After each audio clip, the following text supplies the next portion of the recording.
ẹ̀jẹ̀ mi ní ẹ̀rí gbọ́ àkànbí ewé ayò ewé tún èyẹ ìtún ló ní ọ̀tún ẹ̀ ṣe ìfà ló ní kan fà ẹ̀ mọ́ra àìbínú gbogbo àtàrẹ gbogbo méjì ọkà bàbà gbogbo mẹ́ta ọkà wáṣẹ́ orí ló túmọ̀ ẹ̀dùn gbogbo ọ̀nà ní túmọ̀ ẹsẹ̀ akọni ìmọ̀ tú ìmọ̀ ọjọ́ ìmọ̀ èmi ni wọn kì í dálẹ̀ wọ́n bá lọ mẹ́lẹ́mọ́ wọ́n á fi jó ẹlẹ́mọ́ akọni wọ́n bá lọ bèbèrè wọ́n á fi jó ẹlòkó wọ́n wọ́wọ́ bátẹ̀mí wọ́n á fi jó aláre àwọn mẹ́tẹ̀ẹ̀ta parapọ̀ wọ́n wá jọ ń pẹ́ mọ́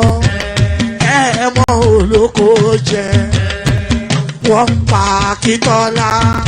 Akíntọ́lá ọmọ Ògún wọ́n pàdé ìyọ̀dà ọmọ àtàlàbọ̀bà àkọ́bí wọ́n pàdé ṣàtàdàdẹ ọmọ ọba Ìjẹ̀bú Mèrè aṣíwájú odò gbólùkẹrẹ ajagun lólòdì ọ̀run tó bá ṣe pé tìyẹ tó bá ṣe pé tìyẹ lọ bá ń darí jọ wí àgbèrò mi kún gbọ́wọ́ ọ̀bọ ti ṣìgìdì bá gbé àgétì ló máa ń gbé àyàn ti ìlàyàn ewúrẹ́ ọlọ́run dákun má padà lẹ́yìn ẹ kó má gbàgbé ọ̀rọ̀ tẹ́ aṣíwájú ọlọ́run dákun má padà lẹ́yìn ẹ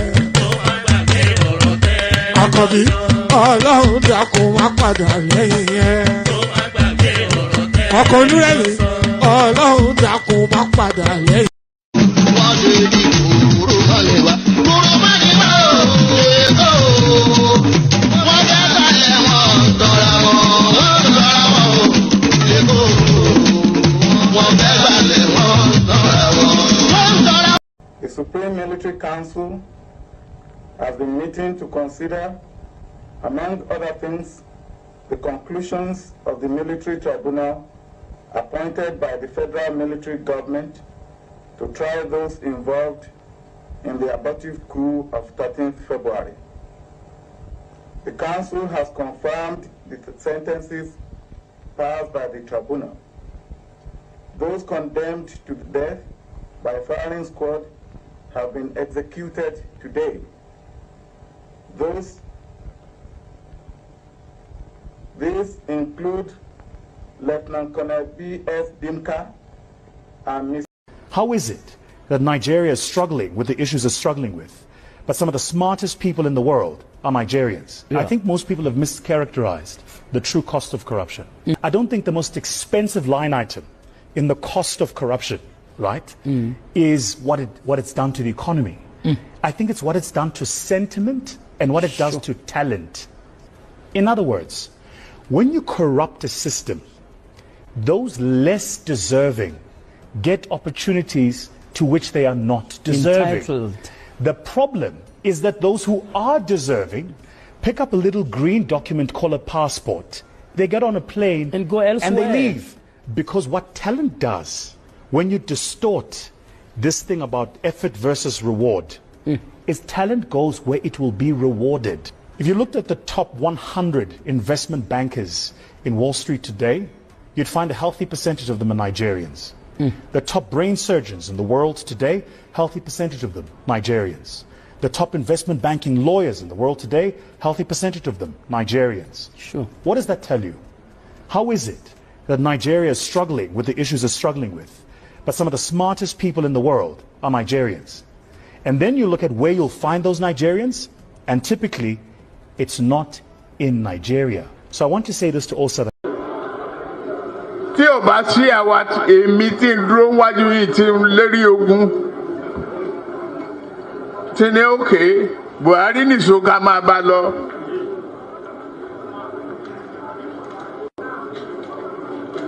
Kò lè di president. Ó ṣe kìíní olùlẹ̀, ó ṣe kejì olùlẹ̀, ó ṣe kẹta olùlẹ̀. Ó tiẹ̀ sunkún lórí tẹlifíṣàn pé láyé òun ò tún rán mọ́. Mo dẹ̀ lọ bá Kaduna wà rán ọ̀rọ̀ ẹ̀kún kọ́ lélẹ̀ àdúró tiẹ̀ wà á dẹ̀ wọlé. Nǹkan kan ní pé o ò ní fọ̀rọ̀ orílẹ̀-èdè Yorùbá ṣeré. Ó dẹ̀ gbà. Àtijọ́ tó rẹ̀ ti débẹ̀ mi ò gba mínísítà, mi ò gba contract, mi tọrọ ọbẹ̀, mi tọrọ gàrí, mi tọrọ fúra lọ́wọ́ ẹ̀, mi dẹ̀ yàwó ń bẹ̀. Ó wá ní lọ́tẹ̀ yìí o, Yorùbá ló kàn.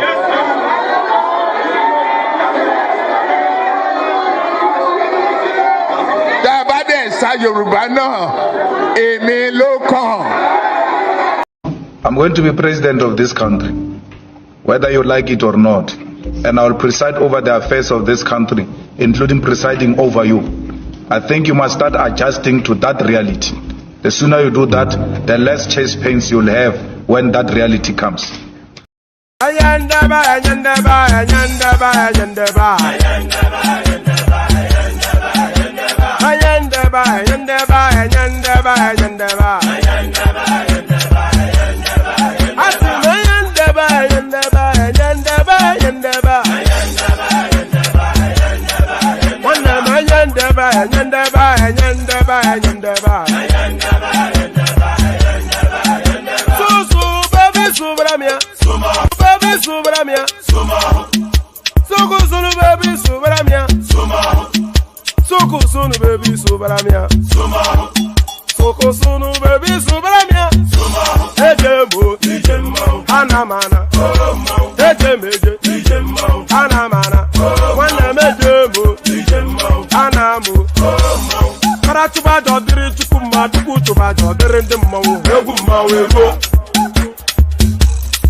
Subaramia. Soko Sunu, baby, Subaramia. Ladies and gentlemen, sometimes you just have to act like you are drunk, like you are crazy. Confuse your enemies, confuse them. Oh, that's yeah, we mo. Yeah, we mo. Oh, that's yeah, we mo. No, but I got one to go. Yeah, you get me. Oh, quit that, I mean, room, my amiga, Purumo, boy, a baby mo.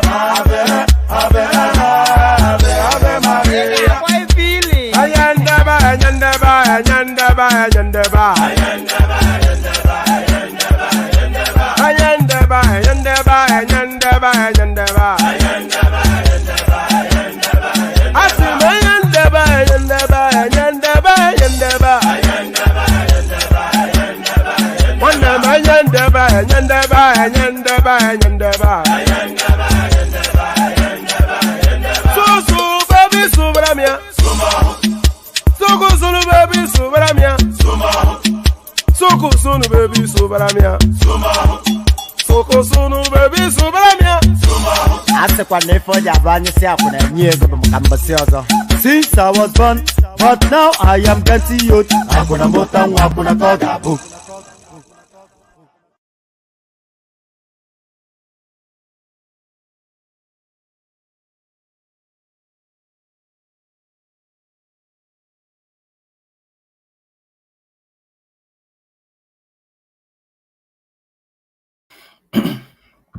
So hello. Let me try this. Hold on 1 second. Let's just and there it is. So there it is. So here I am. So hopefully, tell me first if you can hear me. We need just to clear it up. Can you hear me? Let me know in the comment section if you can hear me. Let me type it in there. Can you hear me? All right. So it wouldn't be a broadcast if you cannot hear me. So just let me know if you can't hear me. What's going on? So can you indicate if anyone can hear me, which you should be able? Yeah. Okay. Perfect. Thank you, Boson. So yes. Good day to you. Good to be in your company. And how are you? So I'm continuously having system problems. I don't know quite why. I'm not very good with computers. Is what it is. I tend to break them quite easily.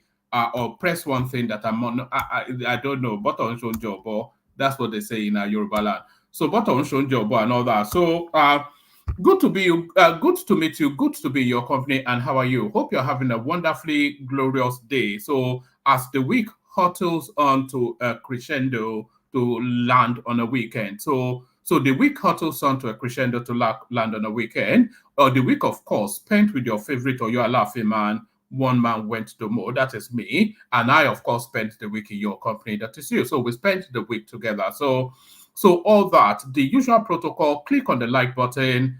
Make sure, thank you, Abdul. Yes, click on the like button. Make sure you're subscribed. And of course, the hyperlink that says StreamYard. If you want to come and join me on the screen.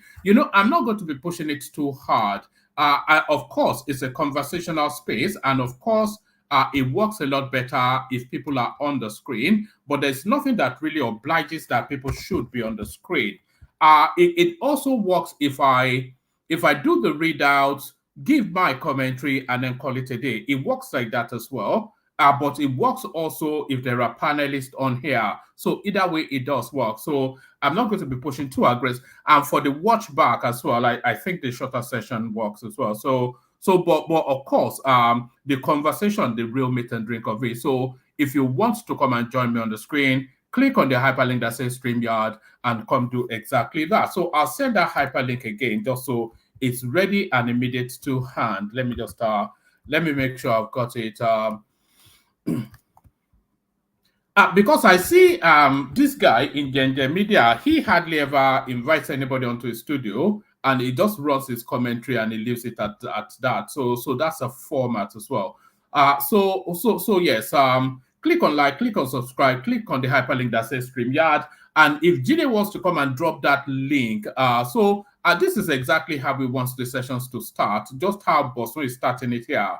with a handsome supercharge. So that encourages the space to say it's like a bit of a well done or a bit of a carry on. It's just a nod in the direction of the platform. So that's Boston right there.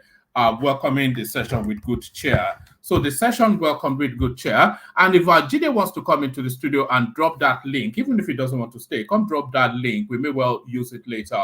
But let's get straight into it and let's kick it off.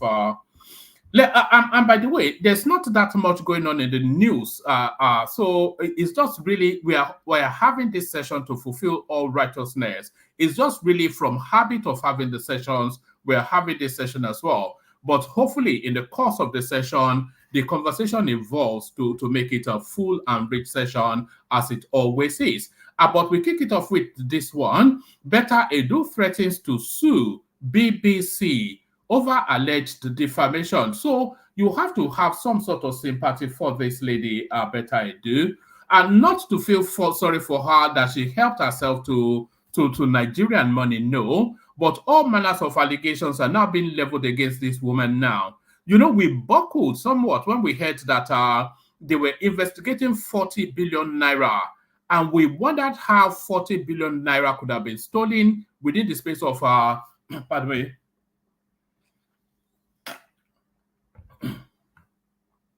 And we wondered how 40 billion naira could have been stolen within the space of, was it 3-4 months that she was there? But then, of course, the EFCC came to clarify that the 40 billion naira is not at all Betta Edu. Essentially, she may well be part of it, but all the attributions don't go to her. But all manners of invectives thrown in the direction of this lady, fed up now, Betta Edu threatens to sue BBC over alleged defamation. So I'd love to see her do that, actually, because this BBC of an entity, they've placed themselves above anything that is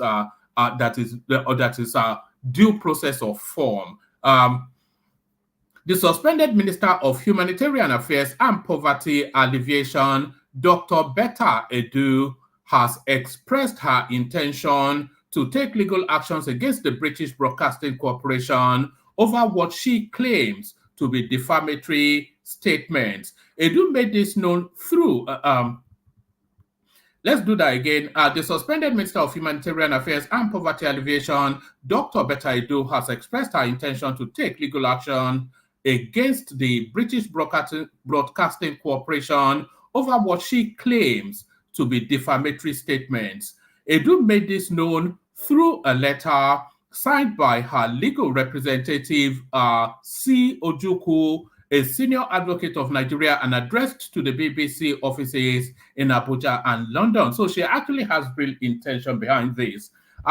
In the letter titled, Request for Immediate Retraction of Defamatory Article Published on BBC website against Dr. Betta Edu, the lawyer expressed the harm caused to Edu's reputation, as well as the emotional distress and suffering endured as a result of the publication. It accused the BBC of failing to uphold journalistic fairness and due process by not giving Edu a chance to respond to the allegations prior to publishing the article. The letter reads, "We write to express our deep concern regarding the recent article published by the BBC on its website titled Betta Edu Probe. Nigeria, and this was published as early as yesterday, by the way. It was one of the things I wanted to bring, but I just abandoned it in the course of.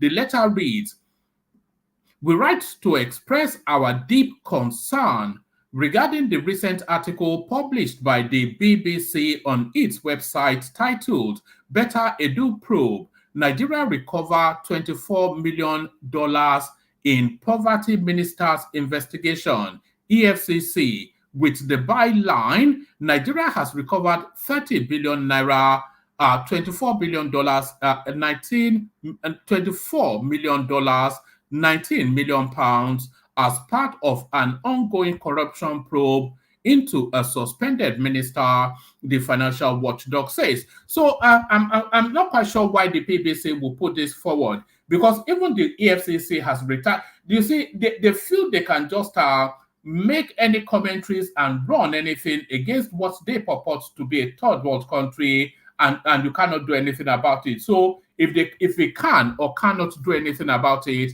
Betta Edu to put that to the test. The letter reads, we write to express our deep concern. Regarding the recent article published by the BBC on its website titled Betta Edu Probe. Nigeria recovered $24 million in poverty minister investigation, EFCC, with the byline, Nigeria has recovered 30 billion naira, which is equivalent to $24 million, 19 million pounds, as part of ongoing corruption probe into a suspended minister, the financial watchdog says. The aforesaid article, which presents information purporting to relate to an ongoing corruption probe into the activities of the Ministry of Humanitarian Affairs and Poverty Alleviation in Nigeria, is replete with innuendos and insinuations. I wonder who wrote that. I bet you it will be a Southeastern name. Let me go look for that article actually. Let me copy that and let me pop that into Google, see what it brings. I bet you that this article was written by some obedient sounding name. Let's just put it that way. Let's see. Let me just search for it. Okay. Let me actually go on the BBC website, see if BBC. Okay, let's bear with me one moment. I want to see who wrote this. Yes, let me start on the BBC website, see. Aha. Yes. So here it is. It was written a day ago. Betta Edu Probe. Nigeria recovers $24 million in poverty minister investigation, FCC. But who wrote this? This is Gloria Aradi.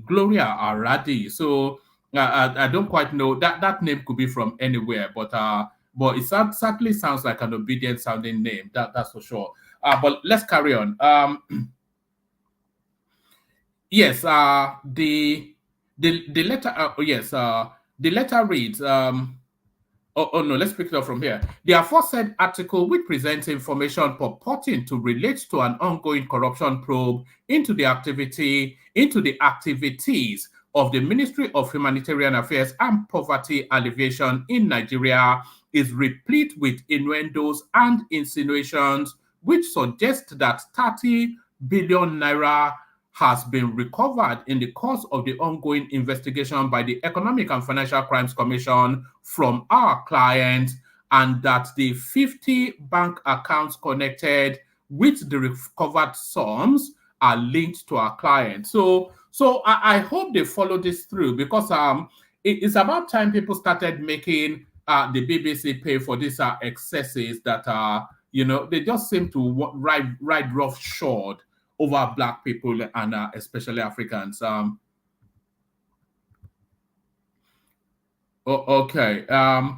Furthermore, your article proceeds to cast aspersions on our. Let's do that. Let's take it from the aforesaid article, which presents information purporting to relate to an ongoing corruption probe into the activities of the Ministry of Humanitarian Affairs and Poverty Alleviation in Nigeria, is replete with innuendos and insinuations which suggest that the 30 billion naira has been recovered in the course of the ongoing investigation by the Economic and Financial Crimes Commission from our clients, and that the 50 bank accounts connected with the recovered sums are linked to our client. Furthermore, your article proceeds to cast aspersion on our client by referring to her earlier suspension to allow for unfettered investigation in the following terms. Humanitarian Affairs and Poverty Alleviation Minister Betta Edu was initially suspended in January over the alleged diversion of $640,000 of public funds into personal bank accounts.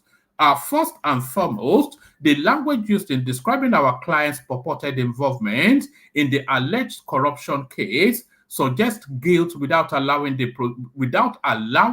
for the presumption of innocence. And by the way, that presumption of innocence thing is very much the underbelly of British common law. as opposed to the French system, which invites you to prove your innocence. The British common law invites the alleger, the accuser, to prove your guilt. So you are innocent until proven guilty. That's the British common law system, but of course not being played out in this BBC op-ed sponsored by the Obedience. First and foremost, the language used in describing our client's purported involvement in the alleged corruption case suggests guilt without allowing for the presumption of innocence, which is fundamental in any fair and unbiased reporting. The reckless manner in which the article was crafted, without providing our client with the opportunity to respond to the allegations before its wide publication, is a clear breach of journalistic fairness and due process, and demonstrates a complete disregard for journalistic integrity and professionalism. The letter continues: For the avoidance of doubt, our client has neither been indicted nor found culpable of any act of financial impropriety in relation to her stewardship of the Humanitarian and Poverty Alleviation Ministry in Nigeria. It is also pertinent to emphasize that neither 30 billion naira nor any amount whatsoever has been traced to or recovered from our client's bank accounts, nor has any proceeds of crime been traced or recovered from her to warrant the scurrilous article under reference. Suffice to say that in the aftermath of the publication of this scandalous article, which the BBC caused to be disseminated to millions of persons across the globe, our client has been inundated with calls and messages from. So essentially, in light of the above, we hereby demand that the BBC forthwith and immediately pull down the offensive article from its website and or other associated platform. Furthermore, we demand that the BBC, within 48 hours from the receipt of this correspondence, issue and public an immediate and unqualified retraction of the aforementioned article and a public apology to our client for the false and defamatory content published. This retraction and apology must be given the same prominence as the initial offensive article. Take notice that should the BBC fail and or neglect to comply with the above demands, we have our client's instructions to, without further recourse to the BBC, initiate swift legal actions before the appropriate court to obtain redress for the injurious falsehood peddled in your article. So I would love to see this girl actually sue the BBC, because of the excesses of the BBC is getting out of hand. So the excesses of the BBC getting out of hand. So the excesses of the BBC getting out of hand. And by the way,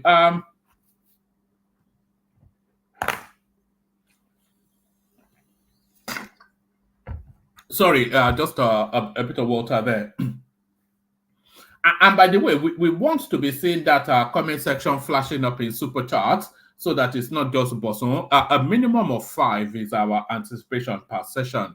So let's go on to this one then. Your good friend and not mine, Nnamdi Kanu. So we're back there again. I'm not sure that this guy will be coming out of custody alive. In fact, I have all of the expectation that he will not be coming out of custody alive. Nnamdi Kanu's lawyers threatened to boycott court over alleged injustice. So, I wonder what the injustice is then to the people whose life is caused to end prematurely. Actually, do we have an Nnamdi Kanu clip? I think we should occasionally be reminding ourselves just exactly who this Nnamdi Kanu fella is that has now suddenly become a victim. Let me see. I used to have an Nnamdi Kanu clip. Let me see if I still have it. Because it is necessary. Because I'm starting to notice some sort of sympathy for this guy. So occasionally we should be reminding ourselves, occasionally we should be reminding ourselves just who this guy is. I don't want to see a policeman on the street. Go and look for weapons. Go arm yourselves. And see what is going to happen. Build weapons. If you don't have any, go and construct one. Go and build one. Even ordinary catapults, anything you have, go and use it. And destroy them. Destroy them. Mad people everywhere. They are going to see something they've not seen before. And as we are destroying them, we are finding out where their children are. They are making mothers to become childless. So that's the character we're talking about, by the way. So, and it gets even worse. I'll play you the full 5 minutes of it maybe later on in the session, and I'll play you even more clips of. He's a very evil guy that has caused the loss of so many lives. So he's not victim of anything. Nnamdi Kanu lawyers threatened to boycott court over alleged injustice.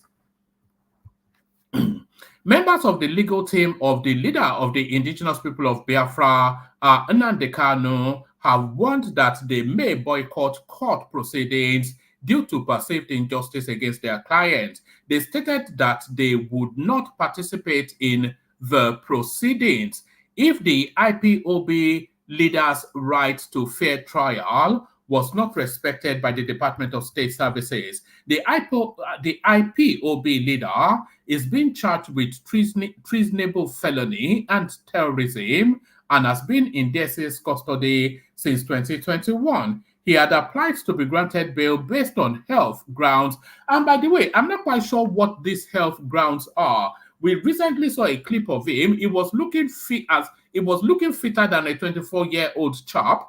So I'm not quite sure what health concerns they are trying. He's gaining weight and looking more rosy-cheeked. So I'm not quite sure what torture and torment they are claiming is under. He had applied to be granted bail based on health grounds and to enable him to prepare for his trial. So I'm not quite sure how is him being in custody preventing him from being able to prepare for his trial. Yeah, his lawyers have unfettered access to him, and it's a flight risk, as we all know. So if they were not giving them suitable access to him, then you will say that it's been denied the opportunity to properly prepare for his trial. But the lawyers have unfettered access to him. They come and go as they will. So he has all of the opportunities to prepare. And all of the doctors can visit him wherever he is. So it doesn't look unwell to me. I have to say that. He had applied to be granted bail based on health grounds and to enable him to prepare for trial, but his application was rejected by Justice Binta Nyako. And it was this same Justice Binta Nyako that granted him bail when he absconded. So you can see how she's somewhat reticent to grant it again. He had applied to be granted bail on health grounds and to enable him to prepare for trial, but his application was rejected by Justice Binta Nyako of the Federal High Court in Abuja. Nyako instead promised to grant an accelerated hearing on the matter. So I think that's fair enough, actually. I think that is fair enough. What have I done to her for her to sue me, BT? So Kanu's trial is expected to commence on April the 17th, 2024, but Kanu's legal team, led by Aloy Ejimako, has, a lot of these are Kanu's lawyers. There's an element of clout chasing about them. Even one of them was bleaching his skin. Is it this? All this, they are more interested in the camera and playing to the gallery than anything else. Flipping and flouncing and peacocking and just preening all over the place, just constituting a nuisance. And they want to be celebrities off the back of this wayward guy that is in custody.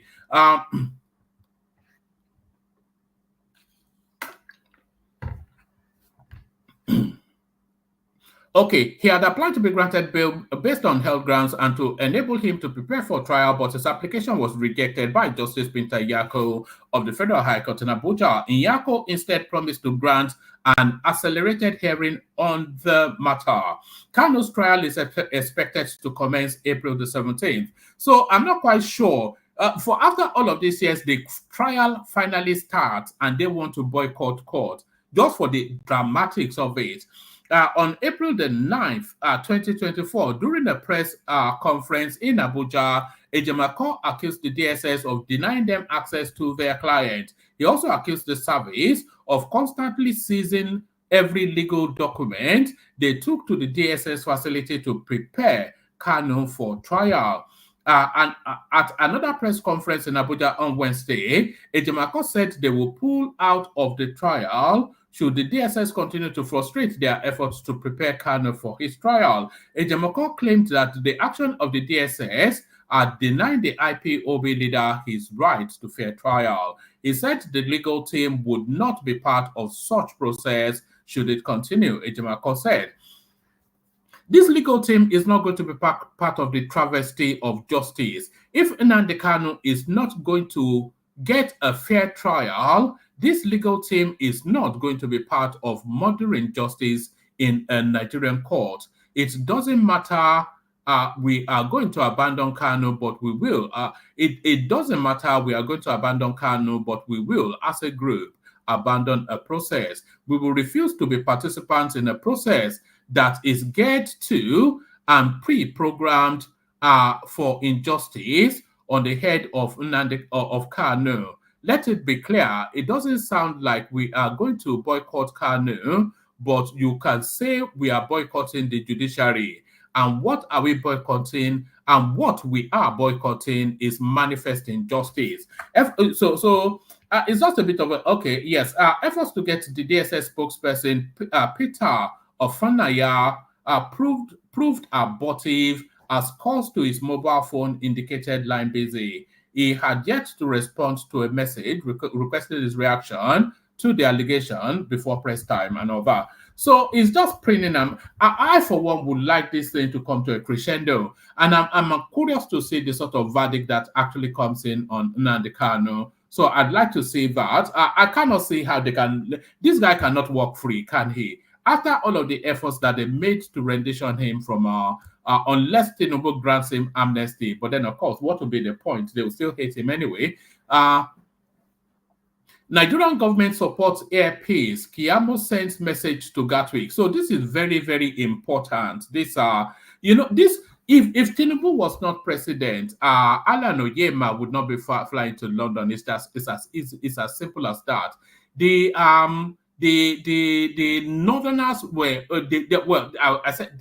I said they are going to, but they did actually frustrate him for years on end, and their own plan was just to get some Middle Eastern space to come and take over the Nigerian airspace, because of course that's where their leanings are. So even Alan Oyema told us about all of the frustration, and very quickly now, Bayo Ononuga has invited Festus Keyamo to sack anybody that stands in the way of Alan Oyema. So you can see just the change in texture and tonality. He has the backing of the state now, but previously, as early as the last administration, not only did he not have the backing of the state was actually working against him. Nigerian government supports air peace. Keyamo sends message to Gatwick. Minister of Aviation and Aerospace Development, Festus Keyamo, has said that the Nigerian government is fully in support of air peace operation from Nigeria to London. Let's do that again. Minister of Aviation and Aerospace Development, Festus Keyamo, has said that the Nigerian government is fully in support of air peace operations from Nigeria to London.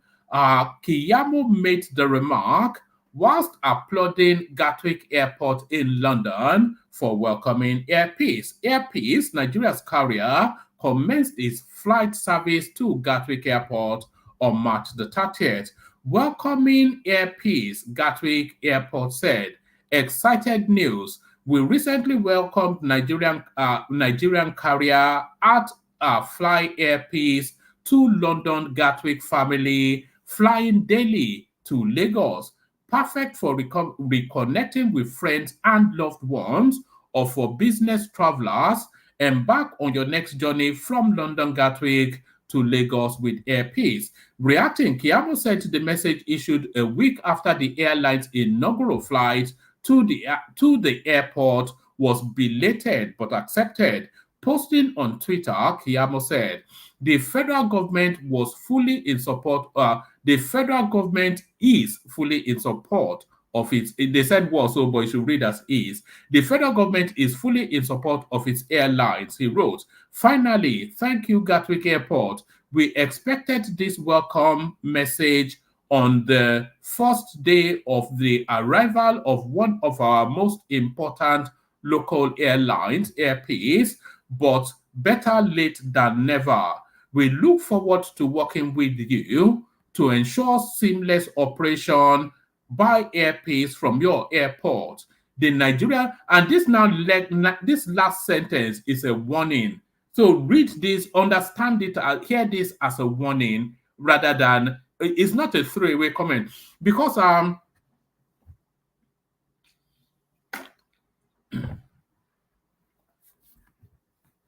because the Nigerian government is developing a diplomatic stance, which is a language of how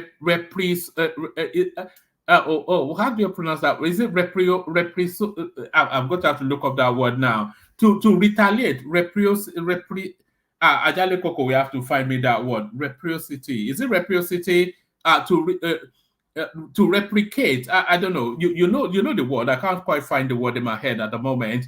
But it says reciprocity. Let me call it reciprocity, and then you can correct me later. But the Nigerian government has that stance now. No, I cannot let that ride. Otherwise, it will bug me if I don't get it. I was just about to pronounce the word, and it went out of my head.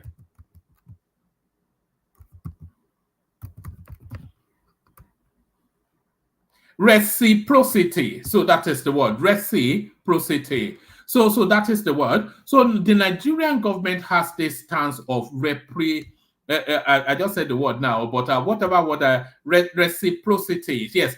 So that's the language of diplomacy in Nigeria now. Reciprocity. So if you do me, I do you. Yes. Thank you. Speed video. Thank you. Yeah, reciprocity. So the Nigerian government has this stance now of reciprocity, and that was the language that Keyamo was throwing in the direction of Gatwick that led to them now issuing this welcome message to Air Peace is the language of reciprocity, and it told them frontally that the Nigerian stance is a stance of reciprocity. So anything that happens to Air Peace in Gatwick will concurrently happen to British Airways in Nigeria.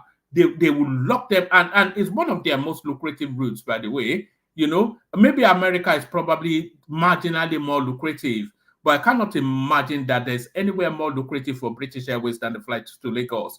So the language of reciprocity is essentially what's pushed that message out. So that is the fullback. So this is when it works and when it doesn't work, sort of a thing. So let's go on from there to this next one. Tinubu hails fierce opponent Ayo Adebanjo at 96. It's unbelievable that this guy at this great age is still punching with both hands. Always the first to the scene of a fight. I hope I'm this. I hope I'm still this together. This guy at the age of 96 is taking on a nation state and giving them sleepless nights at the age of 96. Can you imagine that? Unbelievable stuff. Right, President Bola Tinubu has congratulated Ayo Adebanjo, leader of the Afenifere, the Pan-Yoruba Socio-Political Organization, on the occasion of his 96th birthday. Tinubu commended Adebanjo for his decades of spirited advocacy for a united and equitable Nigeria. I'm not quite sure that Adebanjo is especially interested in a united and equitable Nigeria. I thought it was a Yoruba nationalist.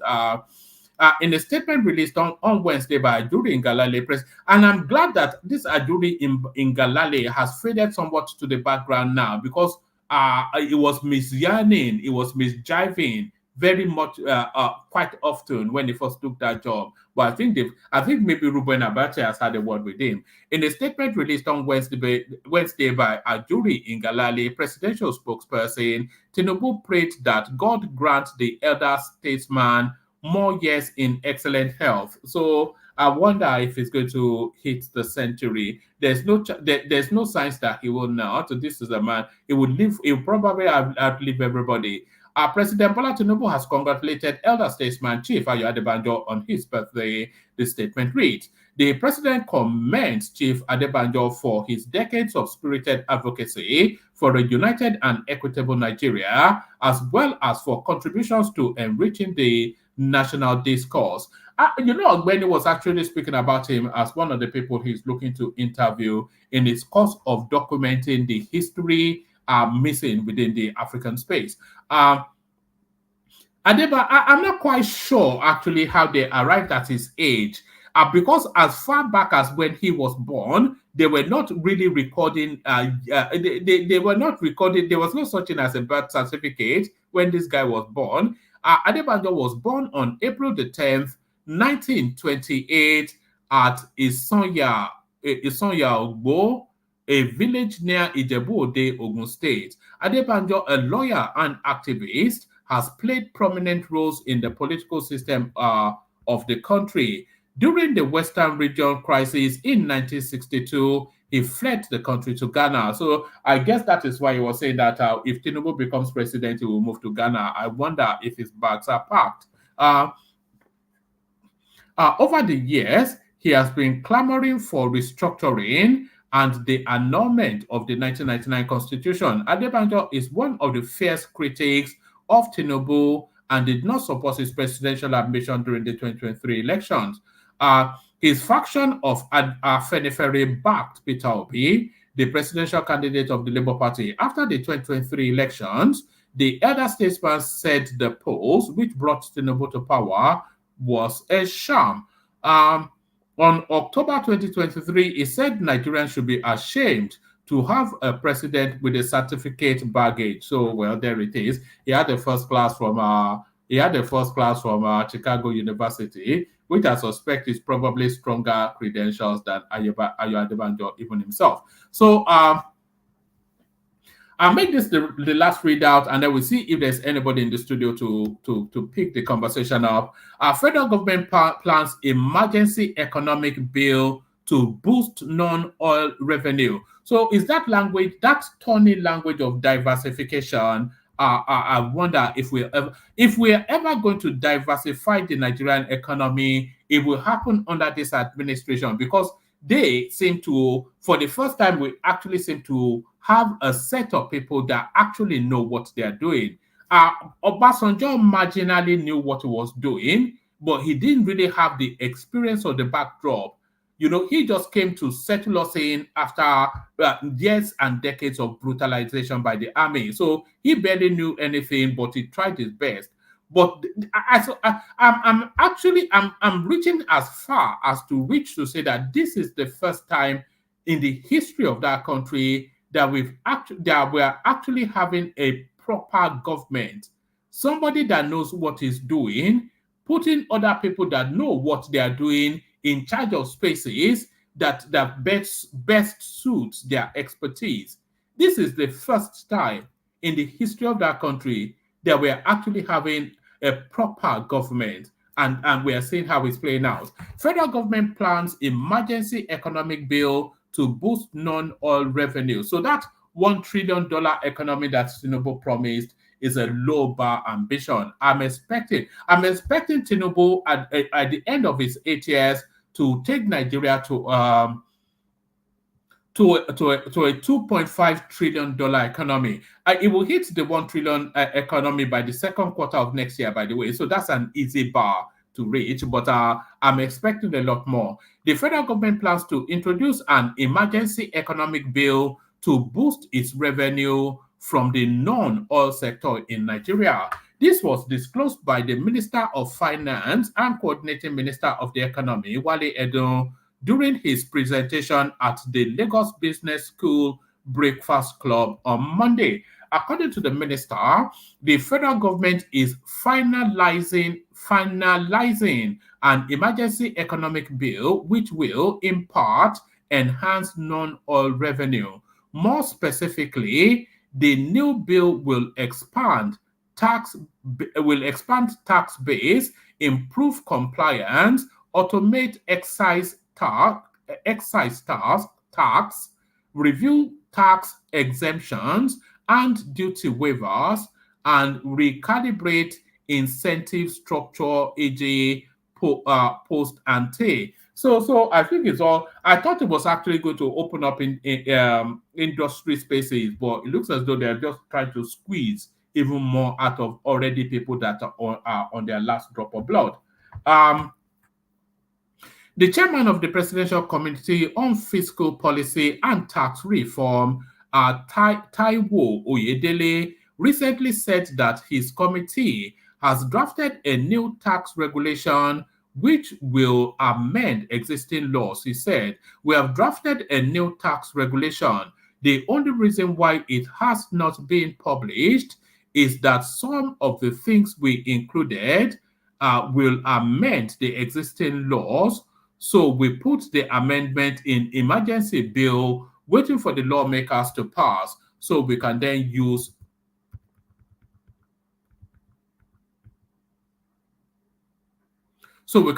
the regulation." Oyedele also noted that Nigeria can easily earn 10 trillion naira annually via efficient management of its non-oil sector.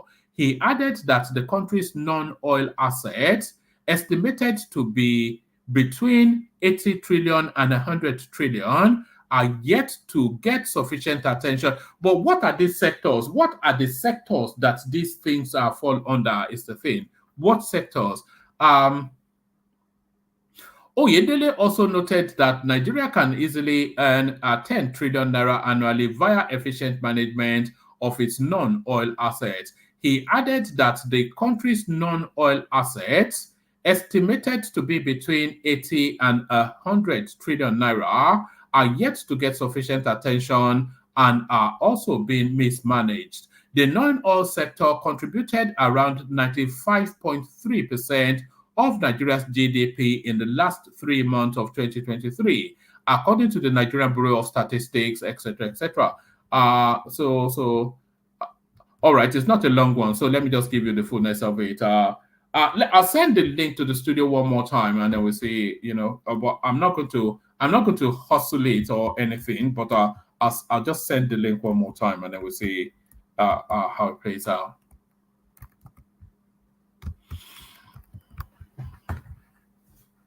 All right.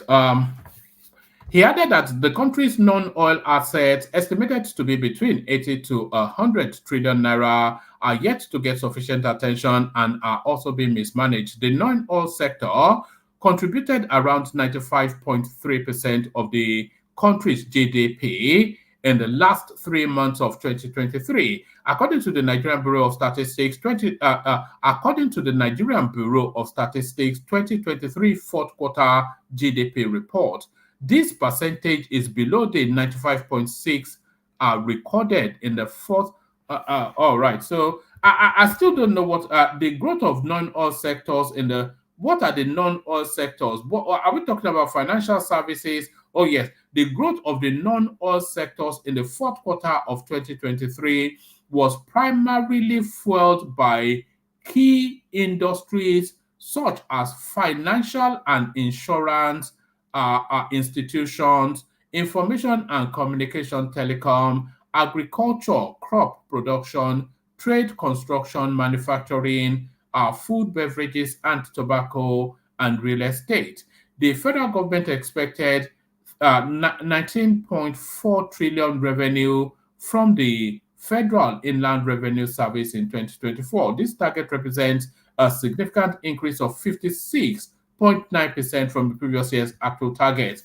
So they're expecting a 57% increase in contributions from the taxation space. So you ain't seen nothing yet, is what they are telling you. So you ain't seen nothing yet is what they are telling you. So that's sufficient enough of that. So let me play you the Kegite music, and then we'll take it from there. Let's have a look.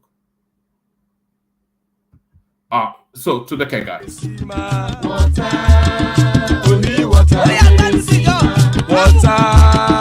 only water, where they see. sima. Water. Oh yeah, ṣe kọ̀kọ̀ mi kíákíá. Yá mẹ́mu. Water, water, water, water, water, water, water, water, water, water, water. Water. Only water where sima. Hapa o naido. Hapa o naido. Gbogbo àká ẹ̀ máa.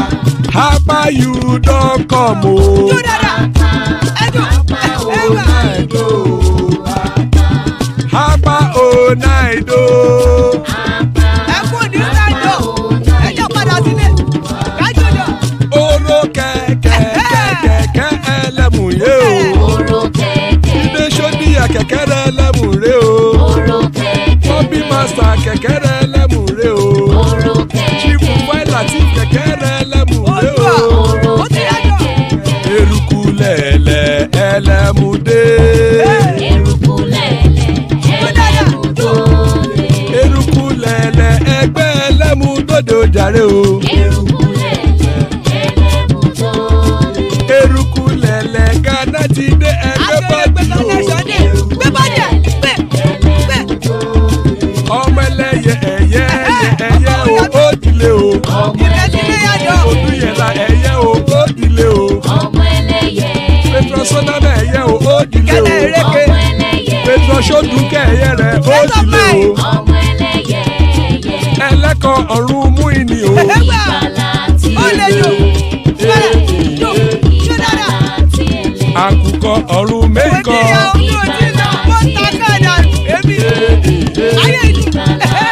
Ikú kò ní ríwà gbéṣe o.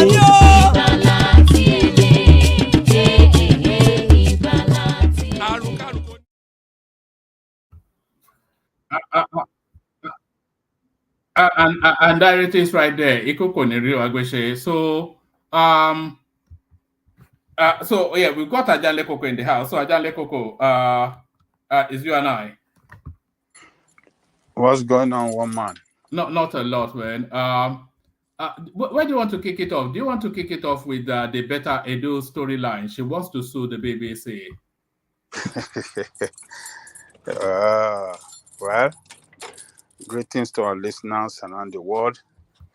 Click on the like button, share and subscribe if you haven't done so. Well, Betta Edu, I think she's fighting for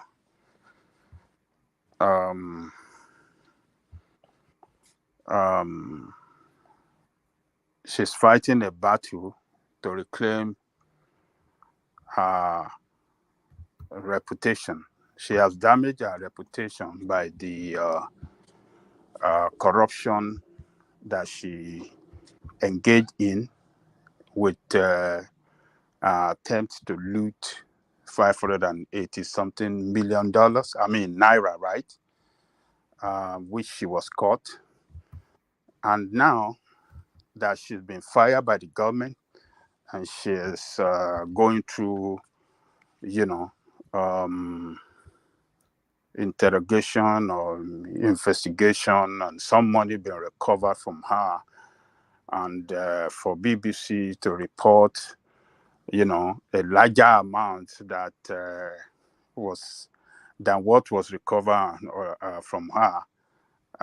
She believes her image has been further damaged, more damaged than ever before, because 30 billion, according to that report, was,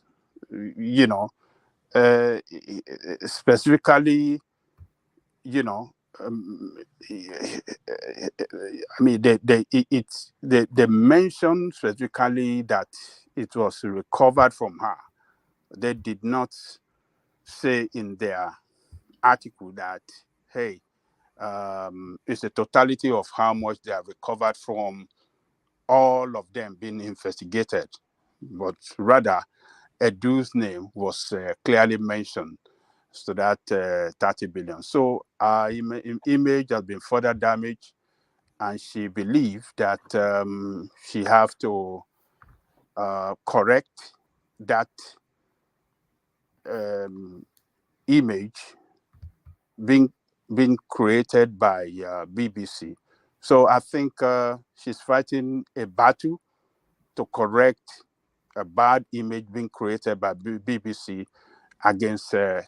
And I think she's on point on that, because if BBC has, had mentioned 582 million, the correct amount that she's been, investigated as, and allegedly, siphoned by her, that would have been a different ballgame. She wouldn't have had any reason to want to sue BBC, but because of the humongous amount, 30 billion, which, we all went crazy here when we saw that 30, particularly me. I was saying, what does she want to do with 30 billion naira, for God's sake? This young girl, what does he want? Why 30 billion? For what? So, but, she's fighting a right battle. So correct the bad image being created by BBC.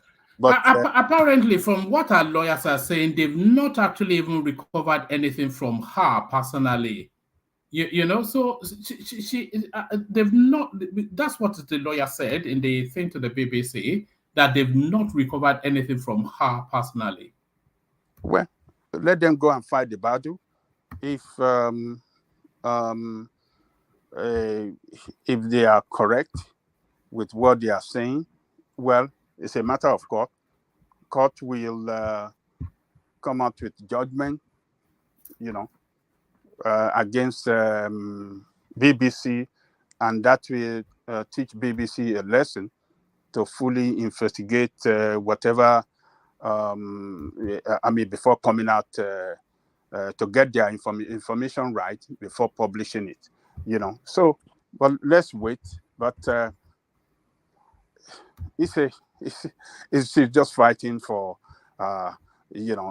just to correct her image. The image already been dented anyway, because she's already fired.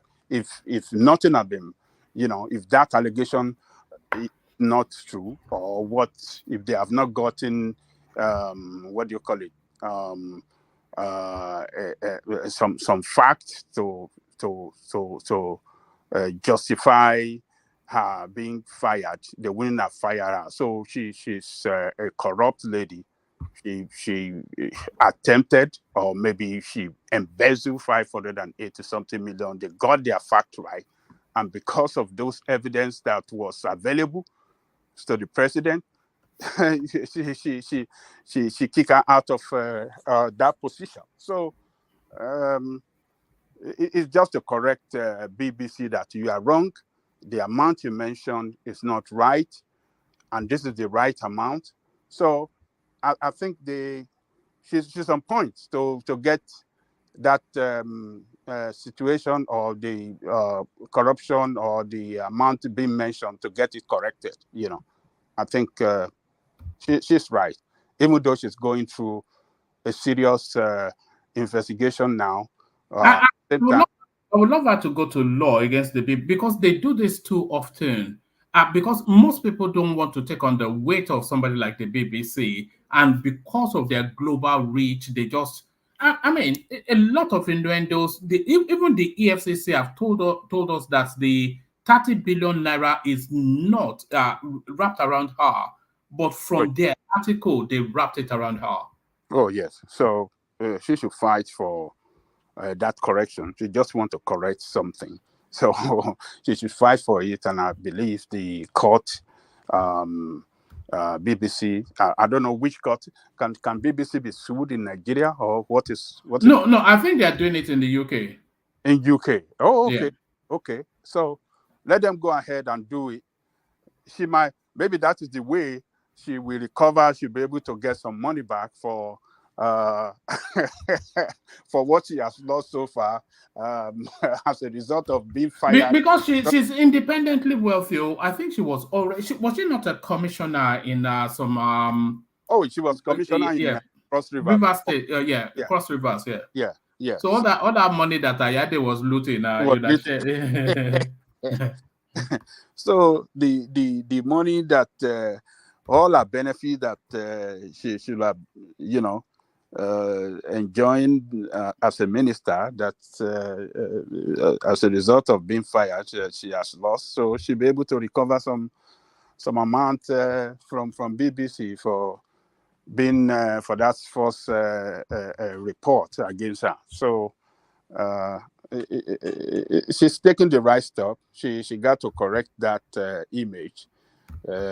Already her image already been battered, but she's trying to limit it to that 580 something million, and not 30 billion. 30 billion, you see, it's just too much. It's just too much. But she's on point. And a lawyer, I think they're doing the right thing. We went to see the outcome of it, and I believe the court in UK, I think they don't. I mean, the judges, I think they are always on. No, they don't care about the BBC. If the law, if the law favors her, they are going to come down on them heavily. And I think they delight in being in punishing spaces like the BBC. Yeah.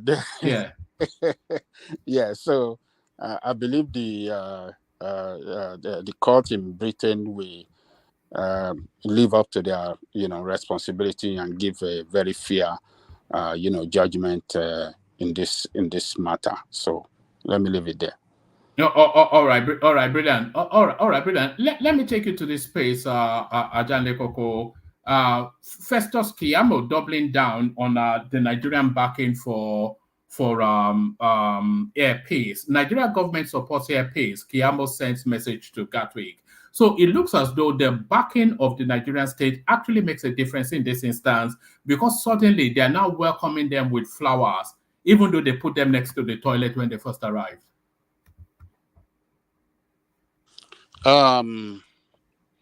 So Festus Keyamo.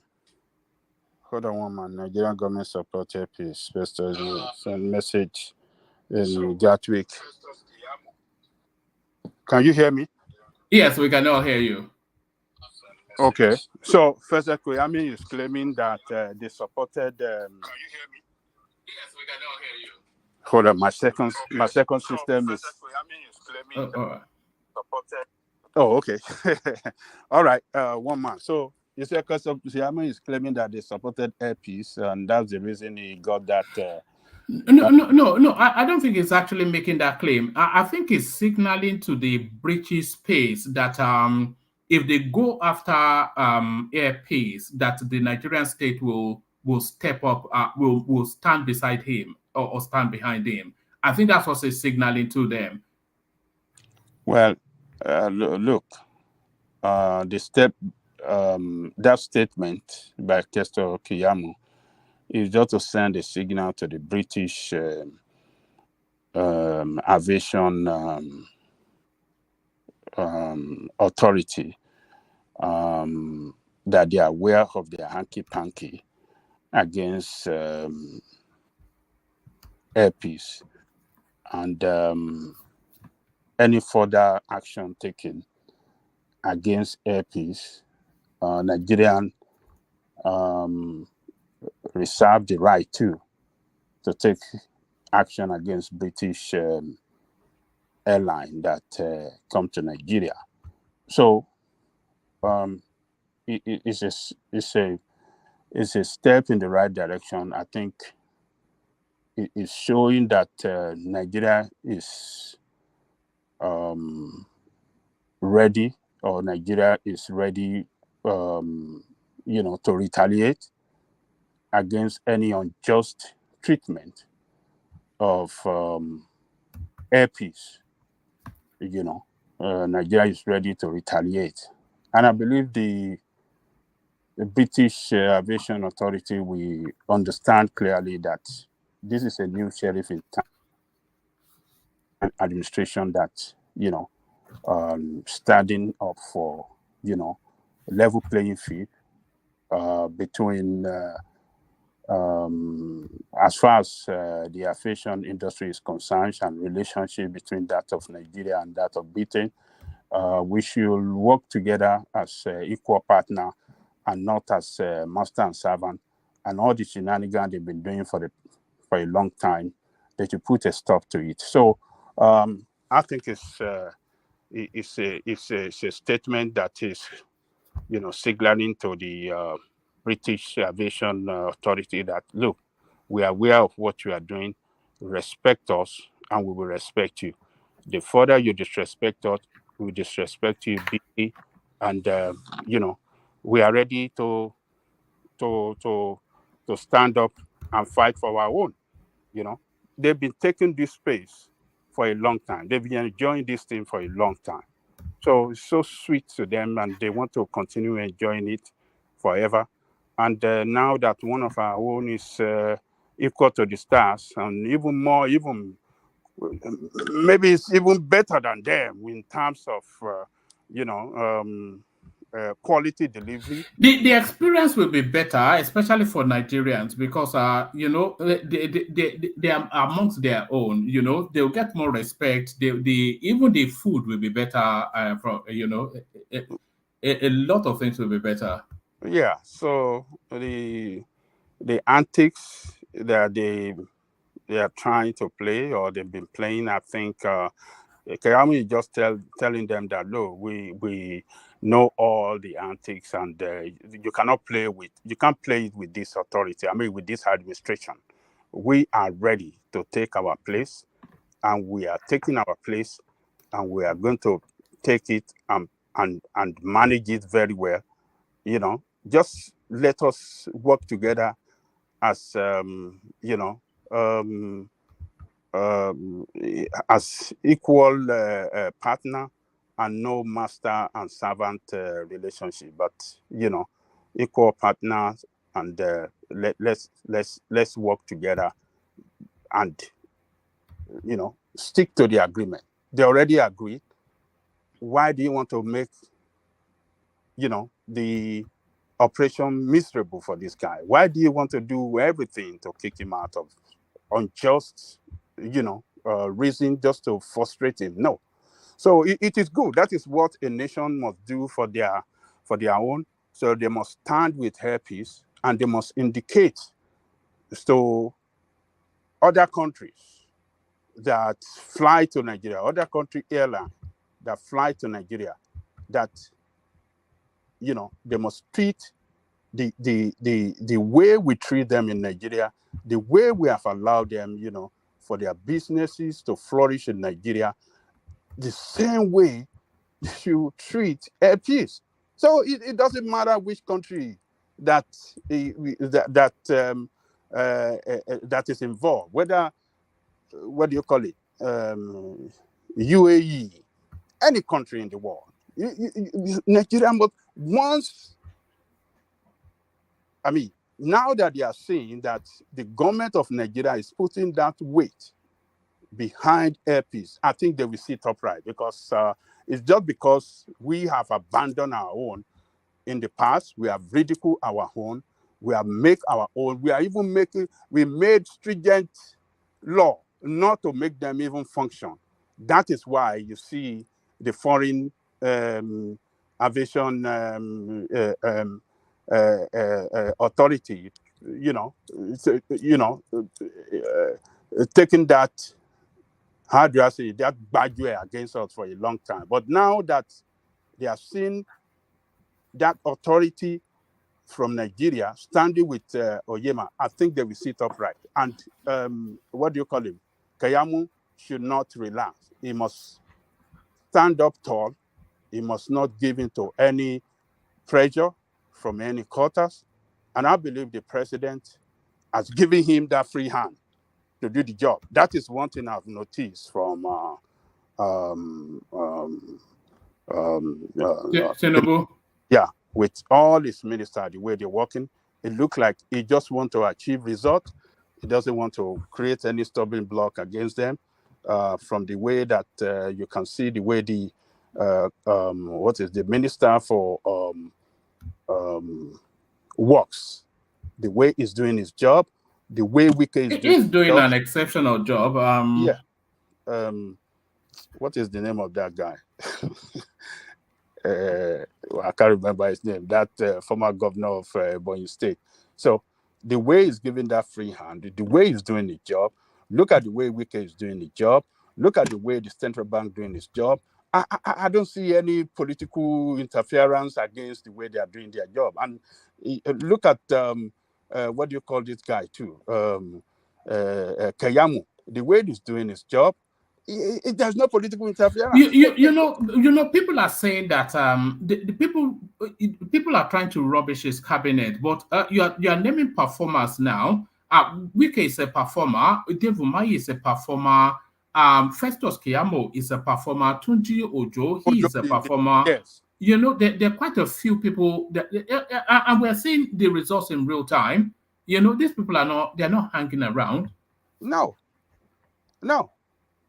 You see, so I think the fact that the president is leaving those guys to do their job, no political interference, nothing, and they are seeing that they are achieving results, I think that will encourage them to do more.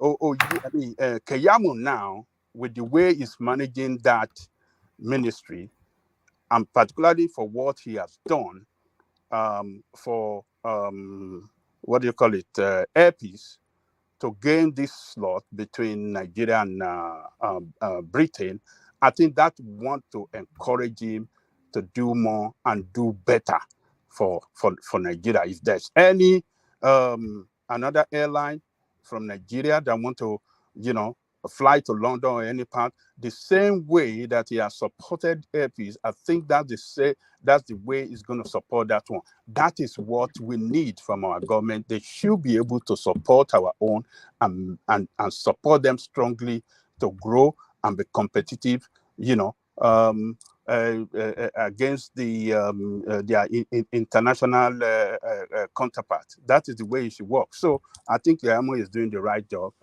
sending signal authority that, look, don't mess up. Yes. If you don't mind, I want to interject in the form of asking a question. Go ahead. Okay. The question I'm going to ask you is not because I'm trying to stir some, ethnic debate or anything. But do you think that if the airline that is now blinded UK route, if he had been floated by any other person other than Mr. Onyema, do you think that individual would have, or that airline would have, enjoyed this kind of level of praise and, patronage and all that? Do you think, other than him, other than somebody like Onyema from the south or south, do you think if that individual had come from, let's say, northern part of the country, do you think that individual would have enjoyed this level of support that Mr. Onyema is getting, not just from the government, but from, Nigerian at large? I'll repeat that question again. I think that question is, I don't think. Yes, I didn't get it either. Yeah. So, sorry, condense it and then repeat it. No, the question I ask is that if the owner of the airline that is more or less like a nationalized airline now, the airpiece, do you think that airline has been floated by any other person other than Mr. Onyema, who is from the south, I believe, or southeast? I'm not so sure. But other than somebody from the south, but I'm talking probably somebody from the north, do you think that that airline or that individual would have enjoyed this level of praises and patronage and support? I think so. I think so too, but yeah. I think so because, Onyema has not just, Onyema has shown capacity. And I think that is what is... Yes, that's what propels him rather than being a southerner. I think it's that capacity, as you said. Yes, he has shown capacity that he can compete with his foreign counterpart. He can do better than them. It's been investigated, audited by aviation, or just international aviation authority, or how do they call them? And they pass him to be in good standing. I mean, all the quality control test. He passed it, and I think that is what gives the aviation minister that, oh, if our own can be thoroughly investigated and he can, pass all these audits and inspection, so why are we not standing with him? I think it's the capacity that he has shown. If he had been a Yoruba man, owned by Yoruba man, or a Fulani man or Hausa man, the same thing that they will have done. I mean, look at what do you call it? Dangote. For Dangote to have the largest refinery in terms of a single train production in the world. I mean, it has brought a big, history to us and capacity that Nigeria is the country where that produces the largest single train, refinery. It's just the capacity that I think that is responsible to this. It's not whether it's an Igbo man or a Hausa man or any favor whatsoever, but because he has shown capacity, the government have any other means, any other reason not to support him, and they have done well. Let's give Keyamo that kudos, and the present administration, that kudos for standing with him to push Nigeria. You see, pushing Oyema to that. I'm a bit heartened by if the government is not signaling to Gatwick that they are backing this guy, then they would have just destroyed him. But it could turn into a diplomatic matter. It could get quite messy. It's more, and the British, the one thing that they don't like is to come across as not doing fair play. So I think Keyamo taking this aggressive stance, I think it is a brilliant move. I agree with you. It's a brilliant move. And because that also signals to everyone else that look, those days are gone. No, those days are gone. Don't forget, it is Buhari that allow you people to mess up and be doing all your nonsense. But this time around, we have capable people in many industries in Nigeria now, holding ministerial position that are ready to do their job in the best interest of the country. So what Keyamo is doing is in the best interest of the country. If Oyema succeed, Nigeria succeed. This is not Igbo. It has nothing to do with Igboism. This is Nigerianism right here. Oyema succeed, Nigeria succeed. People outside Nigeria are not going to know whether it's Igbo man. They just say this is a Nigerian-owned airline. That is I have a sense that he will succeed because it seems to have taken all of the lessons of all of the failed Nigerian carriers on that particular route and is ready to put up a fight if the government is willing to back him. And it looks as though they are. Yeah. Oh yes, they are backing him, and like you said, I mean, it's going to be very embarrassing to them because we're going to come to the air to tell them, like this guy has been doing. Oyema too has been very strategic. He's a very strategic businessman.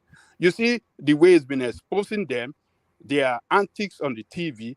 Look at what they did to me. Look at what they did to him. It's a way he's been able to open our eyes and inform us. And it's also publicly shaming them and putting them under pressure. He's shaming them. Yeah. And have you ever seen them coming to debunk everything that he has said?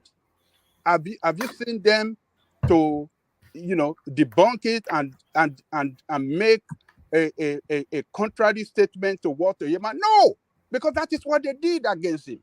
So it's very shameful to the British aviation industry now, and they have to be very careful. If they try to mess with Nigeria, Nigeria will drag them to the ground. They did it.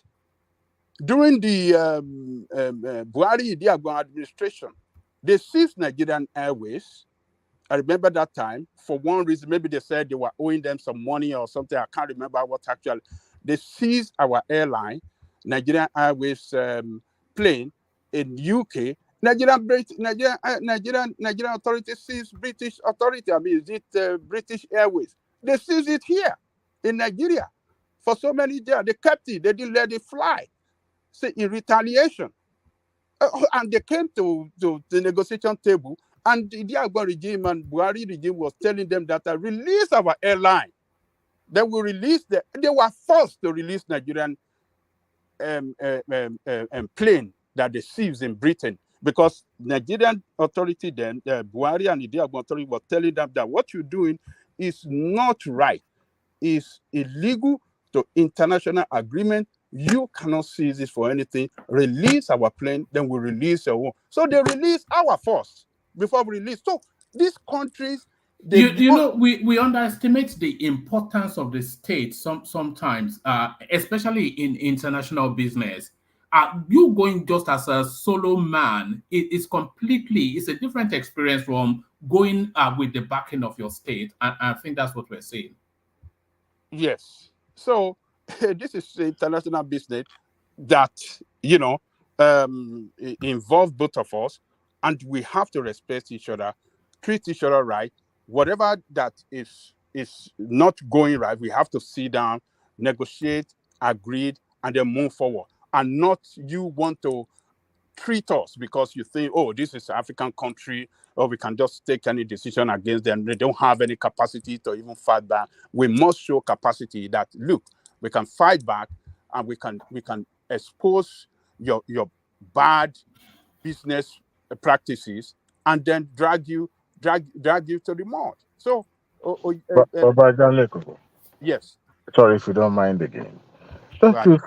Don't you think that the British or the British Airways or the British government has nothing to lose? That's why they could treat us this way. And I will explain why I thought that way. Um, if you look at it, Nigerians are the only one that goes to the UK the most. I mean, most of the customers of the British Airways and Virgin Atlantic, most of those, majority of the passengers are Nigerians. So if Nigeria decided to suspend those airline coming to the pick up passenger in Nigeria, and Nigeria has to travel to UK, what do you think would happen? There will be hemorrhaging. There will be paying foreign airline, maybe perhaps going through Europe to get to UK, right? So they have the how do I put this? They have they hold a larger share of that route. That is why they could treat us this way, even giving us the Gatwick. And Nigeria couldn't do much, but I think in the spirit of negotiations and the reciprocity uh, uh, agreement and all that, that's the reason why they could give them Gatwick. Other than that, Nigeria should have settled for Gatwick, but because they know that they have a lot to lose, you know, if today the Nigeria authority decided to suspend the operation of British Airways in Nigerian space, they can't lose. They won't lose. They just look for somewhere else or increase their operation somewhere else instead of coming to Nigeria. And they know the Nigerian route is lucrative. That is why Nigeria is at the mercy of the UK. If not, I mean, you can imagine Nigeria telling British Airways to be um, uh, having which airport is close, maybe Ibadan as the hub, for them to pick up passenger. How would that look? But because we didn't have any leverage, that's why it seems that we are being cheated in so many ways. That's why I say that I think British Airways has more, I mean, we have more to lose than them. Well, if we want to consider the business aspect of this thing, we both have a lot to lose.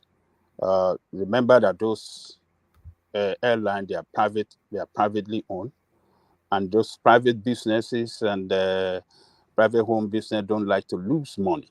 So, but the issue is that they have done what they believe will humiliate us by not allowing this guy to fly to Heathrow, but rather to Gatwick, and we have accepted it, and only to still want to frustrate them out with some kind of measure they are trying to effect against that guy. You know what he said as well. They have not given him a consistent slot, so that like a 2-hour slot, so they can put him at 2 a.m. in the morning one day, and then put him at 5 p.m. in the morning the next day. So it doesn't have a steady sort of slot that they're just, and then the carousel doesn't work where they've placed him. You know, a lot of these things, you know. So you have to, they are manually, yes, they are manually carrying bags. The carousel doesn't work, you know, and then they give him unusual schedules, you know, any and everything just to frustrate him. Yeah, I think Oyema, Kayamu should, for what he's doing is right. I think they should, stand up with this guy to fight against this humiliation. I think they are trying to humiliate him. They are humiliating him. They're trying to frustrate him out of business. They're trying to discourage us from flying it. So Nigerians should not mind whatever sacrifice we have to go through. This is our own. We have to support it to succeed. So, but the part that the aviation minister will play to correct this really, really matter. And I think Yamu is doing the right thing. He should stand up more against them. Like what Adewale was saying now. If Nigeria really want to do it, can say, okay, we won't let you land in Lagos anymore. Go and land in Ibadan, or what is the next, or what do you call, or somewhere in the east. In the east, go yes. And what do you call this place?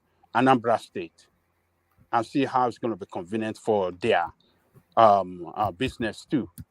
So, but there's a reciprocity in business, relationship. But we really must fight this thing out once and for all. They cannot continue to treat us this way or treat our business this way. This is just it's just not good.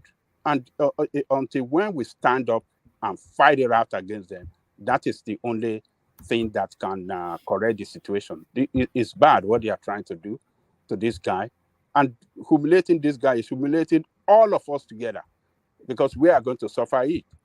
So it's a lucrative, Nigerian Lagos to London is a lucrative route, and it's their aviation authority that are doing this mess, and we have our aviation authority must fight it out with them. They must correct it. That is the best thing to do. So talking is not only the way out in this situation. Action must be taken by Kayamu against them. That is the best way. And you see, when you take action against the rascality of some of these colonial master countries, they respect you and they want to come to, to reach a respectable agreement with you. So I think Kayamu should, done as he has done with talking, he must carry out action, to back it, so that to show to them that, well, we can take action too. It doesn't matter. Nigeria can go and fly from, what do you call it? So, through another, what do you call it? What do you call it? Another, they can fly through another country before coming to Nigeria, if it's not possible to fly direct from Britain, maybe through France or some other country to fly to Nigeria. That'd be better. If they are seeing that they are losing money, I think they will now. But Nigerians always want to. It's a 6-hour flight now, so I think people want just to be able to hop on that plane and get out at and if airpace is not there, they'll just go back to being exploited. But hopefully they hold steady. That's the main thing. Let me tell you this, one man. Yes, direct flight is very good, but in this situation, have you ever done one of these diverted flights? It's a horrible experience. I know. You'll be hanging out some airport for 3-4 hours, looking for something to do. Playing with your phone is just. I agree with you, but if all of us, can see it as a sacrifice to pay for Yema to succeed, I don't think we should mind the pains that we have to go through. I wouldn't mind to do it just to show to the British that we cannot continue to worship you. You cannot lord your authority on us every time. We are an independent country. You are an independent country. We have our aviation. You have your aviation. We allow you to fly to Nigeria, conveniently. Why do you want to make it inconvenient for our own airline to fly to your country? We should be able to do. I mean, in America, we fly like maybe there are some places that you cannot fly direct to Nigeria. You have to fly to another airport in America before you can fly to Nigeria. So sometimes you can take 2 hours. I mean, 4 hours. Depending on the schedule of the flight.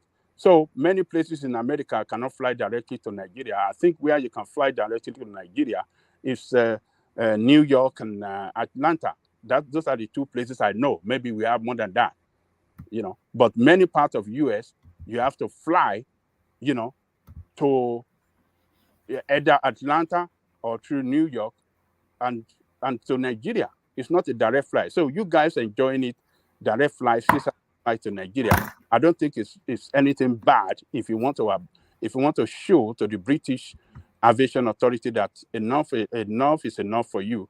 You want to go through France or through another country in Europe to fly to Nigeria. I think that'd be better. France particularly, you can do it via France to Nigeria. Just go from Britain, go to France. I mean, what does it take? Is it not train that you will take to France? Or even if by fly to France, maybe from Britain to from London to Paris, would that be more than even £10? Or how much is it, one man? Is it £20? Or how much would that be? Or £50? Going to Paris from London to Paris. I think you'll be under £50. Yes, £50. Yeah. So how much is £50? Sacrifice that to France, and you from Charles de Gaulle Airport to Nigeria. So what are you losing? You're losing nothing. That's the best thing to do it.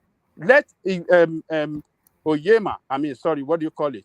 Koyamu, take action. All their plans should land in Ibadan or Enugu, what do you call it? Anambra State. No more in Lagos. So to show to them that you people can be so stupid sometimes. Don't act stupid with us. We know what to do. If you don't know what you are doing, we know what you are doing. So just change the schedule. You can't land in Lagos, go and land in your flight.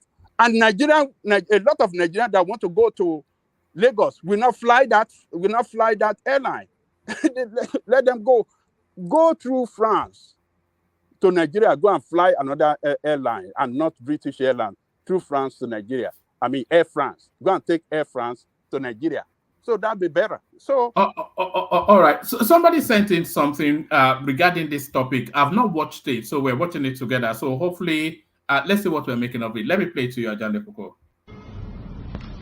I just watched a video of Barrister L00TING, the CEO of Accuses, explaining why the Isiago as a uniform or a dress was adopted for the London route of Accuses.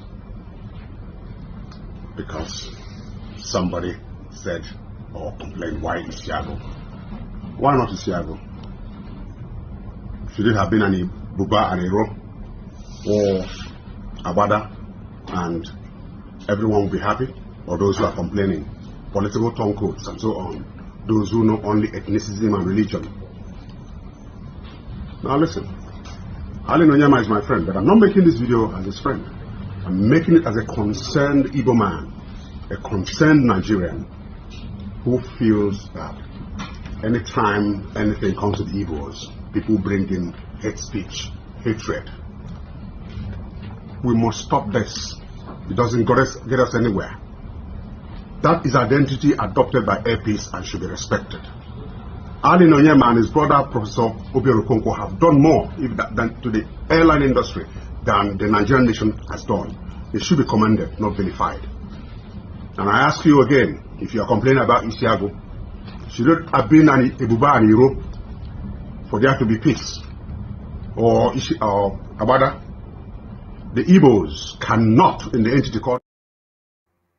All right. I didn't quite know that was the direction it was going. But do you have any thoughts on that? The uniform thing that seems to have is an unfortunate affliction of the Nigerian state. That we always end up in that sort of space. Do you have any thoughts on that? Ishago or no Ishago, Ajale Koko? You see, this kind of person. That's Kanayo, by the way, a prominent actor. Yeah, I think he's just acting stupid. I don't know why. I don't know why he's talking on people, some rascals online that are talking and saying a lot of things against the dress mode of airpiece. Why? How can he just bring himself down to mentioning that, some people, why must it be Hero, Buba, and this thing? I think it's just acting stupid here, and the foolishness in that statement, foolishness among the statement he made is that Onyema has done more for aviation industry than Nigeria have done. That is a complete stupidity, a stupid statement. You see, that's the sort of excesses that always rouse people up, That's I don't know, any little bit of success, and it always goes in that direction. I don't know where that comes from. If not for Nigerian state gave him that license, Nigerian state gave him everything, even for this rounds, Nigerian state gave it to him. And you now have some rascals, talking against the Ishiagu dress and what is it that their hostesses, or what do they call them, they wear, and then you are responding to it. This is not a little guy in movie industry. This is one of the top. Why must he respond? What is that for? I don't get it. What is this irrational tribal jingoism that some of these people just want to spread online? So it just got it totally wrong to speak on that against people that are some young boys that are carrying out some rascal behavior online. So it's just, I don't mind whatever they want to wear. It's not a problem to me as far as I'm concerned. If they like, they wear shirt and trouser. If they like, they wear ishegu. Or if they like, they wear Isewu. What about Isewu? Do you mind if they wear Isewu? I think that would probably be the better if they wear Isewu. I don't care about what they wear. No, but is this, I would really encourage that the language moves away from that space, like that guy, that landmark guy that they were going to cut up his shop, his resort. That sort of language that he was using, I think that's more the language that we want to hear rather than a senior man at that matter. A senior person for that man. Look at him. A leader in the movie industry speaking in response to some rascal this thing, and is portraying ethnic agenda in his statement. It's just a complete stupidity. Why can't they even hide it? Just hide it. Just like white people in this country, they hide their racism against you as a black man. They can go behind the scene and carry out some action against you, but they will not show it to your face. They will not mention it in their statement. They will smile to you. You understand what I'm saying? But look at it. Why are they talking if not for Oyema has done more better than Nigerian aviation? That is a complete stupidity statement. So just forget about this kind of stupid people that just want to, carry out their ethnic jingoism online. I don't respect people like this. So I don't care about the dress. If it is kaftan that Hausa or Fulani, what do they call their clothes they wear or anything, that does not matter. Jalabia, is it jalabia? Yeah. What is their clothes called? Even I don't even know. I don't even know if that Buba is chocolate. What does that mean? We are talking of how we can take our place in aviation industry. Some stupid people are talking about dress, and this stupid guy is responding to them. It just, to me, I think it just dragged himself down to a complete stupidity as far as I'm concerned. It's a useless statement that is making in that video. So one man, I don't care for this kind of people. All right. Neither do I. Let me take you to another spot. And Dewale, you can chime in as much because I think Patrick joins us now. So it's populating somewhat. Do you want to take us to this space? Federal government plans emergency economic bill to boost non-oil revenue in Nigeria. So when I saw that headline, I was all excited because if there's one thing. The one thing that will propel that space is to have as varied an economy as possible. It's still going to be somewhat extractive economy because I don't think, I think in manufacturing in the world is already oversaturated and a lot of people have already mastered that space. So a lot of it will still be about extraction economy. But when I was reading it, they were talking more about taxation and stuff like that. So what are you thinking of diversification? Where can this economy diversify to? What untapped industry spaces remains that are dormant within that whole experience? So that space, federal government plans emergency economic bill to boost non-oil revenue in Nigeria. Your take?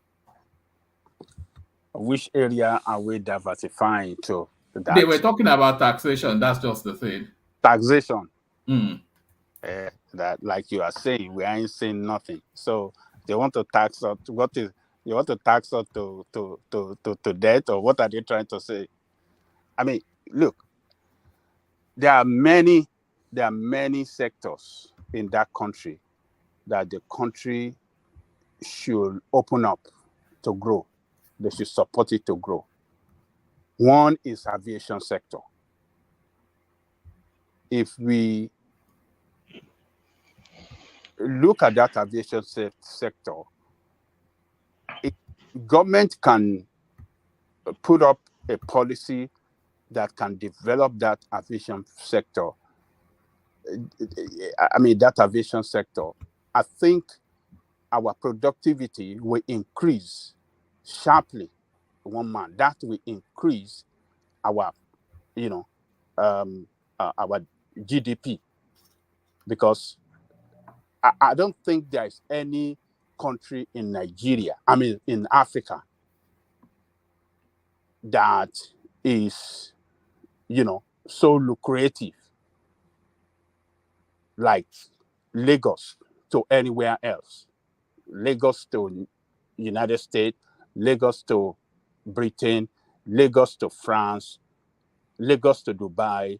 I don't know any country in Africa that is so lucrative like that when it comes to aviation. So The government can support the aviation sector, put all the resources, create a policy that can open it up more, that can attract investors, and then we can grow it and make it competitive in Africa and in the world. So that is one field. Another sector is agriculture. How much have we put to agriculture in that country I don't know, in Africa or possibly in the world, the country that have, horrible land like us. I don't know. And what have we done? Have we done? Because agriculture can actually be, we often talk about agriculture, and people can come into the conversation, by the way. It's just a few of us. So anybody that wants to just come in, just come in. We often talk about agriculture in Nigeria, Ajale Koko, and that agriculture is usually around staple foods, things that we eat, perishables and whatnot. But agriculture is a lot more sophisticated than that. Like you said, we have one of the most fertile lands on the planet. So why don't we look for high-end products in demand internationally, grow them for export? So there should be a strictly for export sort of agricultural, template. Should we not be doing things like that? Well, man, I think we are just playing. We are not really, the opportunity and the potential in agriculture in our country, we are not harnessing that potential well. There are some states in this country, in the United States, that what they are known for is agriculture. Like the state of... Like the Netherlands, they're just about export, their agricultural industry. Like the state of Idaho, it is potato they are known them for.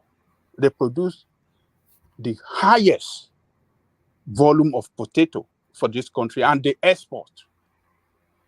That is what they are known for. That Alabama too. Potato. We have Alabama also into farming as well.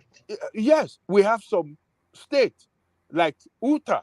I think, is it not the state of Utah that is known for corn? Corn.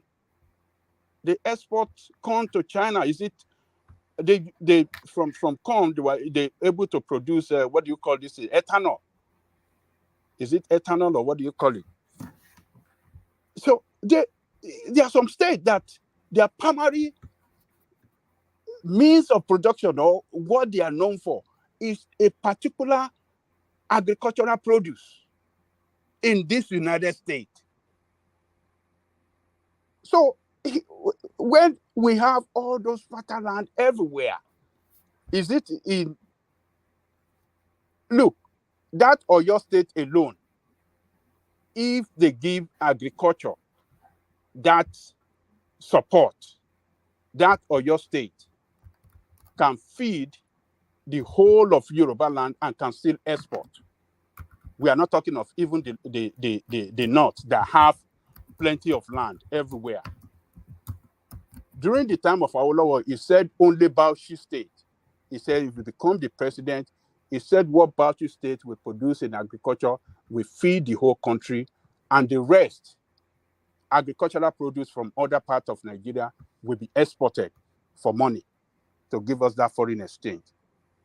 So we are not developing our capacity in so many sectors of the economy: agriculture, aviation, banking industry, and banking and finance. Yes, we can. All those three sectors that I just mentioned, and the information technology that they are saying, that is another area that is in tune with the modern world. That is another information technology and what do they call it? That is what is in tune with the world now. So we have to develop that area. So I think they should be more specific. They should tell us better where they want to, focus their attention. They should focus it well. They should pursue it vigorously. They should support it with uh, adequate resources so that they can generate, they can stimulate economic growth and drive us towards that ambition of the president that he wants to make our economy 1 trillion economy during his time of office. So on the taxation, yes, who is that? That's Patrick. Oh, Patrick Cole. You know what I'm thinking? You see, we have just been unfortunate to have leaders that are not creative. This is the first time we're having somebody that is just a little creative. You understand? All our leaders, they just sell petrol, save the money, spend the money or save the money and then invest to build roads, do some other things. Nothing creative. Look at India today. We are talking of India as an IT hub in the world. I read a book on India. There was a time a leader said, look here, they had this vision ahead of time. So they started what they call India Institute of Technology. They started I think about 6 of them. Now those institutes are now world class, and that institute is focused on IT. You will study business there, you study everything, Greek, you study everything, but there will be an IT side of it. And the curriculum is such in India, is such that mathematics is very key. It's almost sacrosanct. If you put 10 Indians together, at least you get about 9 that knows mathematics to a reasonable extent. You understand? And that's the foundation for IT. Do you think our educational system is sufficiently targeted as well? Because I'm aware of what you're saying about the Indians. I think we are all aware of it. In fact, they start early as well. You know, in this country, in the UK, you send your child to the Indian for coaching after school. That's the point. For mathematics, physics, all those sort of yeah. Because when I saw one Indian friend of mine that said she doesn't know math, I was like, what?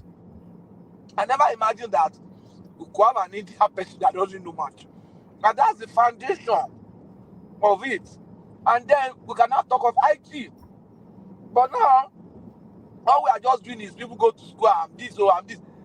Problem is coming. The problem that is coming is with all these skits, TikTok, all these things. Our guys are not going to our creativity now is going to be channeled on social engagement and stuff like that. That cannot take us far as a nation. The coming generation are going to really be less productive. The little gain that we have been able to gain from IT is by self-effort. Look at I learned there are a lot of people in Nigeria now working remotely. In India, in Australia, they are working in Australia. Some of them are working for companies in the US and Canada. They are making money. They are earning foreign exchange. I have friends there in Canada who have gone back to Nigeria because of Starlink and everything. So they moved. They are still working for. They said they've cut their prices by 50%. Starlink. Yeah, look at it, and they are working for Canadian company. In short, I'm going to talk to my boss because my job is like that. I could just work from anywhere. So I'm considering maybe I'll just move to Nigeria and spend 3 months, and work from there. It saves me a lot of money. So it is like that. But our educational system is not targeted at all. So also our leaders, they are not creative. They are not. What Baba is even saying is they are the simple, low-hanging fruit that they are supposed to see. Though they see it, I don't think they are serious about it. Like going into other areas of our culture, there's cashew, there's coffee, there's even the regular cocoa. Cote d'Ivoire is just on cocoa. Look at the stadiums they built when they hosted Nations Cup. That country can host the World Cup. That's just the truth. Let's be very, very objective. So I don't know what we are doing. We don't have serious people. I'm telling you. Look at all these badges, all of them. What are the ideas they are putting on the table? What are the ideas they are putting on the table? Do you think the cabinet should be rejigged when Tinubu hits the 1 year mark? He has to do something. He has to just do something. I mean, we need to compete. There are people. There are more serious people. There are more serious leaders. Look at Kagame. Look at these are serious-minded people. Leadership of a country is a serious matter. A leader of a country cannot the cost of a single mistake from a leader is very, very high. It's very high.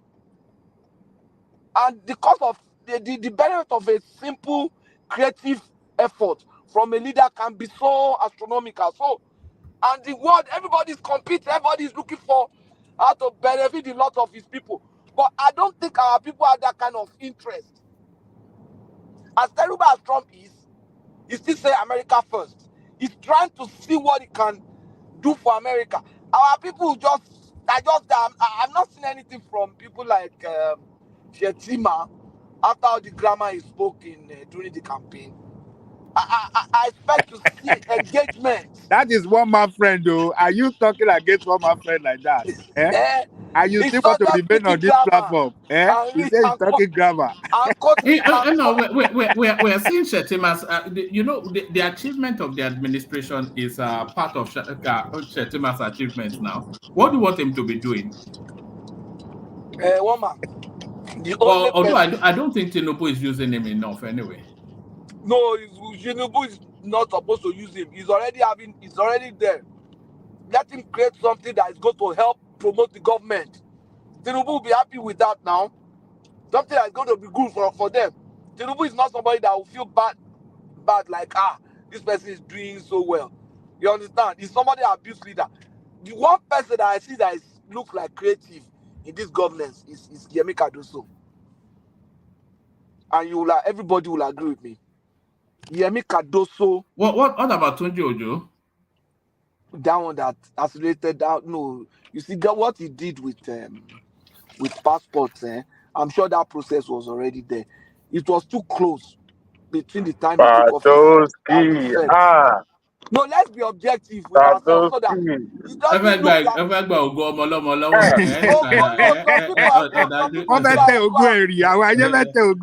at that. Baba, there are times you take over office and you are just lucky. Some people have already done the work. You are just taking the share and harvesting. That's what I see there. What he has done there. You know, Patowski. It is possible that those things are already available, but you see, the political will to put his foot down and say, you know what, this is the route we are going to go. This is the timeline. This is how we are going to go. This is what we are going to do. That action right there is what makes him different from other people that have occupied that position before. So it's not as if there's one magic, but for the fact that he put his, even despite the fallout on his own political capital, he stood his ground. I mean, do you know what it takes to make those immigration officials do their job? I mean, racketeering. That is how they've been profiting from government for a very long time. But for a politician to now come around and say, you know what, this is the route we are going to go. To me, it deserves applause rather than condemnation. I agree with you. It's possible that, okay, those things are there, the passports are there, but corruption in the system is not even, they are holding them to create scarcity and make sure so that people can get the kickbacks and everything. I'm sure you are right. And the fact that he's not going to allow that kind of thing to continue is possible. But one thing I expect from somebody like this man in power is for him to start to be moving around too. Let him be moving around. Let him create maybe an energy bank, get a license to create an energy bank, a kind of infrastructure bank or energy bank. In that situation, individual can invest in solar farms. I can decide to say, okay, I'm going to power Mokola, or I'm going to power. You understand? People can borrow money from the bank and install solar on their ceiling, and then use part of the solar to power their house, and whatever is left they can put in the national grid. You just begin to have every house. You give them credit to to invest in energy or in power. So the man is just there. They say I was deputy governor of Central Bank. We all know how people become deputy governor of Central Bank. Right? It's a political appointment now. It's not because he's the smartest banker or something. So that should not be used as a criteria. Yeah, but Patoski, earlier you said when you were trying to compare what Kashim has done, you can't equate Kashim position to, ministerial position, even the CBN position. Most of what Shutima will be doing now is probably behind the curtain, advising the president, taking the decision together. I mean, I don't expect him to be in front of camera every now and then, just like Wiki is doing. So So, if he brings I out mean, any you can't. creative idea, do you think Yeah, Tinubu but will not you allow can. him? Do you think The Tinubu will thing is, not allow him to run it? the success of that administration will be a collective shared praises, not just for one individual. As it is right now, if anything could come out of this administration, guess what? They will be whose name they will be calling the most is the president, right? So Kashif Shetima, even though vice president is constitutional, is still at the cabinet level. And what you will not see him doing is to outshine his boss by being in front of camera every now and then. Most Now, of not the talking time, of being in front of camera now. I told you Yemi Cardoso is one of the most creative. Yemi Cardoso Is a very shy guy as has not well. been a camera person now. Yeah, but you will see the work. The guy is creative. The guy is as if he's the only one working in this government now. The guy is, and his own situation is very precarious. And it is doing excellently well. The way it's rebalancing that economy is unbelievable. It's but on this unbelievable. show, this same man has been castigated. This same man has Yeah, been, by Bulata and Co. Yes, I yes, know. by being rubbish, by saying that you don't even know what he's doing. But you see, some of these decisions being taken. Sometimes it's easier for a minister to come out to take the glory and say, well, this. But you don't take you don't take action without authority from the executive, right? So not just at the Federal Executive Council, but talking about the presidency itself. So somebody still has to say, go ahead, I give you the political backing to do what the plan that you want, that you have. So that is why you won't see people like You are talking as if each time they want to do something, they need to go to the president. No, they have their powers too that are constitutionally given to them. For example, the Minister of Power, the Minister of Aviation, he has power to look for foreign investor now. He doesn't have to go. Mr. President, I want to look for foreign investor in aviation sector. I want to gather together creative youth who can help develop this and that. He can't act, even though constitutionally is granted that authority, he can act outside the scope of executive. He still has to have the approval of the executive as its principal. What you are saying is, you see, the executive, the principal doesn't have to approve everything. No, I don't think Tinubu micromanages them. I think you're talking about it doesn't micromanage them. He can't even. It's not possible for him to have micromanage. How can he? He does. He does. He micromanages. He micromanages 50 ministers or 70. You know what he has done at this macro level? Because he chose what is this this lady, the one coordinating the Adiza. He appointed Adiza to help him coordinate by micromanaging them through Adiza. No, that's no, you are wrong, Adewale. It's just an appraisal system now. It's just that, yeah. You know, micromanage. Yeah, that's not managing to every detail. That's micromanage. Nobody does that. Have you guys watched hold on, Dewale. You know what usually happens is once they've gotten the sign off at the FEC, at the Federal Executive Meeting, once they've gotten the sign off, then it's pretty much down to the minister to carry out that brief. and then Exactly now.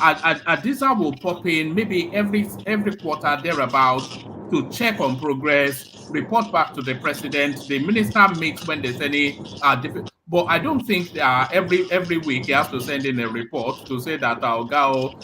This is what you I have bought said. Have you I guys bought a biro today. You know. Woman, have you guys watched Raji Fashola's interview when he was giving us the snippet on how he run the affair of Lagos State as a governor?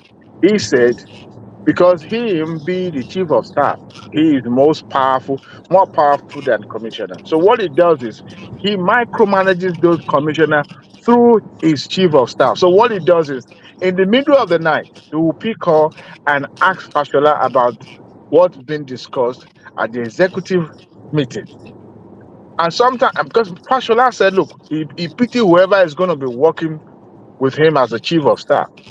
He That what he cannot does do is that when now. He wait now, cannot do that. even though it's at the higher level, at the bigger stage, he's still going to micromanage because that to measure the performances of all these ministers.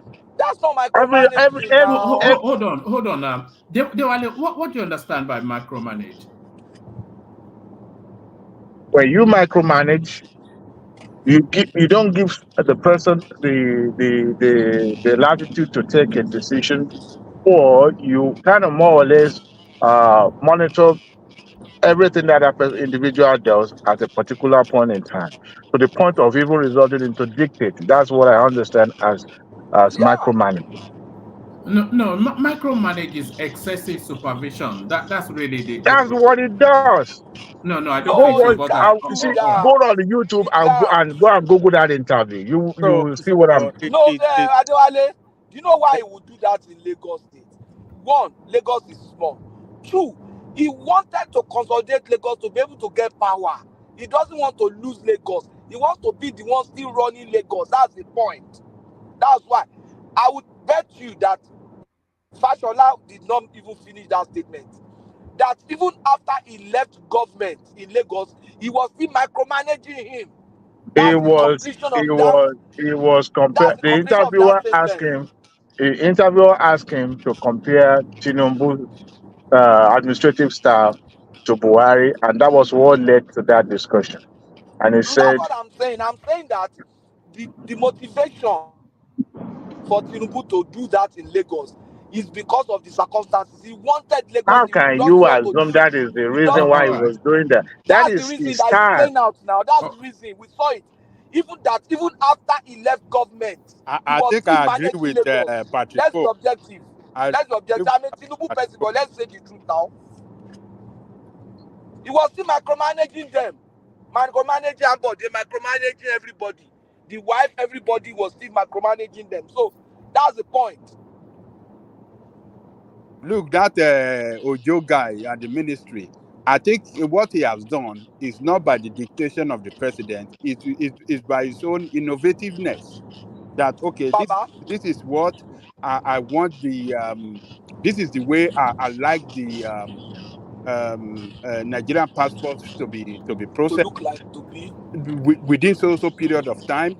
It should be ready. People should apply online. People should do the biometric this thing within so period of during the process, and within so period of time your passport should get to you. That was is by his own innovativeness. It's not by uh, the dictation of the president. So it is when the president dictates to you, this is what you must do, and you can't do above this. That is micromanaging. So I don't think he's doing it in this. I don't think this man is doing that in. Baba, I mean, how do you not even appraise me? How do you appraise my how do you performance appraise if you are him? the If you one? are If you are the one micromanaging, how do you appraise micromanaging, him? Uh-huh. how do you now hold me accountable? And even in the one of even Lagos, do you know that one person that he did not even, I wouldn't say that he did not micromanage them when he was governor, but one man that he could micromanage was that of judiciary commissioner, that Yemi of Ibadan, because that one Egbon, from the day one. That one reached an agreement with him that, Oga, if you want me to work in this ministry, if you want me to be the commissioner, then you have to hand off from the way I want to run this place. I don't want political influence. I don't want any kind of influence. Leave me alone. Let me do my job free hand. And he agreed with him. Oshibajo said it himself. He said from day one, that is what he put before when he invited him, you know, to offer him that job. He put before him, yes, if you want me to do this job, then you are not going to control me. You are not going to influence me the way I want to do this job. There is no political interference. There's nothing. Leave me alone. This is my profession. Let me build, you know, the legal offices of Lagos in the best way I know is in conformity with the law and the best way that be good for Lagos State. And people say, don't worry, you know why? All right. Let's not get too stuck on micromanaging, but let's bring that home and then we'll go to another topic. Yeah. Babajale Koko. Every commissioner, every minister appointed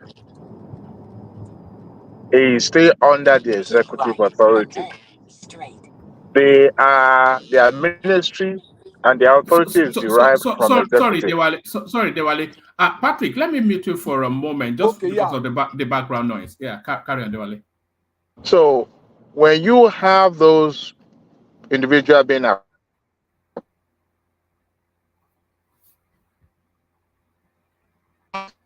have we lost you now, Dewale?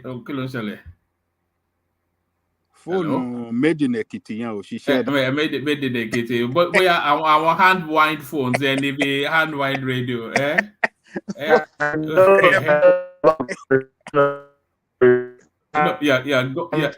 You're going. No, we can't hear you anymore.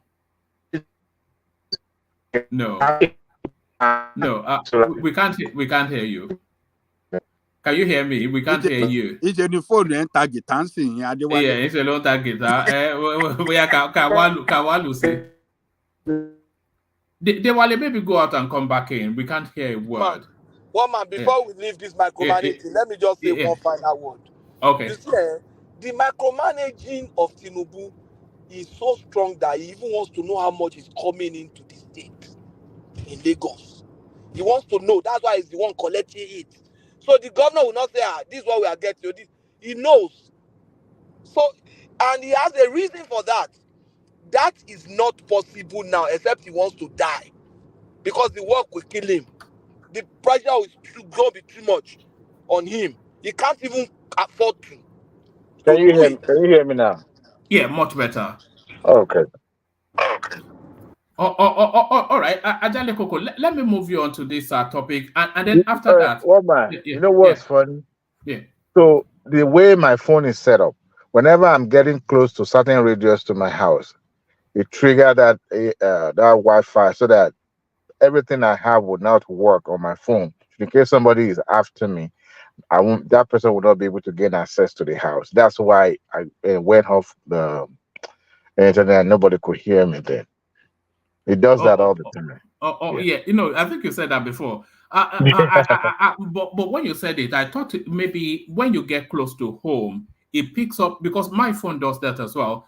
When I'm at home, the phone goes onto the home Wi-Fi, and then when I leave home, it goes onto the service provider Wi-Fi. You know, but yeah, it does that. Every other gadget in my house that also linked to my phone, they just trigger off like that, and that's the reason why I was stuck. I could hear everybody, it's just that I couldn't. It was going ding, ding, ding, ding, ding. It was going there. It was, those funky sounds.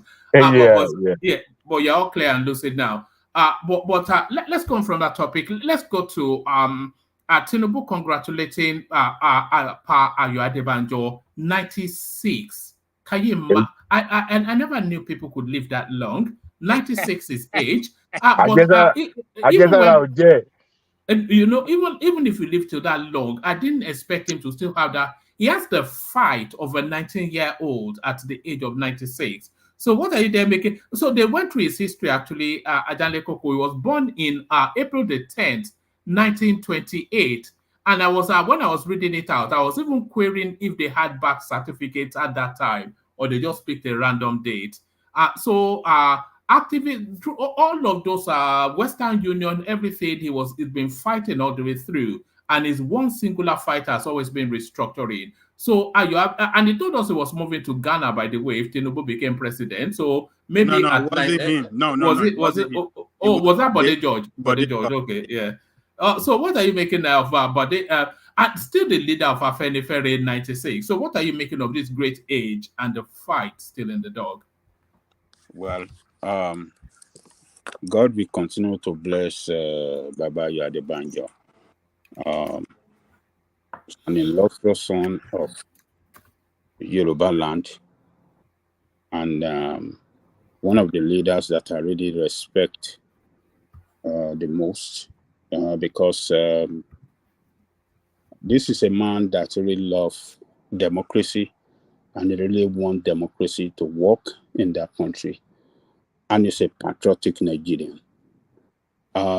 You don't see him, anytime he's talking, for restructuring. He believes strongly that restructuring is the only way out, is the only thing that can make Nigeria work for everybody, not for one particular section of the country, but for the entire section of the country.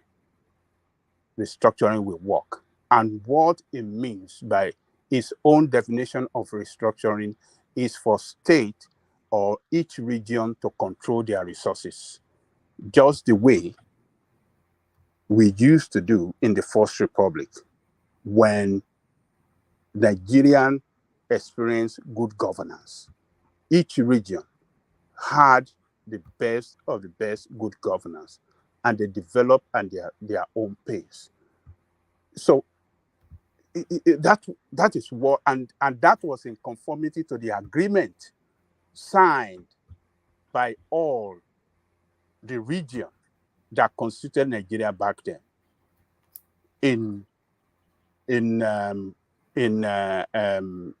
How do I say it? In collaboration with the colonial master, the British.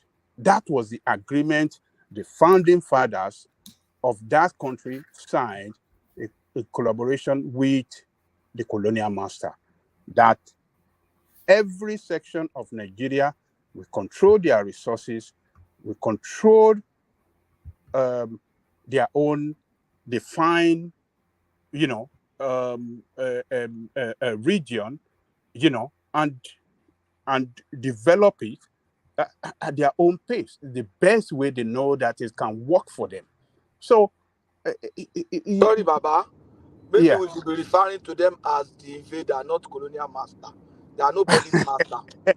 They just I detest that phrase as well. Colonial master. Colonial master. And we think they are our colonial master. They are our colonial. No, they are invaders that came and took everything. Yes, I agree. I agree. They are ashamed. I agree with you. I agree with you on that. So, he's a true. And by the way, there's still a big topic in the finish that point, but there's still a big topic in the global space. There's still reparation for what happened to Africa. But carry on with what you're saying. I think that's a big. One of these days we'll have conversations around that. So it's a true patriot, and I wish all Nigerian leaders have the same mindset and the same ideology like him.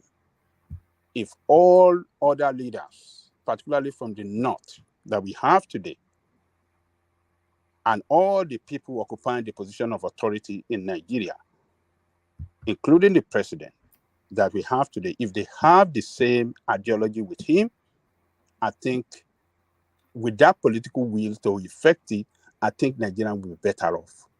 But, the centralization of the system is what... Good morning. Good morning. One day, I want to Saudi. Idel Fitri, báwo ṣe yẹ ká sọ? Eid Mubarak. Eid Mubarak. Eid Mubarak. Eid Mubarak, yes. What bank? Not Hosni Mubarak, but Eid Mubarak. Eid Mubarak, yes. Okay. We don't call, in Nigeria, we usually say Salah, but here we call it Eid. Eid Mubarak. Eid Mubarak, yeah. Yeah, sorry, you calling me patriot. Why, just because you believe in restructuring, is that why you calling me patriot? Not only that, but because he has been standing up for the right thing to be done in that country, particularly in the running of the country. So that's what makes him a patriot to me. And he fought for the democracy that we have. So for the fact that some people believe that restructuring can be a solution to the problem of the country, does that make them a patriot? If somebody doesn't believe there is other way, because I can't believe that there's only one way to restore, at least to make things better. Do you believe in restructuring yourself, Simba? You know why I'm saying this, one man. After the independence, if you see the problem that came, Simba, we have. Answer that question that one man just asked you. Do you believe in restructuring? You know, I'm going to, it's not a yes or no. And I want to give the reason why I will say no. Okay, sorry. Okay, before you give the reason why you say no, okay, actually, carry on. I might ask you a follow-up question. Carry on. Okay. If Baba Ajare Koko would be sorry, Simba. King, you can come into the conversation as well. It's just an open floor, but carry on, Simba. Okay. If Baba Ajare Koko will say the truth, there were mirage of problems we are facing immediately after the independence that led to the collapse of the regional government.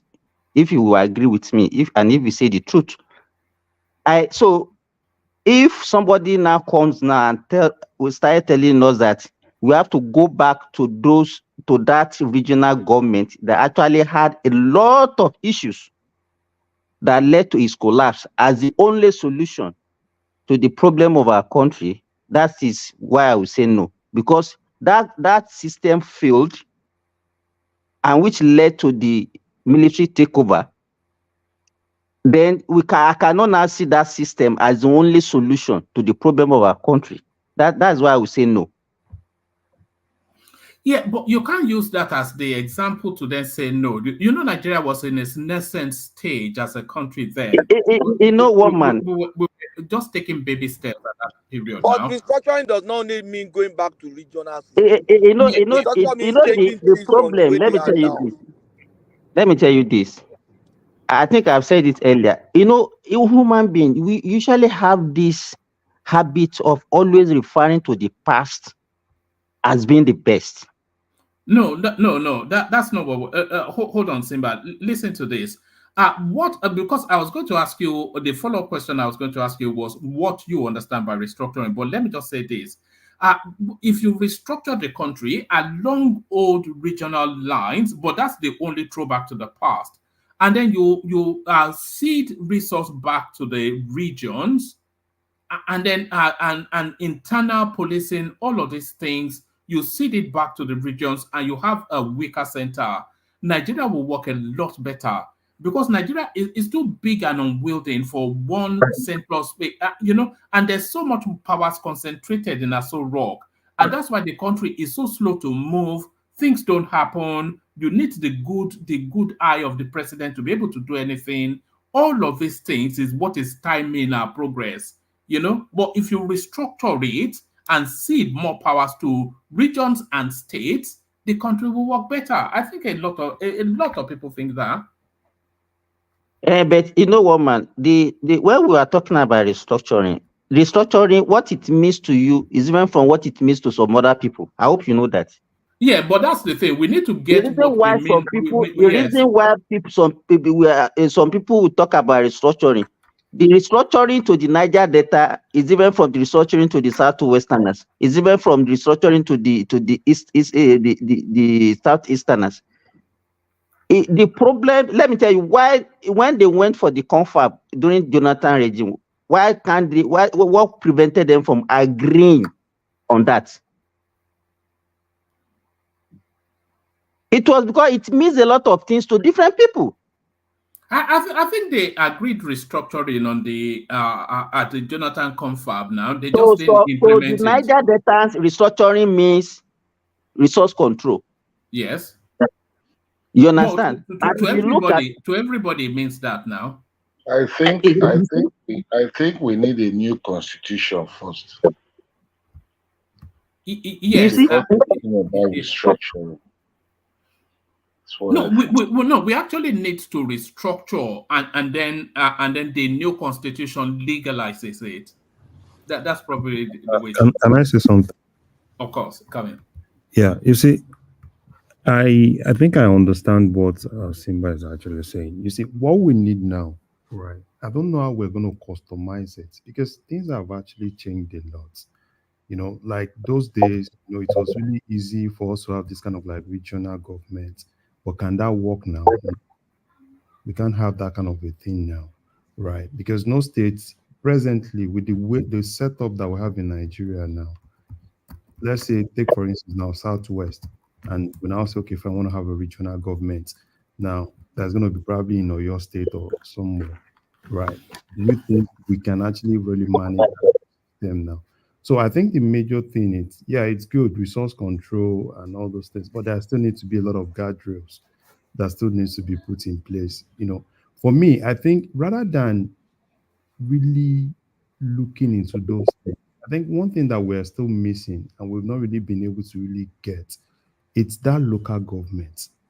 Because that layer, the politicians, right, they actually collaborated among themselves, brought that local government layer to the barest minimum. The governor, can you guys, I think is it from my side? Can you guys hear me? Go ahead. From somebody else. Okay. Yeah, I'm kind of like hearing some echo, and I wanted to know if it's actually myself. Okay, so that particular layer, you know, the major problem we have in Nigeria is actually coming from the fact that that layer has been scrapped. Because take for instance now, we talk about, oh, there is food scarcity, there is this, there is that. You know, a lot of things that are supposed to have been done at that layer, you know, we have now taken it to that you know, that state level, which most of the things don't even really are not really things that the state level really need to look at. And you know, they were able to really, aside the fact that financially they collapsed that structure, also they even collapsed the electoral structure at that level. Because you remember those days where you are really interested in who is going to be the counselor of your own side, right? Not to even talk of the chairman, but now you hardly even think of whatsoever or who is the counselor. And at that point, we are kind of like holding people responsible at that level. And immediately we lost that level. That's why at every point, you now start seeing everybody wanting to hold the president responsible. So, and if you look at all those countries that we have, all these advanced countries, they work because that layer still work. Hold on, Larry. Now, Simba, let me mute you for a moment because of the background noise.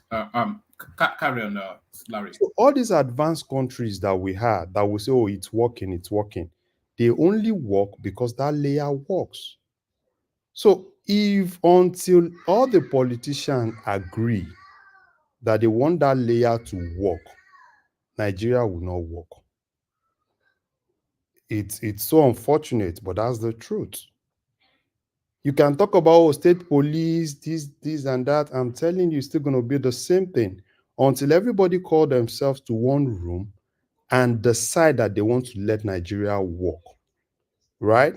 At that point, now, if they need to rewrite the constitution whatsoever and just make that layer work, nobody's going to be interested in, you know, because there are a lot of things that layer is supposed to be doing. If they have the right finances, put some guardrails into it. If somebody is stealing money, we all know, yeah, let them face it. So we can say all big thing, restructuring, resource allocation, this and that. I'm telling you, it's still gonna be You don't think Nigeria is is too large and unwieldy to be managed centrally? Yeah, that is what I'm saying, right? Oh, yeah. Because that's what I'm saying. And because they agreed, because it's not just one person, right? It's a collective agreement to collapse that side. And Obasanjo tried as much as he could, but he couldn't, right? So it's a collective agreement from the state government to Larry, what did he do? How did he try? What did he do to prevent it? It was what I even started it now. So what are you talking about that is no. Do you see? Do you know when this whole thing started? For me, Obasanjo tried what he could do at that point. But ever since, at that point, look at the whole thing.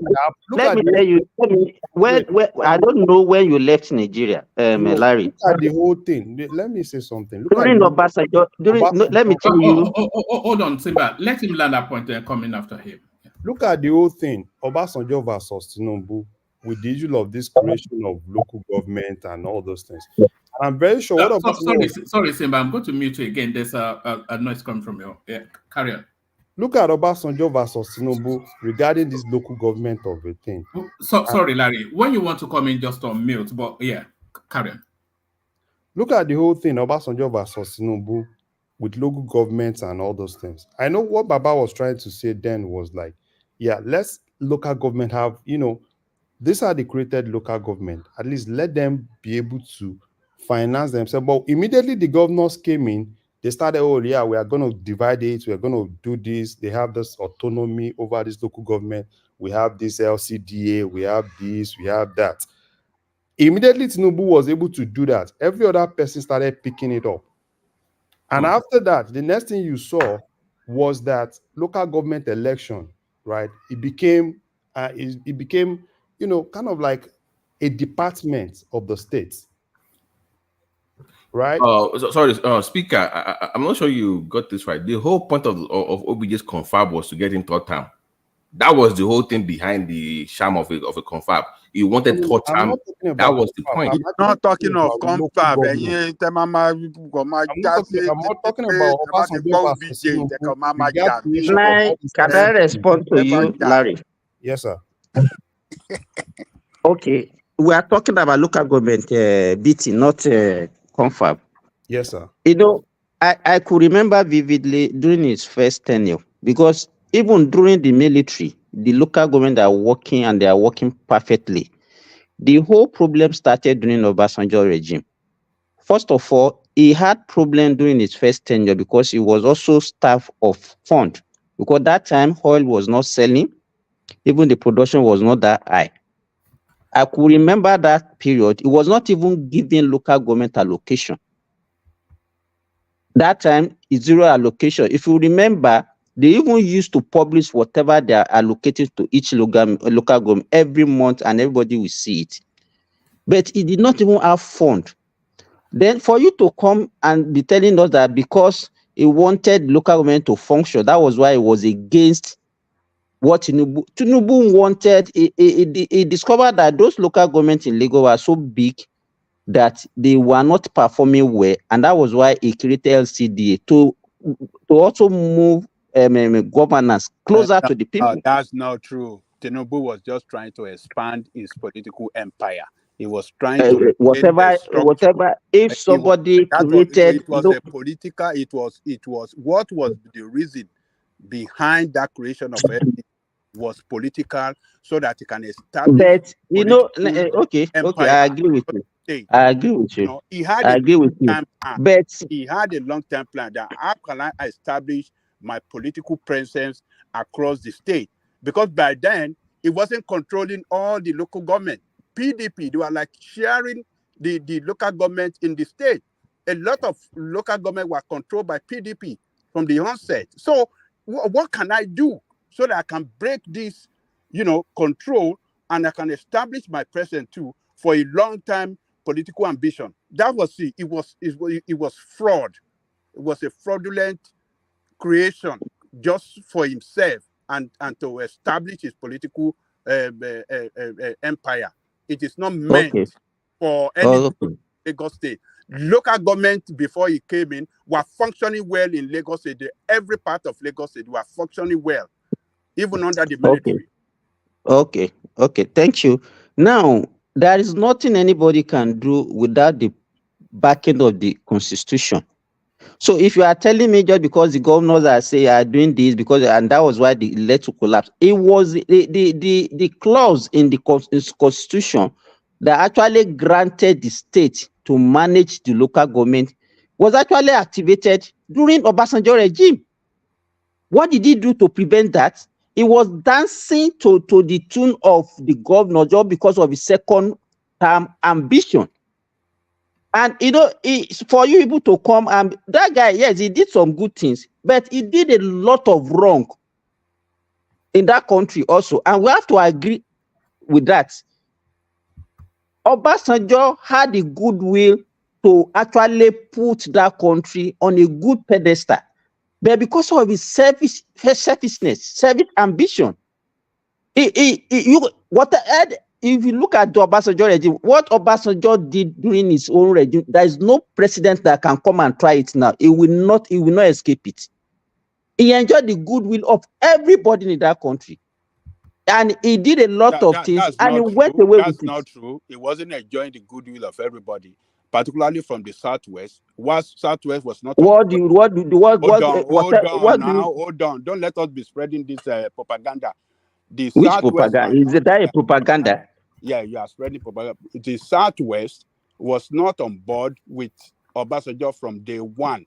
They were anti-Obasanjo. Every move he's making, every policy is pushing. Yoruba people, Yoruba political leaders. But did you agree with me that he has a hand in the problem that we have with the local government now? Did you agree with me? That what? That he has a hand. He was the cause. He was actually the one that started. How can it be the cause? Hold on. How can it be the cause? When actually, as a military officer, he was the one that created local government. Okay, so because the non-functioning of the local government started during Obasanjo regime. What happened is that the constitution handed over to him by the military. So hold on, Yes, the constitution handed over to him by the military have it there that the funding to local government must not go directly to local government, but through the state. So it wasn't Obasanjo, but the constitution. And remember, at the beginning of the administration, he was sending allocation directly to the local government because nobody knew, because that was the way he was operated under the military. And nobody knew because the constitution, nobody saw it before they started the democracy. He didn't even see the constitution. There wasn't hard copy of it. It was just in a sheet of paper that was given to him on the day one. So nobody knew, nobody saw anything about the constitution. And he was practicing the way the military left it by sending money direct to the local government. How can you be seeing this kind of thing on a global platform that nobody know about our constitution? The president does not see the constitution. Look at you. Look so at what is he using to govern the country? What are you talking about now? How can you because you want to lie? Because you want to lie. One voice at a time. You are being economical with it. How can you tell us that our constitution was on a sheet of paper? Don't listen with biased mind. It's you that is telling lie now, Baba. I'm not telling lie. The constitution was on a sheet of paper. Nobody sees it. Nobody knows anything about it. And he's the president. He's governing the country without constitution. Is that what you are telling us? I'm not saying that we didn't have constitution. The constitution. You say he doesn't know anything about it. You just said it now. Simba, let him make that point. Yeah, go on. Why can't you just listen? What I'm telling you is that we had a new constitution back then because the military hurriedly handed over. And because of the shenanigan constitution that they handed over, they didn't let anybody it wasn't available before they handed over. So nobody have seen it. They handed over the constitution on the day one for them to swear in on the constitution and the swearing in. And it was later that the governor came up to say, look, the money that federal government is sending directly to the local government is unconstitutional, because they did not know from the day one. They thought that, yes, it should, the system being operated by the military by sending money separate to the local the local government funding going separate to them, not through the state, was the way it should continue. So it was later the governors gang up, having read the and saw it, they said, no, you cannot continue to do it. The money to the local government must come through them. And that was how the state government cornered the local government. That was how they were able to have local government under their own control since then till date. So you can't say it's Obasanjo. It's the constitution of Nigeria. And every effort to stop it, they refuse it because they know it worked for them politically to have the local government under their control. They can starve them financially, and they can control them politically. So, and that is what is happening today. If local governments have been receiving their funding directly and not through the state, I think the local government will have enjoyed autonomy, and they will have performed better the way than what we have it today. So you can't blame Obasanjo for that. It's not Obasanjo. It's the Mirage Constitution, which Baba Yadebanjo has been speaking against, is the cause of the problem, and that is why Nigeria is not working. So when Baba Yadebanjo speak, anytime that he talk that this constitution is not working, and that restructuring is the way out, and restructuring with a new constitution, restructuring that will give every state and every region or geographic group you want to call it, their resource control, and not waiting for funding from the federal government or monthly allocation from the federal government. You see, that is what I see as a patriot. He's a patriot, and he fought for this democracy that they were fighting. Tinubu ran away. Some other political leader ran away from the country from the fear that they would be killed by the military. But that Baba stood. He was there, and they attempted to kill them. And they even came out on the TV telling Abraha, we owe you 1 bullet. If you want to come and kill us, we owe you 1 bullet. That is a patriot. So if you don't want to see him as a patriot, I don't know who you want to see as a patriot at the age of 94, still fighting for the goodness of the country, still calling on the present administration and every government to do the right thing. Ma'am, please allow me to interject, please. Before you interject, I want Simba to have the right to reply, but Simba condense it, and then you have a say the star, and then after you, I want us to bring King into the conversation, because I think he's joining us for the first time. So Simba, you respond to Ajande Koko, and then you have the final word after him, the star, and then we bring King on. Simba. Okay, thank you, one man. I don't think it will be good for Babajide to come here and be telling us that the Obasanjo regime, even during their first tenure, does not know anything about the constitution. When we have that democracy, when they added over, the military added over, everybody was still skeptical about the workability of that democracy because of the previous experience. Even the people that actually won the election during that time, people just gave them that opportunity that let us protect this democracy because this is what we wanted. A lot of people have suffered, a lot of people have been killed because of this thing. So that goodwill, that's what I'm calling about goodwill. Nobody was against them. They have that goodwill to do whatever they wanted to do. But Obasanjo refused. What did he do about the restructuring during his own 8 years tenure? It was not even a discussion. It was only that Afenifere that was championing that restructuring that time. Everybody was aware of that.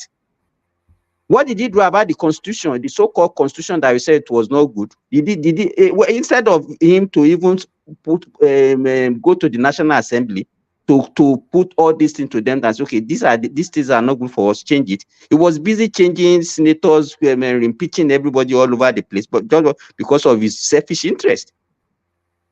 So he did nothing to prevent the fall of the local government. That's what I'm saying. So he was during his own regime. That was when the local government started disappearing gradually, and that was what we are seeing today. He did nothing to prevent local government from not functioning. So that's what I want to say about that woman. All right, Bredan. Sorry, woman. Let me just quickly say this. Woman, woman. Do you know why? Do you know why I would support Simba? You see, Obasanjo, if you look at it, Obasanjo did nothing to strengthen our democracy after he came to power. He did a lot when he was military. But when he came to power, he did a lot of things that threatened the democratic process. He organized the worst election ever. Even the winner of the election said, no, this election was fraudulent. You understand? His second term, it was just, that was how he took over the West and other places. PDP was winning everywhere. He removed Senate president. Those are the kind of things that threatens democracy. 3 Senate presidents, remove speaker, remove no, is it 3? He used 7 Senate presidency for 8 years. 7. Yeah, now. Do you know, he removed governor with 3, how many overnight? He was Patoski was arrogant. He said PDP will rule for 60 years. So it was threatened. He did not give. It was not. It's not. Obasanjo is not a Democrat. He's not a Democrat at all. Forget about it. Autocratic. I agree with you guys. I agree. I agree 100%. It was not at all. It didn't threaten our democracy. So he didn't. Restructuring was not. It's not. It wasn't ready to listen to them. Say restructuring my food. It was just bullish and everything. So I beg. people do. That is why I said, Patoski. I said that part of his selfish agenda was to sneak in that third term during the so-called. That was the reason he was I remember now. No. That's one of the reasons was Wabara and the rest. He hated them. Wabara lost his bank. You know, all those kind of things. I beg. All right, the star come in and look at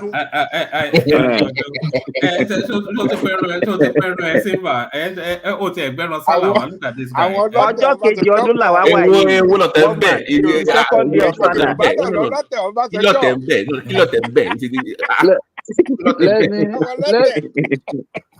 Let me not agree 100% with the last 2 callers. And in addition to that, I think Obasanjo missed golden opportunity to restructure Nigeria, because when Obasanjo was there, Obasanjo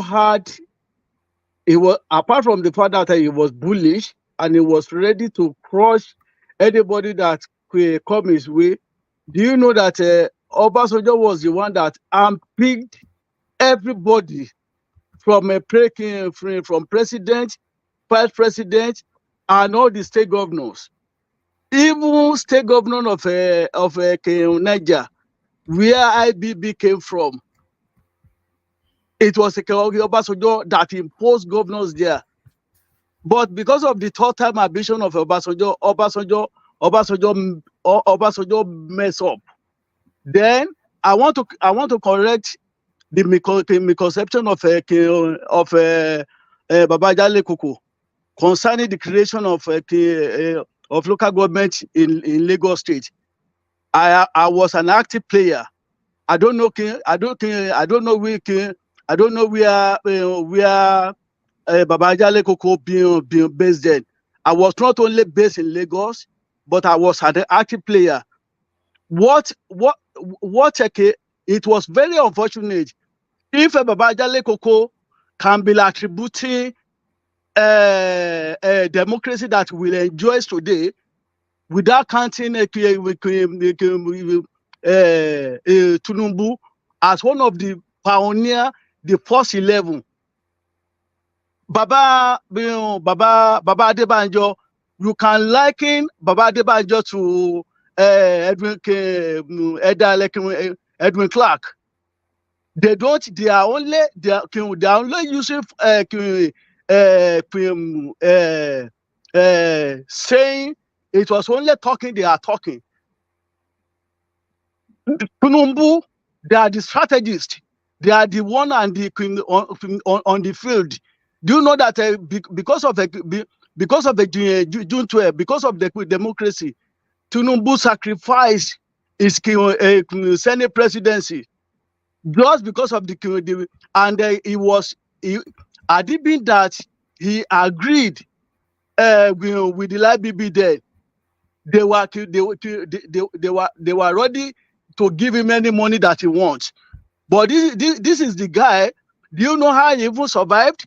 That he was not killed before he escaped to abroad, and he was funding all this radio coup de rat, all this violation of this world. It was Tunumbu that was sponsoring everybody at the expense of his life and the life of his family. So that is for that. Then for the local government, it was the collective decision of all the ladies. But unfortunately, by the second time, it was only Tunumbu that remained. And Tunumbu was resolute because it was an injustice that Kano State that is not as in terms of population that is not as big as Lagos State, that was created the same period. They carved out 2 states from Kano, and Kano State has 44 local government, while Lagos State had 21 local government. And this was that injustice that Tinubu was fighting for. Instead of I was in a PDP. My wife was a contestant, and we for both. For what? Do you know that PDP they went to court? She was a contender. She was a contender for what? For what? I mean, councillorship under the old local government. We all knew, including Ogunle, including Senator Ogunlewe, Letefusho Williams. Everybody in Neki, go and listen to their past interviews. What they were only against Tunumbu is that they should have allowed constitution to be adjusted. Nobody, because because they did not see anything at which they can hold on to Tunumbu. Everybody, including PDP, they knew that Tunumbu was doing the right thing, and they became OBJ himself. But Tunumbu is a champion.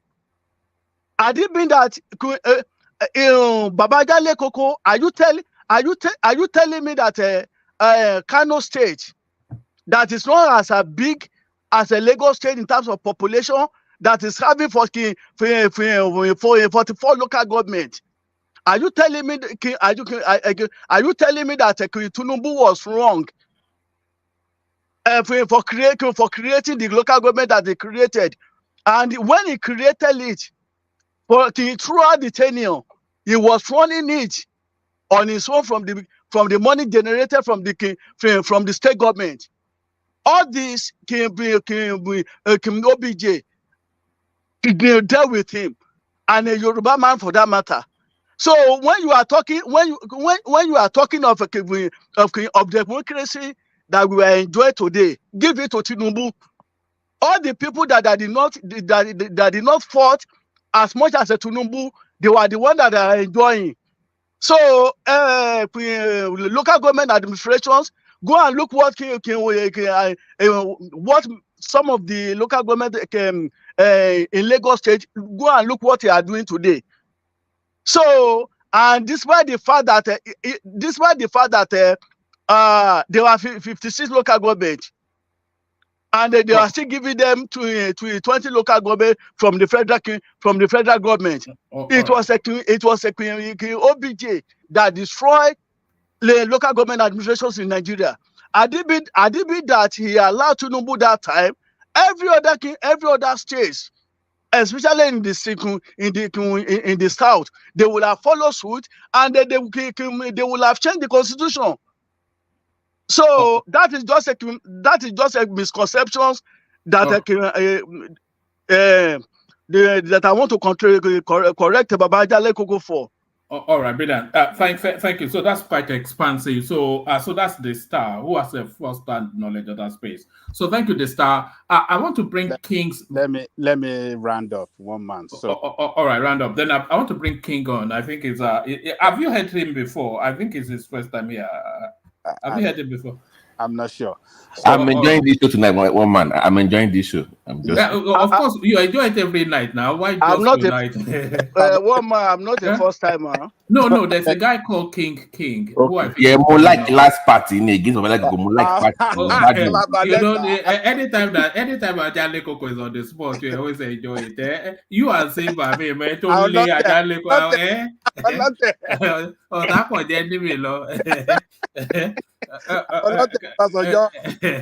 let me tell you. One man, you might have say something about Obasanjo real quick. I mean, about the let Ajale Koko round off, and then you have your insertion, and then I want to hear from King so that we know Ajale Koko has started off. Ajale Koko. Yeah. Let me round up one man. So let me tell you, our people can forget things so easy, and they can praise Tinubu all the way to high heaven. Tinubu did this. Tinubu gave us democracy. All this propaganda. The Tinubu that gave you democracy, that showed that it's a Democrat. Under him, 3 vice governor. Under him. Under a Democrat, this Tinubu you are praising. He fired the first, the second, 3 in 8 years. 3 vice governor. And that is the best person that, yes, is a Democrat. Look, I am telling you, the creation of LCDA was a fraud and was meant to expand its political empire in preparation for political future. It is not meant for any good thing for Lagos State. It can carry out the propaganda, all because it was against what do you call it? Obasanjo. Yoruba then were playing anti-Obasanjo politics, and Tinubu and the rest were using that opportunity back then to do a lot of things that, yes, because they knew Yoruba were on board with them on everything. So this Babajale Koko, that was a pure lie. Sorry.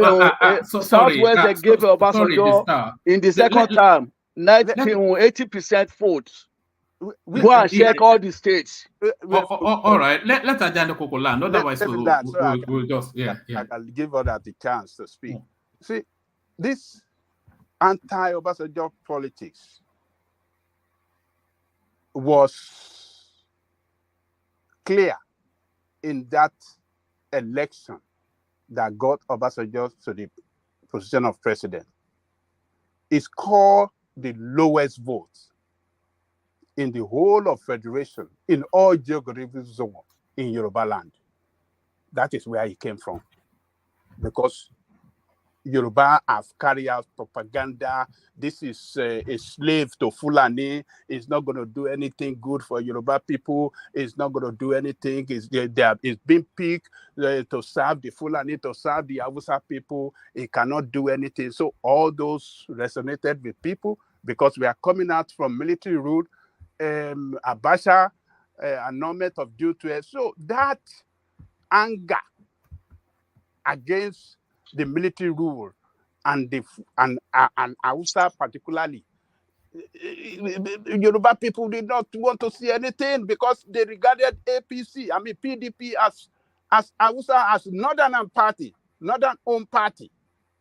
So this propaganda was the reason why you see Tinubu and all the rest taking all this action. And what Obasanjo was fighting for by that time against Tinubu was that now you wanted to start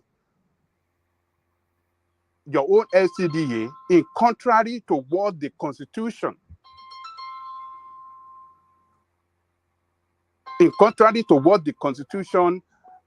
recognizes.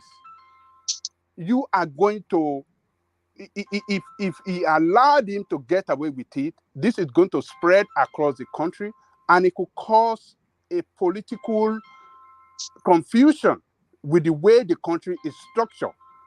Local governments that are recognized by the state, by the Nigerian state, is well defined. We know them. 20 local governments in Lagos and some other, they have Kano 44 and all these things. But the way to change it is clear in the Constitution. You have to go through the Parliament. That was the way it was written in the Constitution. If you want to increase your local government, there's a way that you can push for it through the Parliament, the Congress, or what do you call it, the Assembly. And once it's approved by the Assembly, you will have your this thing. Okay, when you are all justifying that what the Tinubu did in Lagos State, why can't you just say, okay, why not Yoruba Southwest increase their own state by having some other state, additional state in the West? Why not do that? And you have all forgotten the problem that Obasanjo faced from day one with what do you call it? This Sharia push from the north, when it started rolling out some policy that anti-northern policy. The Sharia, when they came up with Sharia in order to push back and possibly, bring down its government. You have all forgotten that. So, and at the same time, you see the Yoruba were asking for, what do you call it?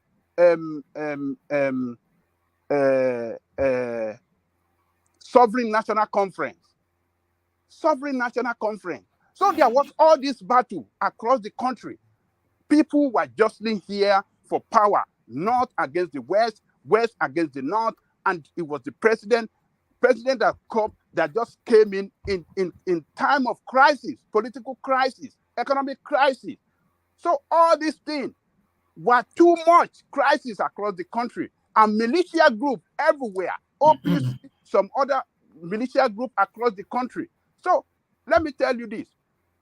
Obasanjo did his best for the country, but for Tinubu, you can't continue to tell us that Tinubu is a Democrat back then, because he fired the union leader in Lagos when they were striking for better pay. He fired him. He created local government in contrary to the constitution of the country. All those things they did just on the basis of tribal politics, which worked for him, and is still working for you people now. So let me tell you, but in conclusion, Baba Adebayo remain a Democrat. God will continue to bless him. God will continue to give him strength. And when you listen to him talk, that man can make reference to historical date, historical event at that age. I don't know whether you noticed that, one man. Yes, do you remember that Ogbeni is going? He said he was going to sample him to capture what he has to offer in terms of missing gaps in our history. But you know what, one man, you know that longevity is actually something we just can let that. inherit. Yes, it's genetically, but I just want Ajanle Koko to land, and then I'm we'll talking move on. about his sharp memory, that this man can make reference to historical date, historical event, and many, many things in the past. The Constitution, Masterson Constitution, the way they did, and every step of the way that what we went through before independence and immediately after independence, and everything that went through. This man will be mentioned. I mean, he's a great man. I have my respect for him. God will continue to bless him. He's a patriot. He's an illustrious son of Yoruba land, and he's a Nigerian to the core. And he has been speaking. Every time he speaks, he speaks for the good of the country. I hope that the president will listen to him and carry out restructuring. If restructuring is not done, that will bring resource control to the state. You ain't going nowhere. That's the truth. Centralization is not the option. It's an option for failure. It's not an option for development. So Baba Adebayo calling for restructuring all the time is right. And I give my respect to him. God will continue to give him long life and good health. Let me leave it there, woman. All right, brilliant. Thank you. Excellent. So that's Ajanle Koko. And thank you, Ajanle Koko, for holding the space as our others joined us. So that was Ajanle Koko that held it steady. Mike, you wanted to... Obasanjo? Yeah. First of all, the real democracy we have today, it was brought by, I would say it's credited to Goodluck Jonathan. He's the one that actually introduced the real democracy. The one we are, I won't say maybe it's not the best, but the one we have right now, it's not the same one we had during Obasanjo.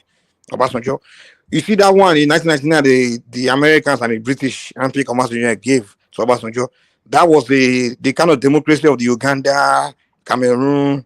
That was the kind of democracy. It was a puppet. Obasanjo was a handpicked puppet by the Americans and the British. I know the game very well. They knew what they were doing. They want to make sure they have that control of Nigeria. It's the same thing whenever a leader is against them, they find a way to take him out. The guy that took out Murtala Muhammad, Maurice Templesman, he was one that later married Jackie Kennedy. I know that man. He was the one Jimmy Carter picked to take out Murtala Muhammad, and they took Obasanjo as a puppet that time in the 70s. He always do the American bidding. Later, when they picked Babangida to do their bidding, when Abacha came, Abacha was refusing to do their bidding, and also they didn't want MKO to be there to be president because they knew the guy was not going to do their bidding, and Abacha wasn't doing their bidding because they thought he was going to do like Babangida, but that one was a knucklehead.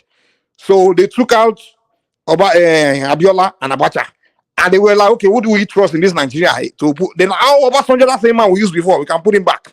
Now they wanted to use Obasanjo to rule Nigeria forever, or use him to indirectly be putting his puppet in place.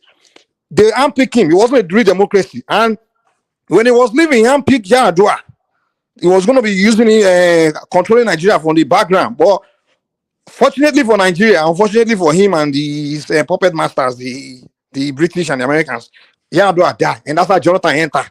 Fortunately, when Jonathan entered mysteriously, it was like an unknown factor. Jonathan happened to be listening to some intelligent Nigerians. We're exposing everything to him. The real secrets, like what's going on.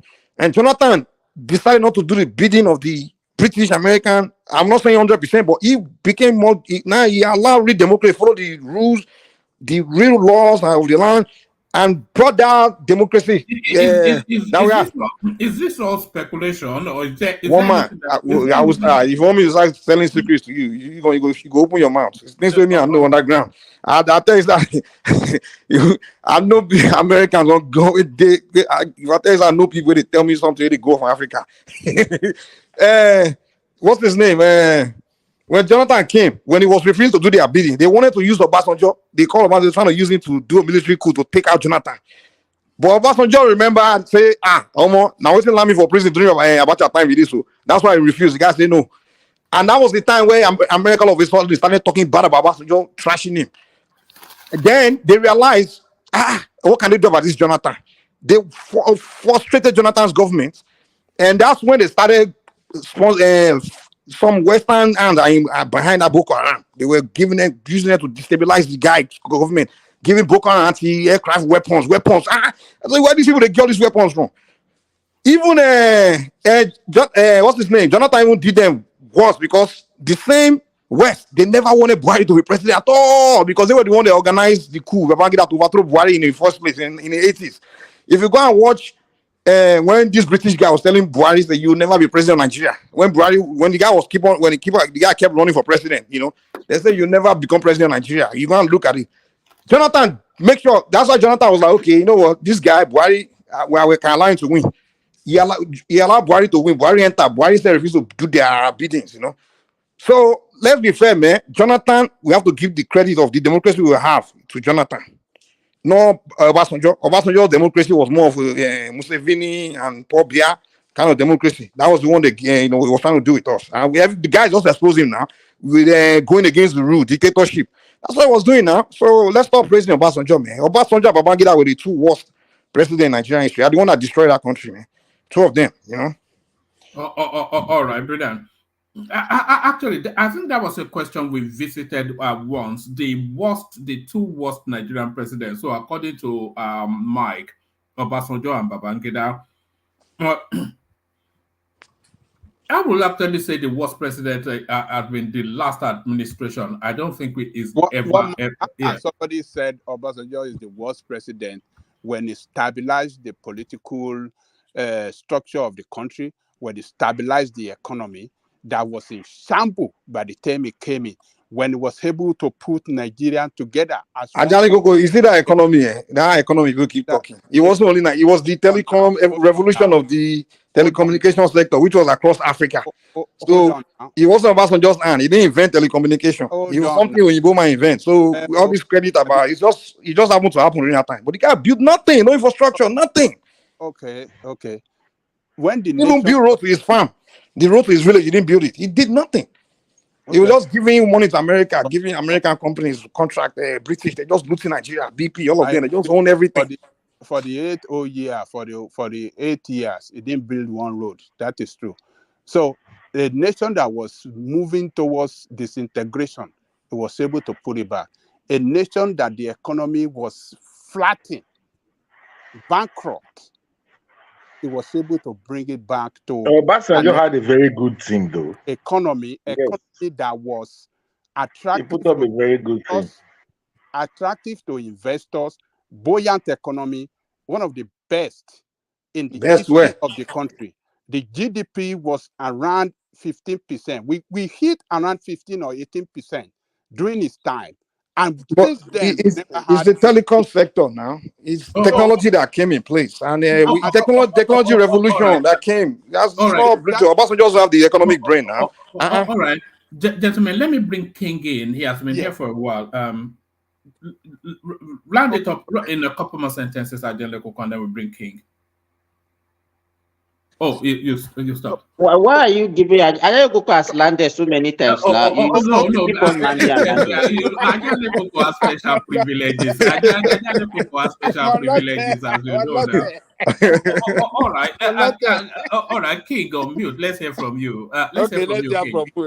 He's the one man. He's the OBJ of this platform. He's the OBJ. He's the array of the Kakao of the whole something.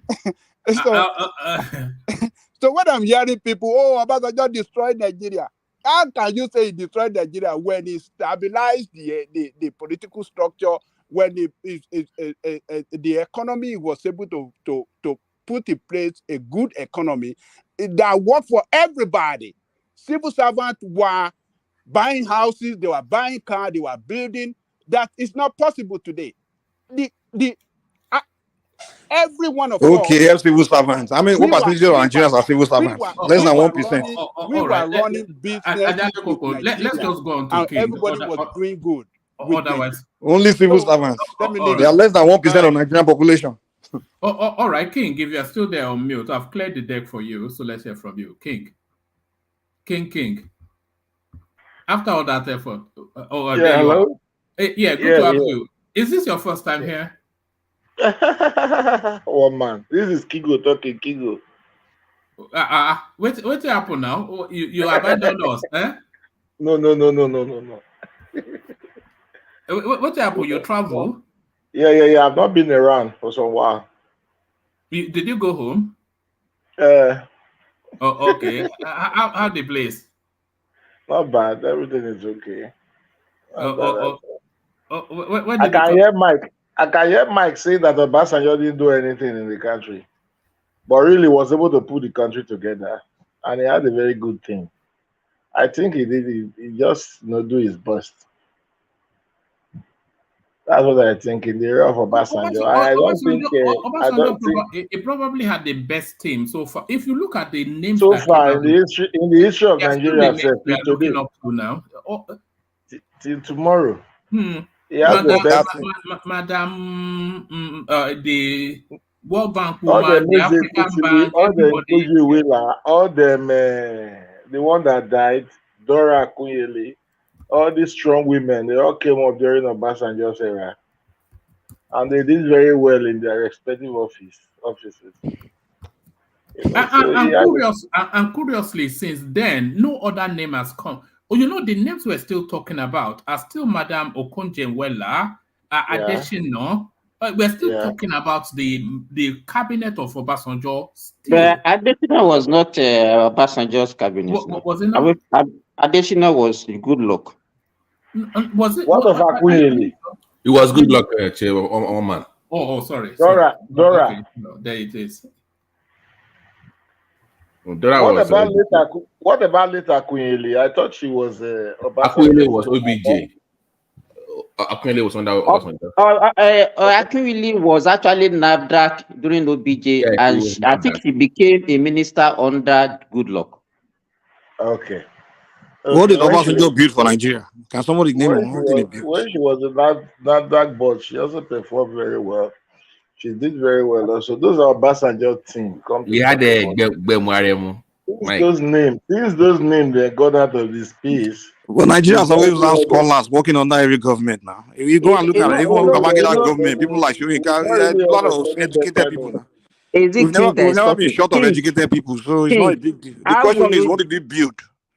We can point out project Jonathan did. We can point out project Buhari did. We can see what Tinubu is trying to do. Big projects that we can say, we see something. What did Obasanjo build the entire 8 years? Nothing. I thought he was able to clear our debt. We are not only debt. Even that debt clearance. It's not. If you see the economists, they will tell you that is not the best thing to do. Have you ever seen any country clearing their debt? America is a poor economic measure. Nobody, no country to clear debts. It was they asked him, they wanted money from him. Do you know how much it costs to service debt? To service debt? Do you know how much it costs? If you cleared it, it make you free. It make your country credit worthiness. That credit worthiness, it brought it, and you are still blaming him. Wait, Nigerians, you buy. He didn't build anything. The man didn't build anything. That's not how it's so-called declared. There was poverty, nothing. The Nigeria was shit. All the roads were bad. Everything. I used to hate going to Nigeria. He said he built democracy. How did he put King? In fact, this what tell us, because Baba Ajale Koko lie. He made that a clause. He just inserted that clause and he ran away. He said he built our democratic structure. What did he build in our democratic structure? When he was busy removing. Let me answer you. Do you know what he did? From King? Do you know what he did in the way he restructured the military in such a way that they cannot plan coup again to take out democracy in Nigeria? That is the good thing. Let's be honest. Yes, that I agree. King, I tried though, but I don't think they want to hear from Let's be honest. Let's be honest. OBJ beat a lot of roads. That one, I can testify now. He beat a lot of roads.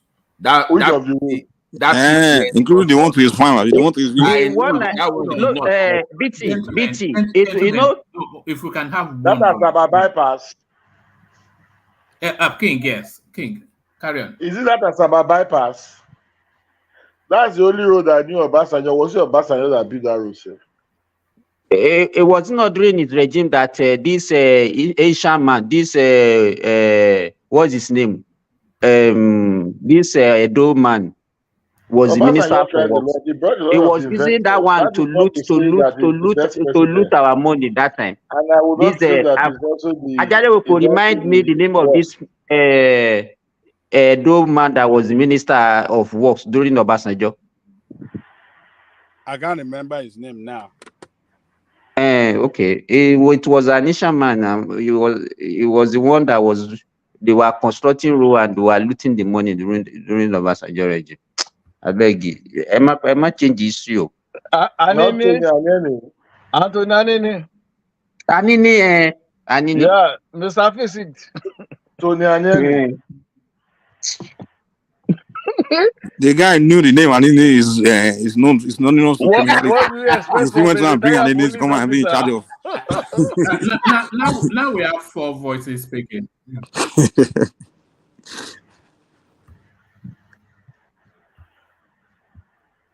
So one man, what's your next stop? No. I was just really wanting you to catch us up with your politics. What have you been looking at? What are you making of Tinubu? Is journey so far? And why is Peter Obi still campaigning? So just catch us up with where you are in politics. The area of Tinubu, the guy is really, come to think about it, when you go back to the politics, you will see that among all candidates in the past, Tinubu, we should give him the most experience when it comes to leadership. Let's not take that from that guy.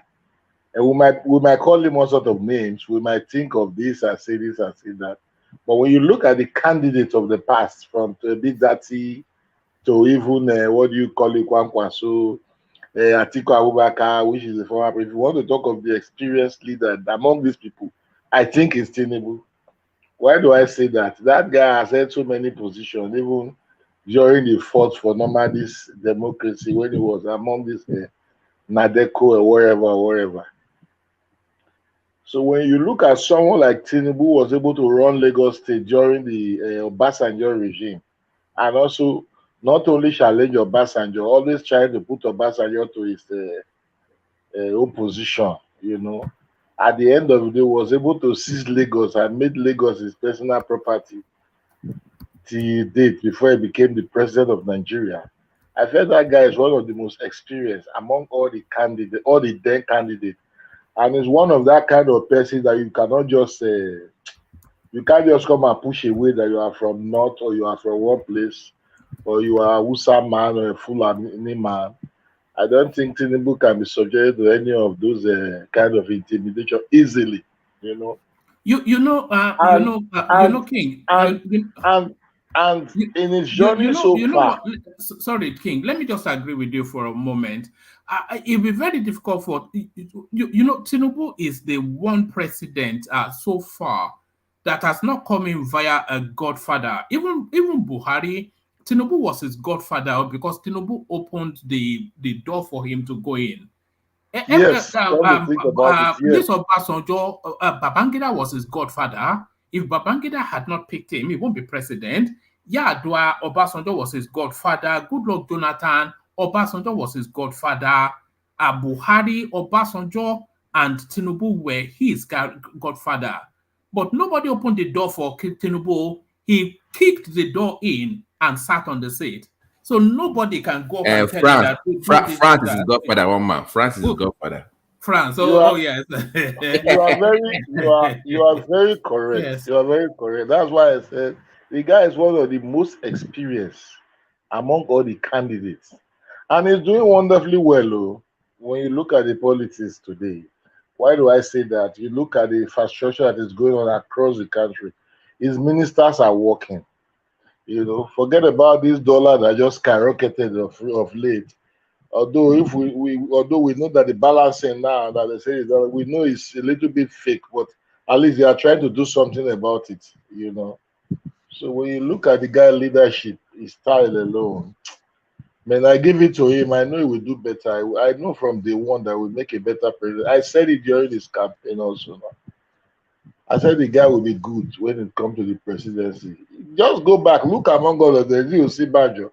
Who among those candidates then, or whether aspirant or whatever, you can use to compare the guy in terms of leadership, governance, and experience? You know, it's very difficult to really get one person that can really match him. Normally, So in terms of how it's going in his, But were you not an obedient? I seem to remember that you were obedient once upon a time. What changed? like myself, I was not really obedient, but I supported Peter Obi, and alternatively, I also supported Tinubu. Of that, I was really obedient, because when you want to, because this leadership of a thing, everybody will just say, "I want to be there, I want to be there." My brother, if they give you this country to run, you will now understand that it's not what you are thinking. You understand? So, with what that guy is doing now, we believe that in the next, before he clock a year in office, we might begin to see some kind of, relief, if not really visible, before another 6 months of his stay. We know that the country will have some change because he's a man of ideas and he's a real man of, I don't know, he's a man of vision. What are you making of what are you making of the borehole politics that Obi is playing at the moment? This borehole something that he's doing. Obi going to do the ball, man. It's a matter. It's just a matter of being nice to your people as one people. Even if it is politics, he's trying to play. He's playing it well. He's playing it well. But the question and the truth still remains that are those people ready to buy into those politics when the time is calm? That is what we don't think we can say for now. But maybe as time goes on, we'll begin to see the difference.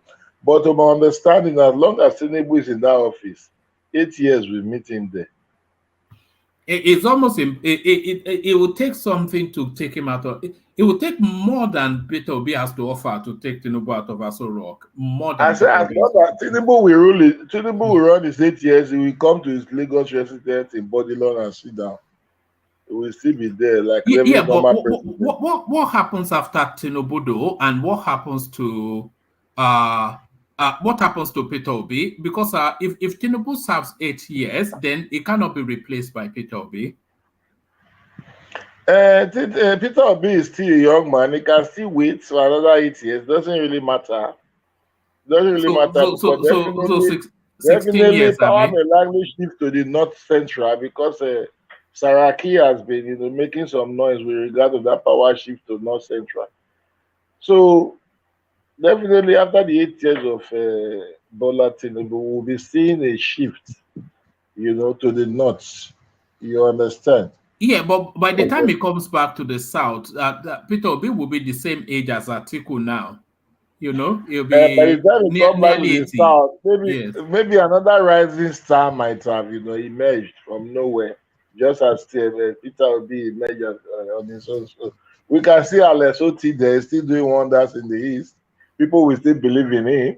So these are the things. He must not be Obi forever. Yes, he's popular. Yes, he wanted to do, but come on, the time does not really give him, it's not really, catch the permission. So who is he going to blame for that? Nigerians at large.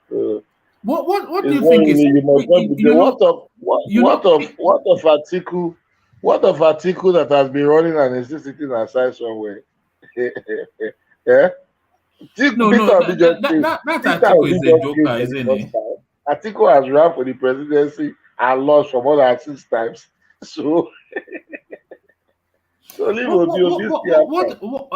King, what are you making of Atiku? You mentioned him there. So he's still punching at the presidency, which is to suggest that he still has ambitions to be president.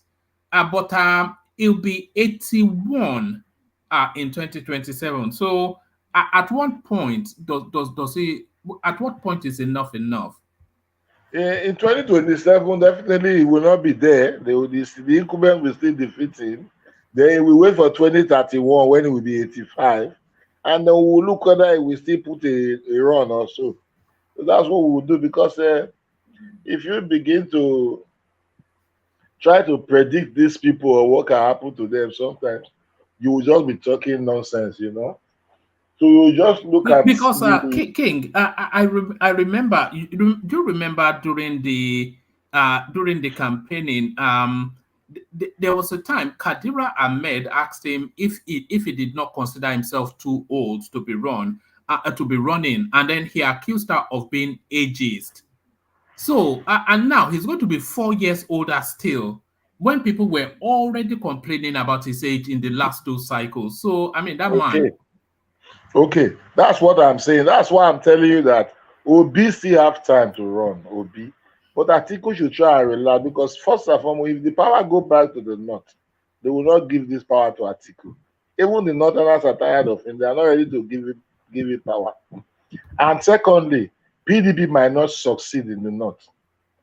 An APC, you know, big wig, or an APC, you know, hierarchy might emerge that can normally, you know, defeat whosoever that they are bringing out of the north. Because APC, they are the people in power. They are the ruling power. They can see us verse and rig anyone there. You know our country now.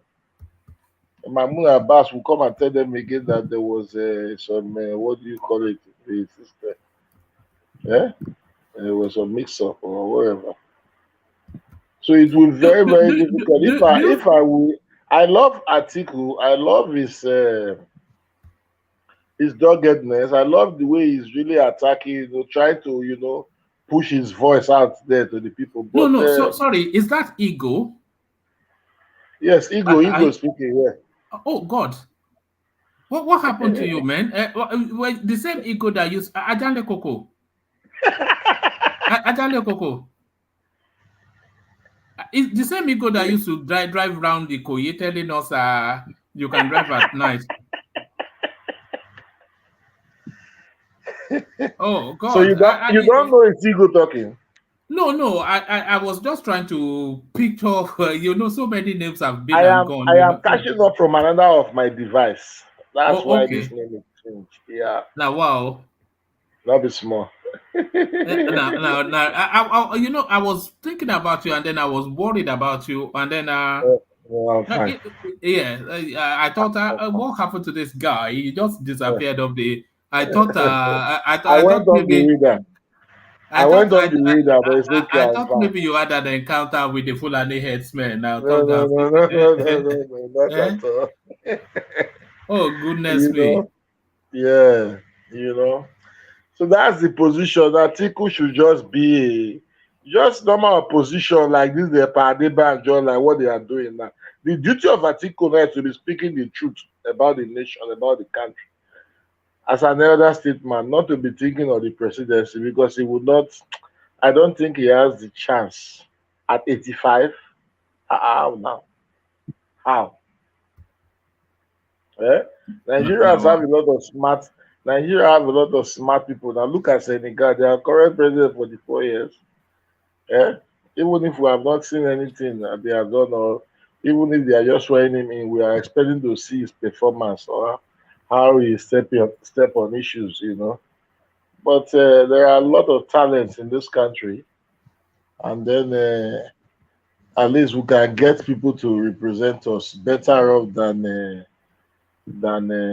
even some of the youngest presidents across the west or the African coast.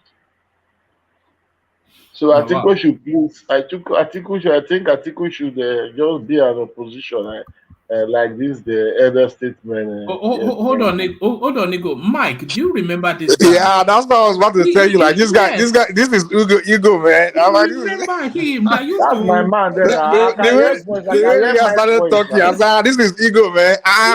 It's a moment for the penny to drop. If Ajale Koko was it, if when Ajale Koko comes back, I've been hearing my. I know ego voice now. You guys now. No, I've been trying to pretend along like I remember him. You know, so when you say you don't remember me, but then suddenly it triggered that this is ego. When you almost threw me off, I was like, I said this is ego, but then when two of you almost threw me off because ego was a diehard. The guy was a diehard Osibanjo guy, remember? Yes. Yeah. And then when he spoke against Osibanjo, I'm like, is that somebody else? Wow. the politics. It was It is the actually politics now. it suddenly dropped that that is ego now. And I used to call Ajamile Koko. My goodness, we've gone through the cycle, Mike, on this It's the platform. politics, So you many know. names. You can be here today, and for some better reasons, you'll be here tomorrow, of course. So it's the politics. So how you doing now, Mike? Quite a long time. You Huh? go long time. You don't reach like 2 years when you call this platform. Yeah. No, it's not up to. Yeah, It's not. I yeah. remember briefly, but it does take some time now. Yeah, you know. But what happened? What happened though? Sometimes Did you leave the country? Did you what did you? I've not been in Nigeria for some time now.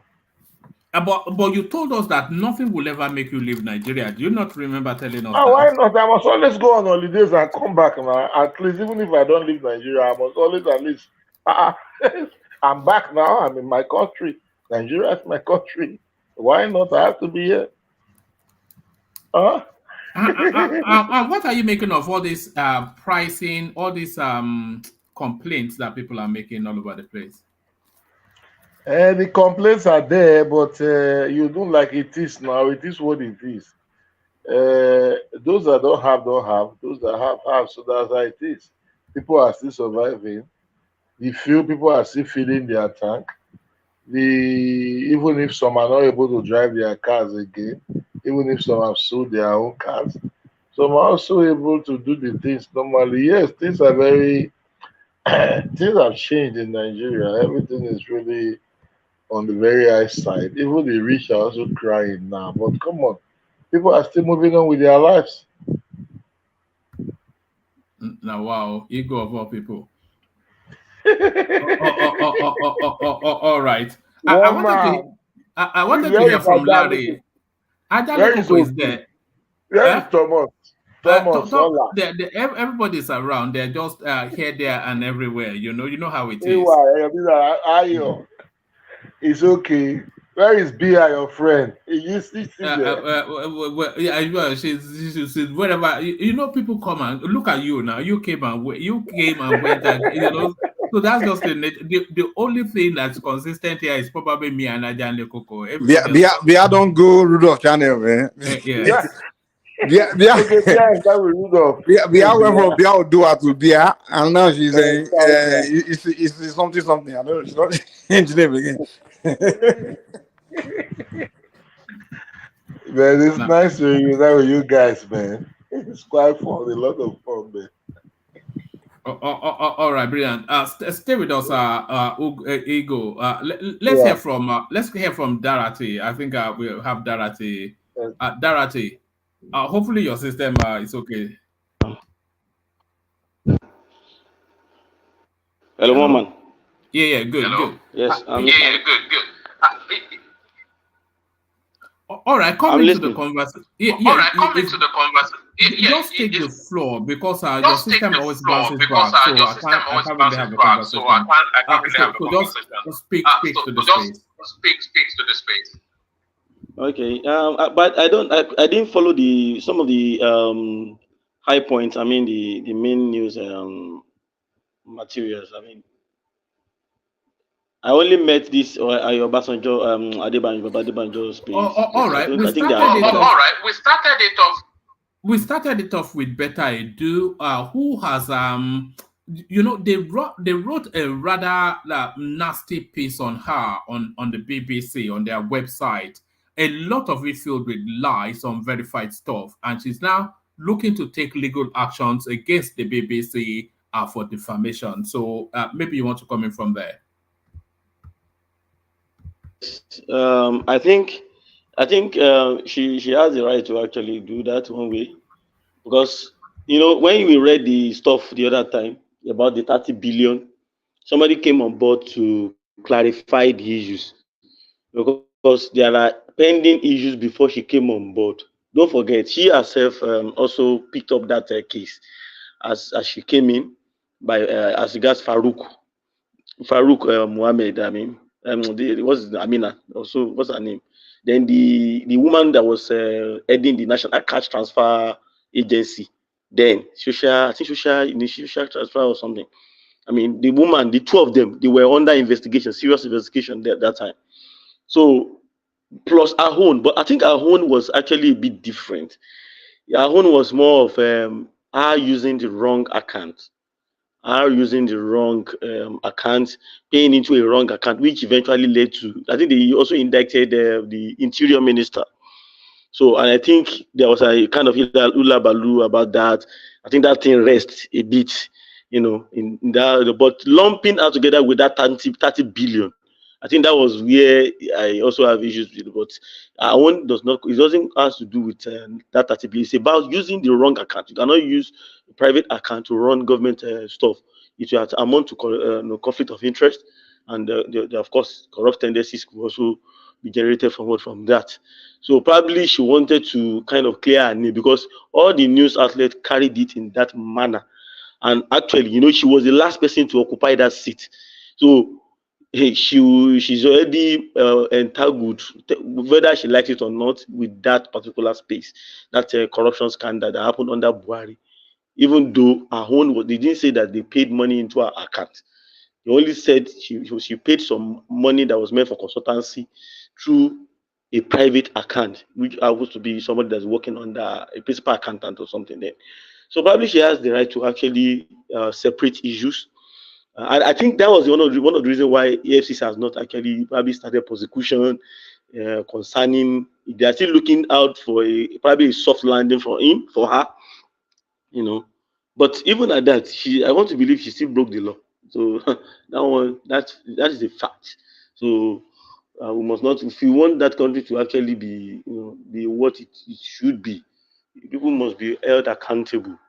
It really pained me. Actually, it really pained me because she was a kind of high flyer in that administration. She really worked for Tinubu, and she was like more or less okay. If all these people we are even saying they are old people, okay, we have a young person in that mix that can actually we can see probably she can prove something. She did some few things when she was in Cross River State as the Commissioner for Health.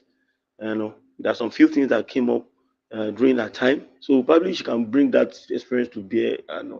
But lo and behold, she messed everything up with that. So I don't know how she can. Maybe they can give her a soft landing, and but it's going to affect her career, and that was really where I'm kind of pained because these are the kind of people that we are looking at. Oh, okay, a young person that can actually probably can still push forward to some better places to actually do something for the country. But now, the young people will have that burden to carry for some time, in the country when it comes to governance issues and political issues and governance related issues. So that's my own take on that. All right, brilliant. All right, brilliant. Let me mute you. Yes, we get feedback from you. That's the thing. So let me take you to this space. I'll unmute you just to put the question to you. Nigerian government support air peace. Festus Keyamo sends a message to Gatwick Airport. So is that Alan Onyema's space? So your thoughts on that? Sorry, on mute. As you know, people may not know what earpiece really stands for. That particular airline, it has really helped a lot of people. I can tell you that. Oh man, I flied it. That was what I flied into the Gambia here. And my family members normally use it, and friends, we used to use it. See, let me tell you, when my wife was coming to this country, because earpiece was not operating, I ran into serious problems with A-Sky, with AWA, and some of these companies, airlines, they're operating within the African space. I paid in excess of what I'm supposed to pay, and all because earpiece was not, has not resumed. What do you call it? Regional flights then that can operate within the West African region. So, and I know what it cost me flying with some of these Ace guy and some other guys.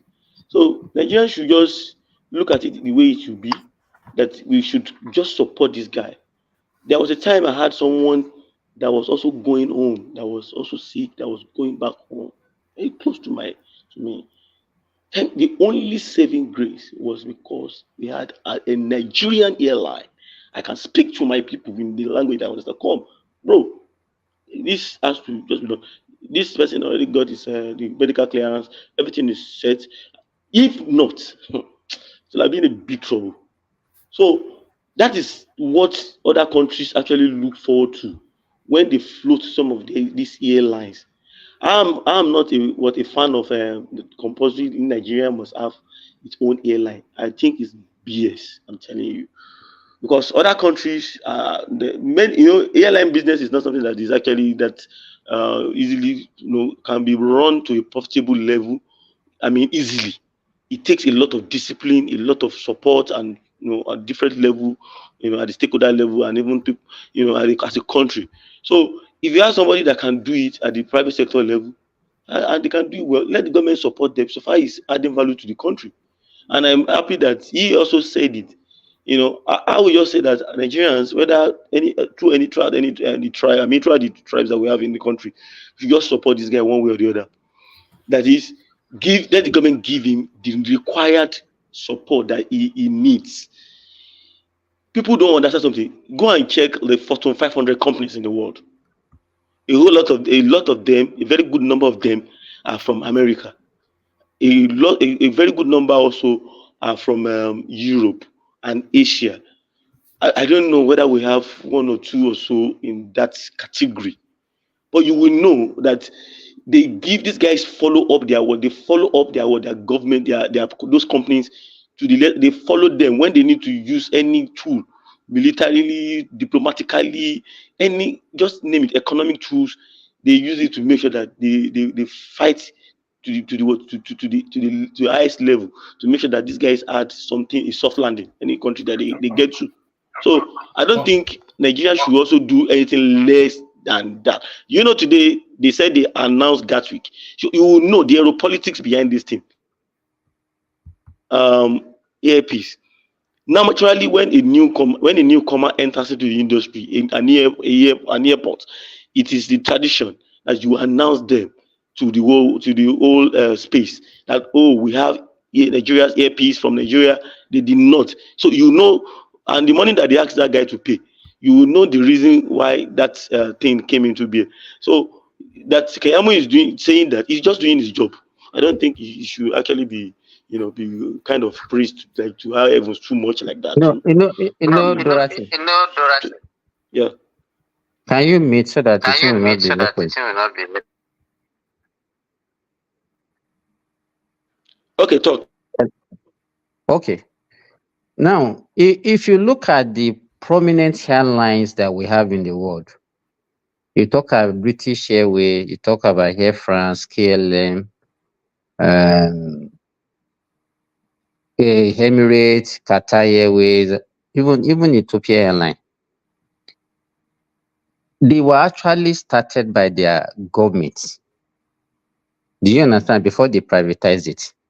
And if you look at all those airlines, they are like a transit city. They have a transit city. You understand what I'm saying? So yes, if you look ahead, but if you look at our own location, Nigeria, he is starting from a position of disadvantage. How many people travel through Nigeria to any other place apart from Nigerians? If you look at Ethiopia Airline, anytime you want to travel through Ethiopia Airline, they first of all take you to their country. You understand? They will pull passengers to different parts of the world. The same thing in France, the same thing in London, the same thing in Amsterdam. And just name it. The same thing in Doha, that is Qatar. The same thing in Abu Dhabi with Etihad. The same thing with Emirates in Dubai. You understand? So to me, it will be a difficult task for him because he will just be picking one route or the other, just like that. And does he really have the financial wherewithal? But Simba, sorry to interject you. He has already started that. Sorry to He interject already. Okay. Okay. Interject. Nigeria can be a transit country from US to Europe to Asia. It depends. By the time the guy start flying US now, he has to transit. If he's taking passengers, if he's flying US to Asia or US to Europe or US to Asia, especially or Southern East Africa, he has to transit in Lagos. You understand? So that's From the where, point. Patrick? From where? No, for Because let example, me tell you, before you can make your country a transit, like a transit place, you have to have numerous flights to numerous places. You pick passenger. No. This is it. Let me give you an idea that I'm saying. You need enough passenger to be able to say, okay, if I'm transiting from maybe I'm going to China from maybe Canada, I decide to say, okay, I'm transiting through Nigeria. You have to have enough people from Canada coming to Nigeria and enough people going from Nigeria to China, which we do have. Or you have enough people coming from US to But India. that means he must have a flight. That is what I'm saying, Patrick. That means he must have a flight that will pick those passengers from. Simba, let me say something. I'm talking about him having the capacity. Yeah, does he have a flight from Canada to Nigeria? Does he have a flight from France to Nigeria or from all those places? All right. Sorry, Patrick. 1 second. Mike, are you there? Mike. And then Ugo, I left you a message in the comment in the private chat. See if you can pick it up. But is Mike there? Yeah. Okay. I'm going to hand over to you if that's okay. The conversation carries on. The super chatters are Ayo and Bosun. So the two main super chatters. So that space still open. So it doesn't end when I leave. Others can still do it. So thank you to the both gentlemen. Sorry, back to you, Patrick. Thank you, everyone. See you tomorrow. Yeah. Zimba, Mike, can I continue? Go ahead. You know what? Right now, Earpiece travels to the West African region. It flies starting from Accra. It travels to Dakar, Liberia, Monrovia, Banjul, the Gambia, and which other country in West Africa? Then it travels to Cameroon. It goes to Johannesburg, South Africa. It goes to Guangzhou in China. It also travels to Mumbai in India. It also travels to Tel Aviv in Israel and Jeddah, Saudi Arabia. So he's doing those things one step at a time. COVID-19 really disturbed a lot of things about him. He was the first person to buy Embraer 194E5. That is the best aircraft right now in the world when it comes to move. I mean, when I talk about, I'm talking about efficiency in profiting airline. When you want to run a profitable airline, it manages a whole lot of things. It's the first airline in Africa that has that particular aircraft. So he already ordered for a lot of them, and about 3 of them already came. Now he has about 33 of them that are coming. Now, as he opens this, and you don't also forget, he already stated it that when Tinubu came in, he said it. I have their Facebook handle. I showed you I have their Facebook handle. I followed their space. I normally go to their office. It's just on my way to my workplace. I just branch there. I ask for the tickets and some other things that I want to know for feeder for people or something. So he already said that he was going to make Lagos his hub. Lagos is his hub. And that transit he has even started. I even heard that he has started that transit route. Because they even do it. Look at it. Now, but the main transit, the only thing that can make it more profitable is when he brings passengers to Nigeria. Then from Nigeria, he now flies. Like, for example, you can bring passengers from Ghana, move them to Nigeria. From Nigeria, go to London. We have Nigerians that are in Ghana and may want to go through that route, Dorothy, and also Dorothy. going from Johannesburg, coming to Nigeria from Johannesburg to US, when eventually finally get the license to operate in the US or to the UK. So that is already working right now. He's already doing that, and I think he already started it, but he needs more aircraft, and he needs to open new channels in Canada and US for him to be able to do that effectively to complement other ones. You can come in. Okay, can mute so that Okay. Okay, you know, if you look at the major airlines I mentioned, you discover that by the time you get to their host country, they have a special terminal for their own for that airline. You understand? For them to perform efficiently. If you go to Dubai, if you go, Terminal 3 is dedicated for only Emirates Airline.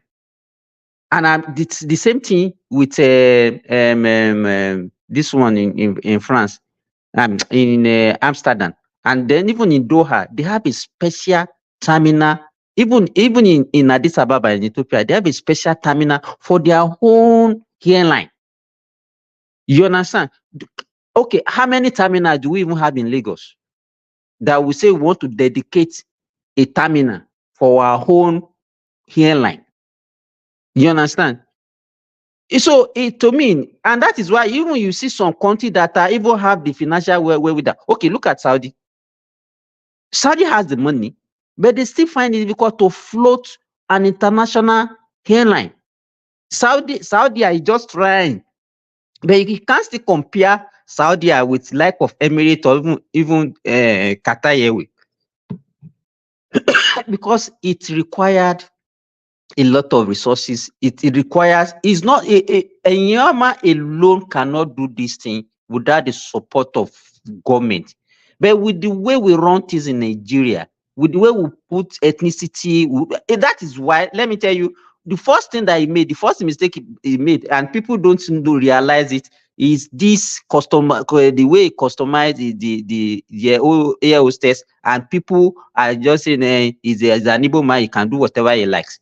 But those are the things that work against him by the time he needed the support of Nigerian government. Because some people will stand against it. They will say, no, it's not actually representing Nigeria. He cannot do it alone. He needs the support. We must have the airport that can support him. But to me, that is the issue. It's not to me, no. Oh, Dorothy. But you know that it's already they already planned. Keyamo can make this thing work. I told you that he has started that transit, but that transit is still on a regional scale. You get it? Like look at Ghana. Ghana has transit. I hope you know that. But the way Ghana did its own thing, Ghana did not even have a carrier too. I think their private carrier that is a bit of a flagship is our African World Alliance airline or something. So we can actually create, just like other countries normally create, a space. I think I watched a vlog of Istanbul airport where I think is it Doha? I think it's Doha and Istanbul. Most of these countries, Turkish airline, they have a pathway whereby you don't even mix. In fact, in Ghana as well, when my wife was flying, they did not allow them to. There's a way they undo guys that are transiting. One of the problems, let me give you two bottlenecks that we have in Nigeria that makes it a bit difficult for that to happen. And apart from the fact that we don't have a national airline, was number one, transit visa. Nigeria has not been able to get our acts together when it comes to transit visa. How do we want to do it? Do we allow people to just move in, or we allow them to play some kind of transit visa? If you want to be a transit you don't need the transit visa. No, some countries. No, I mean making our final decision. Do you want people to just transit through, or because some countries ask for that? So, or you want them to take a transit visa? Number two is that a space issue that we are talking about, because right now he's still having problems with getting dedicated, space for his own thing. But if we are going to remove that tribal thing, he himself, as he's projecting himself, will also be smart enough. I think he's a smart guy. Because this guy, let me tell you, what this guy has done in the shortest possible time. I don't think there's any airline that have done it in the world. I mean, in Africa. Now, it took Ethiopia Airlines almost 50 years or 60 years to reach 100 aircraft. 50 to 60 years, I think, to reach 100 aircraft. It was in 2021, after COVID-19, that Ethiopia Airlines reached 100 aircraft in their almost 50, 60 years of existence. This guy already had almost 60 aircraft on ground. I mean, about 30 to 40 on ground, about 30 or 33, in the making, that are being constructed right now. So if he's able to call those things together and also sign an alliance, right now, that is London route. I watched a vlog of a woman living in the UK today. She came in with her family to Nigeria under a partnership, Norse Atlantic Airline. So he already asked, because he said that on Arise, and I saw that today when I watched that vlog. The plane that brought that woman and her family, her husband and 3 children, and a lot of whole of Nigerians, it was for North Atlantic.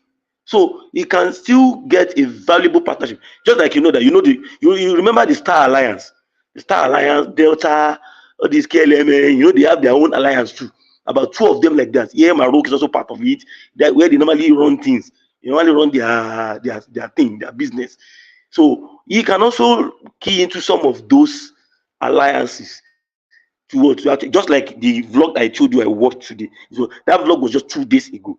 So you can also use that opportunity.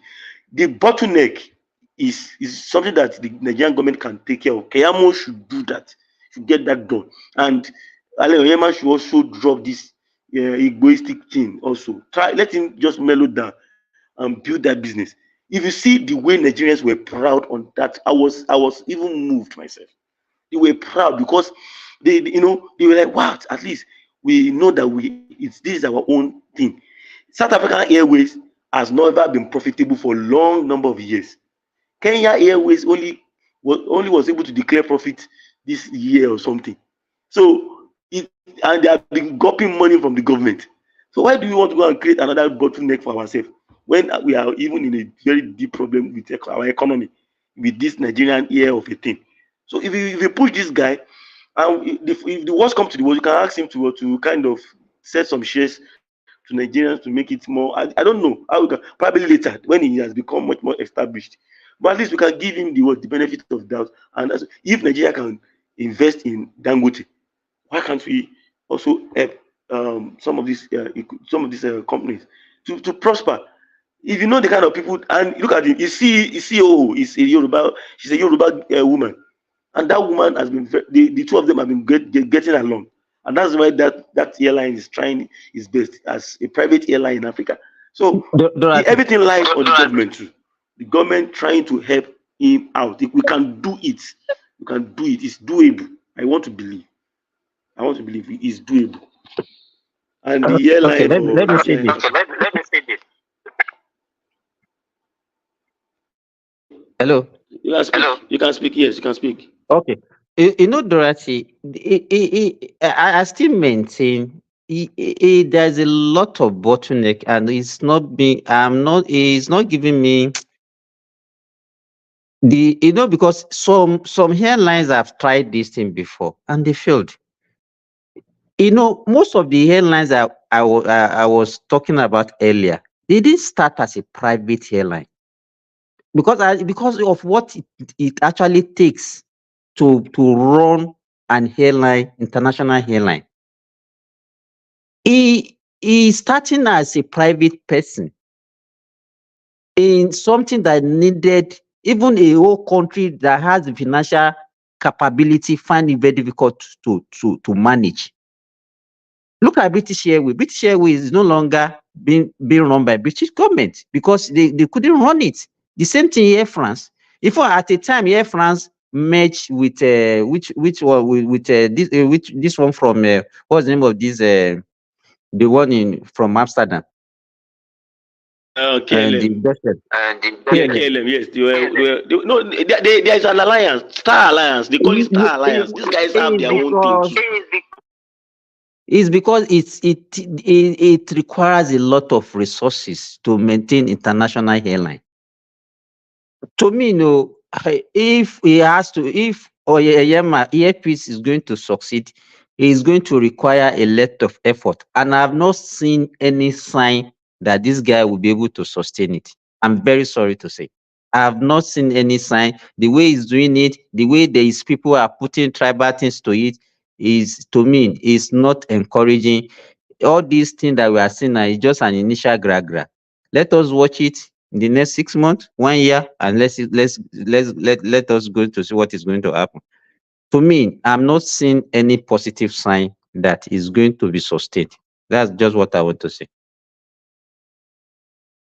Well, yeah, just like you have said, you are right in your words in those things that you felt about it. You are right. They are legitimate concerns. But one thing I noticed about that guy is this: that guy is a hard worker. He's dogged. Now, the fact that guy, I already said it. Do you know what Kayamo told us? Kayamo made us to know. One of the reasons why it was difficult, because they interviewed him on Arise and told him, you are not the only person that have started this thing. Medview did it. Arik did it. They are nowhere to be found today. How do you think you can push it? And he made some very scathing revelation there that come. Many of the planes that you see, in Africa, we have this problem. We have this mindset of, I want to do it all. We don't like to delegate, unlike in the Western world. What makes the Western world to be able to do many of the things that they do is financing. From mortgage, from housing to, I just mentioned it, finance. He said many of the planes that you see, Delta Airlines and some of these international airlines parade around, they are not actually the one that owns it fully. And if you doubt what I'm talking about, do you remember the number of planes Putin seized? Do you remember the number of planes that Putin seized using when he granted the place of Aeroflot? You remember very well that a lot of European companies, finance companies, and American finance companies are the ones that actually owns a larger chunk of those planes, running to about almost $50-something billion. So when he said he is going to grant those planes and he's going to seize them, just like the way they seized his $300 billion in assets of Russia. So that should tell us something. That is very instructive. When Oyema said it, that these guys had access to dry lease, which is a better option. That dry lease is what makes them to be able to finance your plane. They can easily finance your planes and you get them. You might not actually be the one that owns it fully. You'll be paying back, and the place, everybody will be seeing that your plane carries earpiece, it carries this, and the government also will have a buy-in supporting you, and you'll be able to pay your work, pay your bills, pay your loans. Yes, that is what Keyamo wants to do. Keyamo was in airborne. Keyamo wants to do it. It's because of this politics and a whole lot of things in Nigeria, ethnicity, all these shenanigans that we normally throw around. That's why. If we're able to put those things beside us, we can actually punch ahead and actually push. Just like these guys did it. Russia did it, all these countries did it. We can also actually do it. But that's why we are saying that if Oyema will allow this thing to work also, he has to tone down the ethnic coloration and make sure that he brings every Nigerian on board, make sure that everybody sees it. Even if possible, they can bring in maybe another airline also to come, and they can also enter into some alliance. If he's a smart guy, he's supposed to make it national. You understand? It doesn't take anything away from his business. There are some little things that is supposed to do. Even that dressing, why can't he make it like a green, white, green something? I think it's Zimba, you know one of the reasons why it was easy for Nigeria to put money inside Dangote's business was because it's already nationalized. You see, take it or leave it. Buhari might be a bad guy, but that guy, even though when I want to hate this guy, I still see one or two things that guy actually did for Nigerians. You know, remember very well that Airtel I think is mainly Indian owned. Because I have a friend that worked with them, and we are both in this country. Now, MTN also South African company. You know, it was when they asked them to nationalize, the Nigerians have access to buy some of their stocks, and at least we can retain some of the wealth of MTN and Airtel. And Dangote also had already nationalized. I mean, already listed on the stock exchange, which means you are nationalizing the company and making it to come out for public scrutiny, and also the financial regulations and other things to be scrutinized very well. So Nigerian government was able to put $2 billion in there. So probably if it grows to a level, probably we support him to a level, and it grows to a level, I think he should look in that direction. Let's give him some time, but he should have that at the back of his mind. Dangote refinery in the stock market. Dangote refinery. Yes. Is in the stock market. Yes. Dangote. That's one of the backbone of Nigerian refinery. Not yet. No, but they already seen cement. They have seen cement now. Yes, that's what I'm saying. That's what I'm saying. That we have already seen it from Dangote stock, from Dangote's cement. Even the cement is not in stock. His stock is in stock. Dangote. Cement? Yes, Dangote cement. I'm not so sure, but I'm very sure of Dangote sugar. Dangote flour. I think it's in stock. It's in stock. Go and check. But at least that already built confidence now. You know that. That already built confidence that this guy at least he has a nationalistic view one way or the other. So the government can still put something. At least we have seen some of his business that people have shares there. The problem here is some people are not helping this guy. All those online bloggers, they are not really helping Onyema. Believe me, they are the one that will destroy his business for him. He is not a business campaign. He needs the support of Nigerians and Nigerian government. I think he's doing that right now. I think he's doing that. A lot of people that are from the southwest I've seen a lot of posts today, yesterday, they are even the people brought in the price log of Ethiopia Airlines, Qatar, everybody, British Airways to compare and see. People now see that if Qatar Airways, Ethiopia Airlines are charging 15 million before, 10 million before, why is it that when this guy charged 1.2 million for economy class, that's when you now discover that you can bring your own down to 200 and something, 300 and something, return tickets, $700, dollars and so on. I hope you know that. Let me tell you this. If you book outside Nigeria, it's cheaper for you to book than to book from Nigeria. Okay. I've tried this several times. But you know what? Before I normally book from Nigeria. Most of the time I book either for me or home. I normally book my friends also. They book in Nigeria. We convert to Naira, then we now book from Nigeria. But probably this issue of a dollar problem at a point, everybody I'm talking about recent times, the last 2 years. I mean, in the last few months to a year, probably you might want to book from your place. I think people are doing that better now. But as Naira is beginning to gain ground, it might actually go back to that level. Because I normally remember that we normally save some amount. You save some good. No, it's not. I think it's a deliberate thing. Because if you everything is supposed to be standardized. So if it is $1,000, then it should be naira equivalent in Nigeria. But it's never that naira equivalent. It will be far more. Yeah, but do you know that most, like for example, here in the Gambia, they quote, there are some, apart from the main airline, there are some other guys that normally also help them to sell their tickets. There are some other, and he also has office. All these online platforms. Yes, he has office here as well. If you want to buy from here, they will quote it in the currency of this country. That we are buying from their office, they will quote it in the currency of this country. You get it?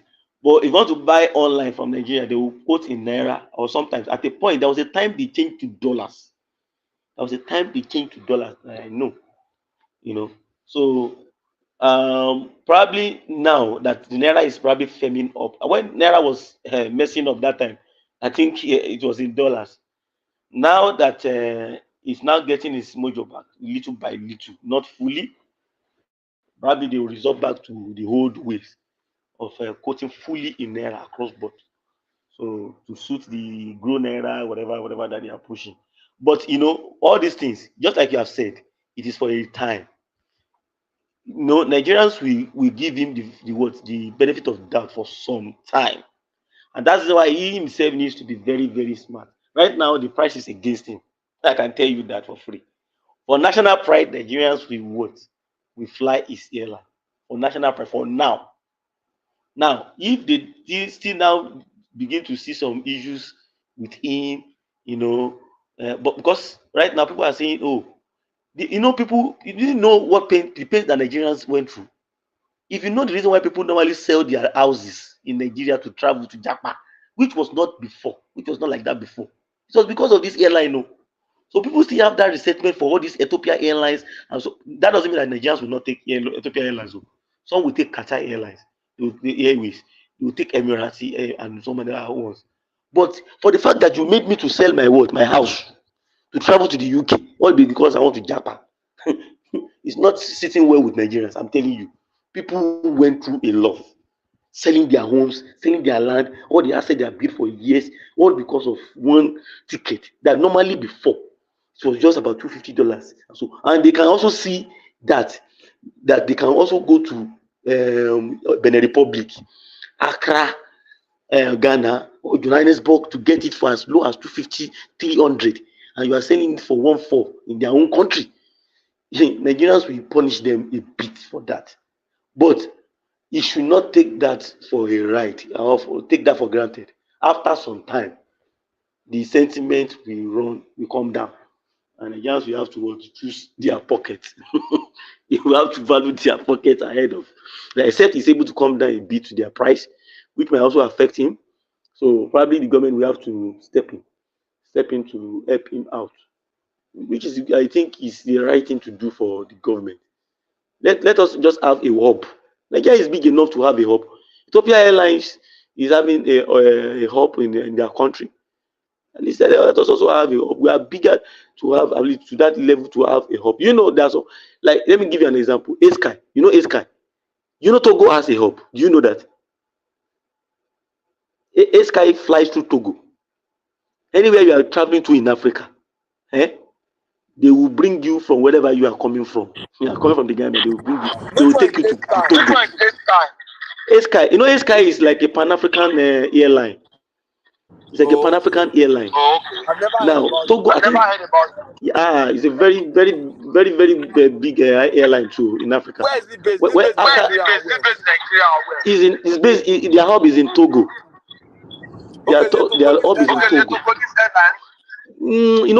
They have, I think they have shares. It's a Pan-African airline. I think probably India investors also took over, and they have a very strong pact with Ethiopia Airlines. Yes, EcoBank started in Togo. Yes, you are. So I mean, as far as they are, the headquarters of EcoBank. Anywhere you are going to, yes, anywhere you are going to in Africa, let me tell you, Go and check it. Sky.com. You will see they fly Sky. You will see that they will take you through Togo. They will take you. Togo is their hub. So they have an Indian investor also. I think about 3 people that owns that something. I think Togo has some. I don't know. Probably they have something. I think probably AU or what they call it, and some Indian investors. And Ethiopia also has probably a relationship and stake with them. So they normally shuffle. If they cannot take you, they will use Ethiopia to drop you. They can use Ethiopia to drop you in what in Togo, Lome, and from there they take you to wherever you are going to. So that's how they do it. So they shuffle in between Togo and that Addis Ababa to take you outside of Africa. So I've checked a lot of their itinerary, and that's how it goes. So we should have somebody that can use our airline, our something as a hub. So that's it. You know, there's some airlines in Africa that uses Accra, even though Ghana does not have an airline that runs international. There are some airlines. I think. Question for you. Yep. Do you know that recently? Can you mute? Yes. Okay. Do you know that yesterday or the day before yesterday, British Airways and the rest of them, they slashed their return ticket to London to $305? Yes, I got to know that. So what is? Don't you think they are ganging up against Airpeace? What can he do? No, it's an open truth. He said it yesterday. Now and let me tell you, on my Facebook wall, everybody, you from southwest, from southeast, from the north, everybody is rooting for Airpeace. That we now see your plans. You want to bring this guy by force. He was on channels yesterday. Day before yesterday. It was on channels day before yesterday with Shewo Kimbaloye. And he was telling him, and that was what actually happened. People do a snapshot of the price, and they were posting it on. In fact, it was all over my Facebook today, yesterday, day before yesterday. So we are only talking about how he can actually face that price war and win. That's what we are just celebrating. I think you brought that up. He brought an idea that maybe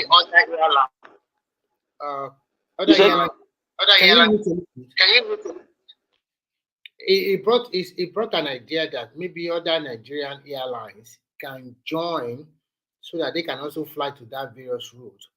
If like 2 or 3 Nigerian airlines can also join and start flying to London, because we have 21 slots, we are only making use of 7. So if other airline can join, maybe fly from Abuja and another one fly from Lagos, so that we can have that 21 flight slot every week. That is the only way we can gang. It can now control. Nigerian can now have their destiny in their hands. If not, these people will really push him out with the way they slash Exactly. You know, he already has a partnership with North Atlantic Airline. He already has. He has one something. Yeah, I know. But he needs more. I think he needs more. Yes, he needs more alliance. Star Alliance. Go and read about the Star Alliance. Those guys are bad guys. They are bad guys. Yes, Royal Air Maroc. All this Egypt here. I think Royal Air Maroc and Egypt here also. They are the guys that are in that some of those alliances. I think I know about 2 of them. Can you meet a little bit? But this is a war that all Nigerians should fight together. And I think I also agree with Simba about if you are running this kind of service and it's for all Nigeria, be careful of the ethnic or tribal coloration. You have to be, especially in mode of dressing and the rest. If you have what is the ethnic thing in that thing now? What is the ethnic thing? Okay, I will tell you. Nigeria, no matter what you say, Nigeria is still a tribal, few tribal. If people like me and you are saying it, then Nigeria has no hope now. You are even No. You don't get it. Calm down. I don't have 100% what he has done. I don't have nothing against it. But I am not majority of Nigerians. So, and I like the way he has started serving Nigerian food on his flight, which is good. Now make it total. Let tell Nigerian this airline also belong to them. But if Well, you are, what do you mean, Remy? That's his airline. It doesn't belong to Nigerians. Now it belongs to. And it doesn't belong It to belongs to He has him. been saying that. belongs to him. No, Mike. He has been saying that. He has been you saying don't, that on you national don't TV. understand the Ale politics. Onyema has been If saying tomorrow it. he decide to use Adire, Hold on, one voice. somebody is echoing. You don't understand the politics behind this thing. If you understand the It's not about politics. It's a private business. It's No not politics. no, exactly. listen, guys. If not because of this Tinubu government that help him out, do you think it's going to be easy for him to fly to London like that? Yeah, but Tinubu No, but government what also we help are saying Dangote and is other that businesses now. We don't make it. exactly, We That's don't what start we are saying exactly every saying. other business They ethnic. now. refuse. Come They on refuse now. what We don't start let saying it belongs to Nigerians and things like that. It's so still you don't Dangote's understand business. what I'm trying to say. I'm not trying to say everybody know that this airline belongs to him, but he must make it like a national outlook. He doesn't have to. It's his private company. He Okay, doesn't have to. you don't. I He don't doesn't know have how. to make his private airline No, do you know the national problem, Mike? something. No. Do you know the prime people have? They say the color of his uniform is Yagu. Tomorrow he can decide to make it Adire or anything I never had issue with that Ishagu, or I at don't all. have issue with it at all. Let me tell you something. Maybe you guys should calm down a little bit. I don't have any issue whether you like. You put red cap to everybody. I don't care. But when all those people online or bloggers trying to gloat or overload all over Nigerians, that's what we are talking about here. So his I business think is where I can agree with you, Remy, is people are the one. his business is thriving, which I like, and I want it to even expand more. I want him to grow, but he too must also understand the policy behind it. Buhari spent 8 years. If Buhari have supported him totally, maybe by now he would have even expanded much more better. So government come, government go. If government want to cripple your business, they know what they can do. So you think government will go after him because of Ishagu? Because of Isiagu. No, I'm not saying that. No, come on, forget We don't about know that. what you are saying one thing, and then we have to say you're not saying it. That's what you are telling us.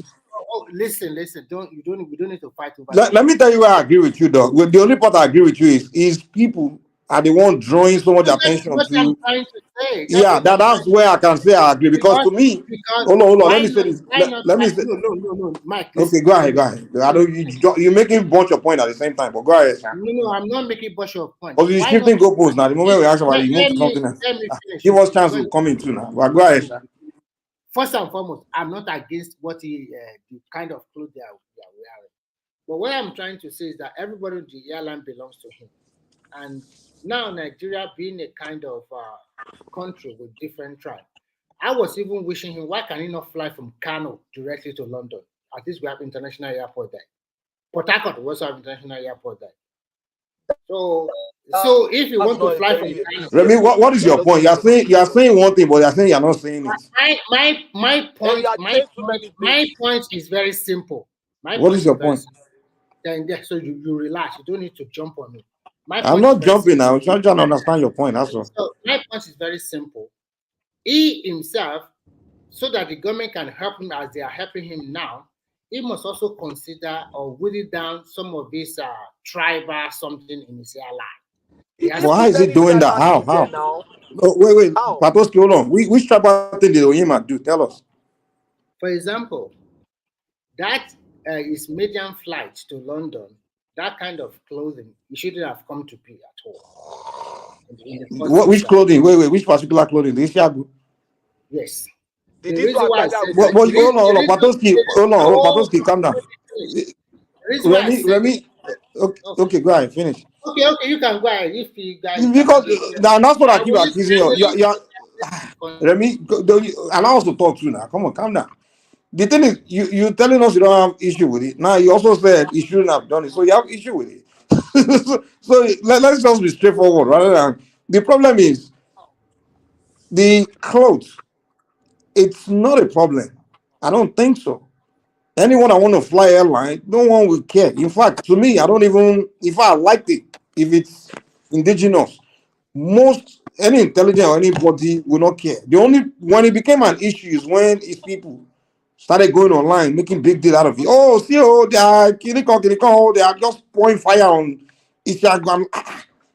And then Arise News bringing it up. Oh, when people started, that's where I think it can become a bad business, because now when people start making it a argument thing and fighting, that's when, and they start insulting other ethnic group and accusing them of kinikon.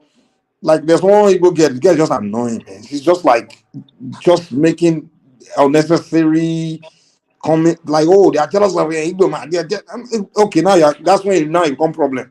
That's when I cannot tell you that, I think your people are killing your business for you. But if it's just me, because that outfit looks beautiful, it just didn't, unless someone that just, to me, there's nothing wrong with it. And it's a private company. The fact it's a private company, I won't even have issue with it at all.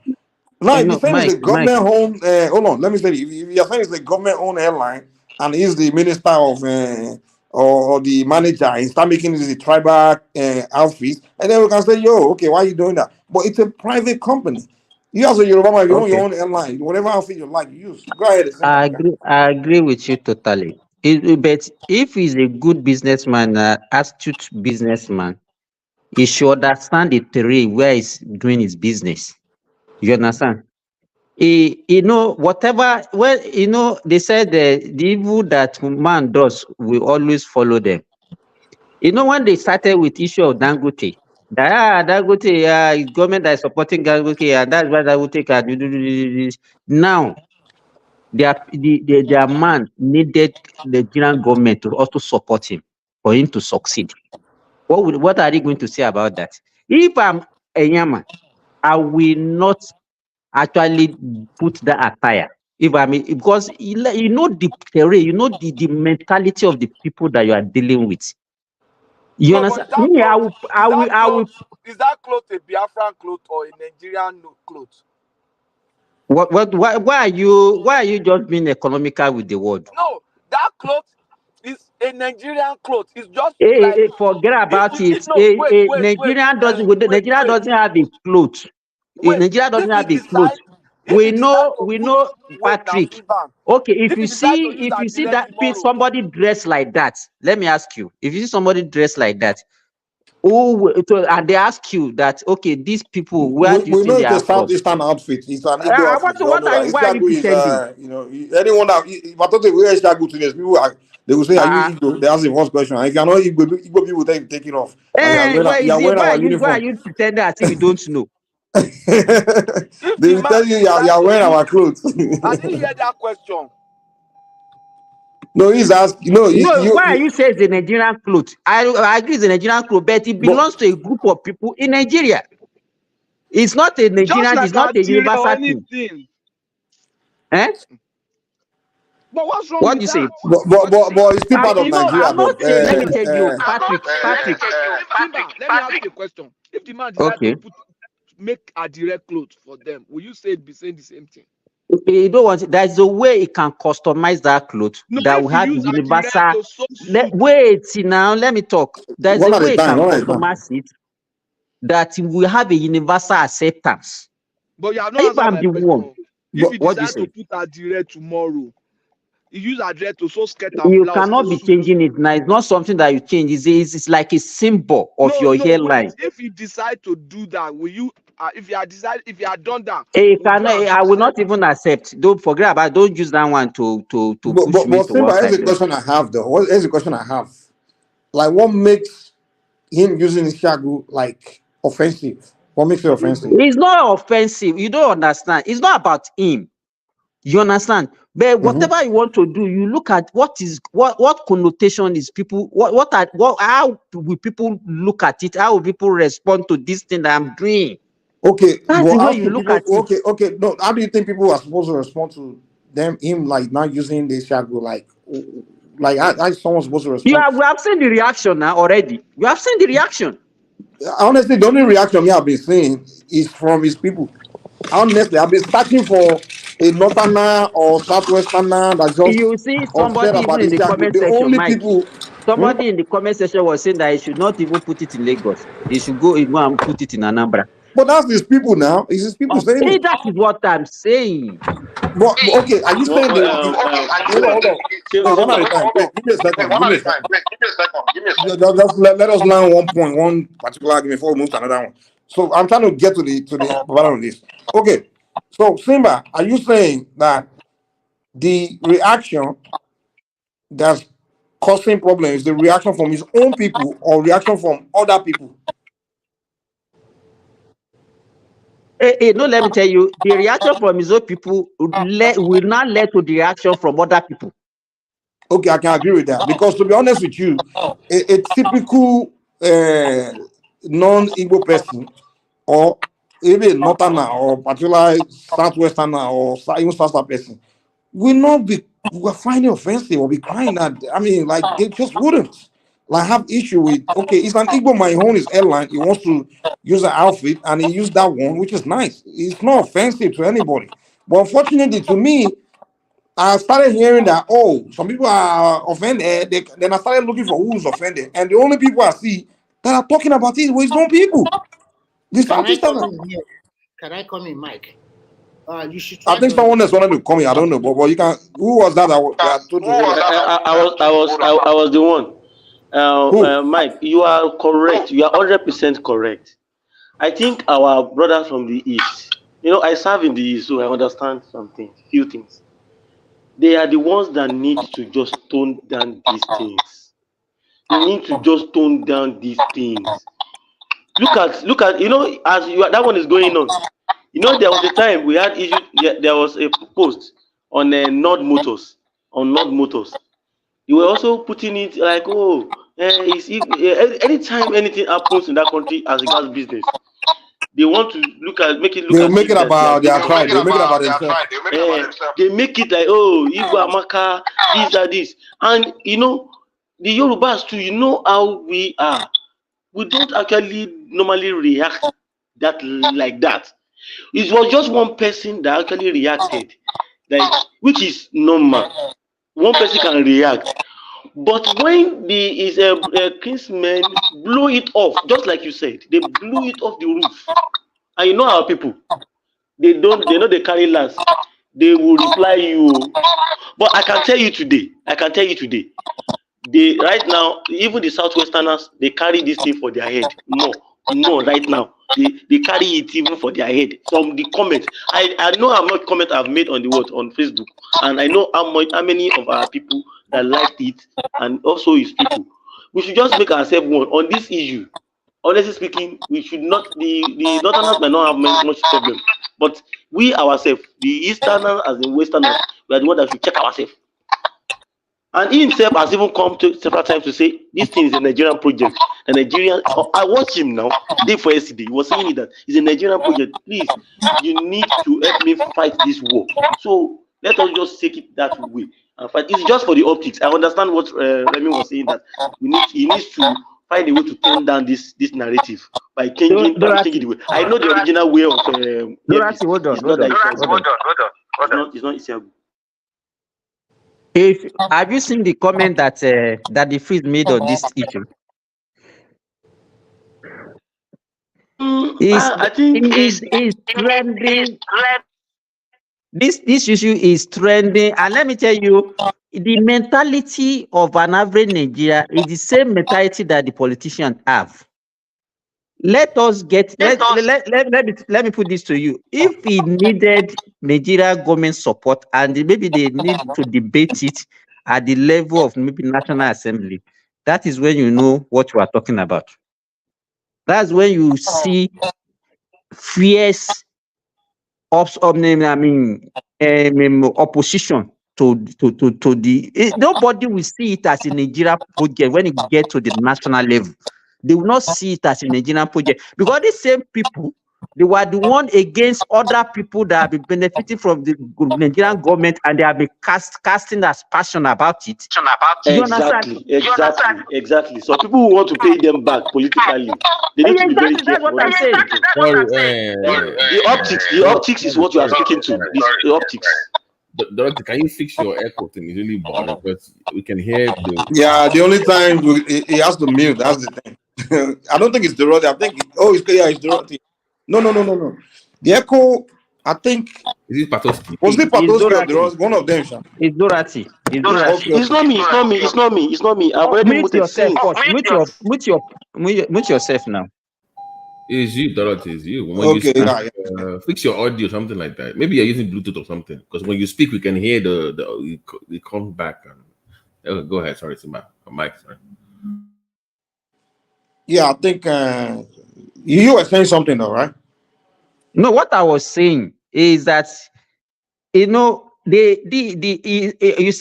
are saying that it is people that are actually making this as an issue, and I agree with you. What they have been doing to other people from other sections of the Nigeria, doing business before, they have been the one against them, saying it's government that is supporting them, it's Nigerian government, the money that they are using.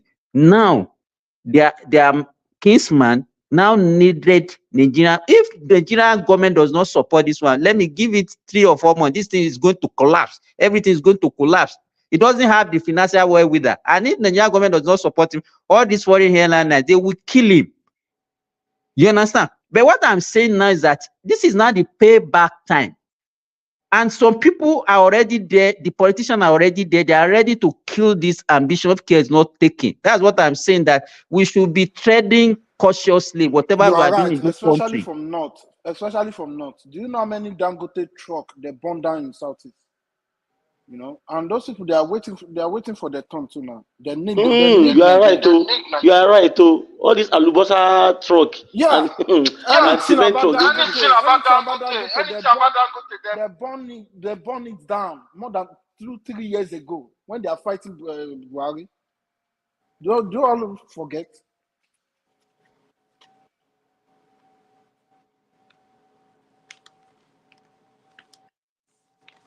To me, if I'm Enyama, I will appeal to my people to calm down, and I will try as much as possible to make the thing. I will make it to look to. It's my business. Even if I make if I make the attire, if I make that attire, let me tell you, if I make it green, white, green, and it looks Nigerian, it doesn't take anything away from my business. Look at what even these people on the comment section. Look at what they are saying. They will kill him, and then at the end of the day, they will say the Nigerian government is not supporting him.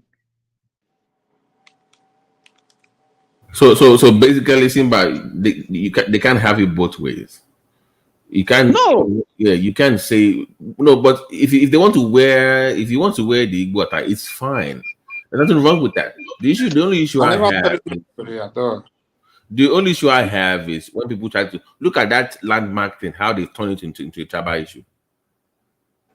It's going to the guy on his own, is not even more. If you look at the guy, the interview the guy granted, he didn't look angry. He was so confident that they will have an amicable resolution to it. No. Do you know why?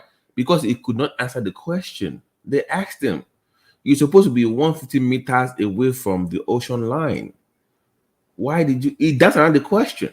So he's playing both sides. He wants that crowd to support him, but at the same time, he has no leg to start. But forget him for a second. I was watching this news channel on YouTube just a few hours ago, the channel, and they had this panel, and they said the panel, they're going to bring down. How can they're going to bring down all this business is going to come down? I'm like, but that is not true.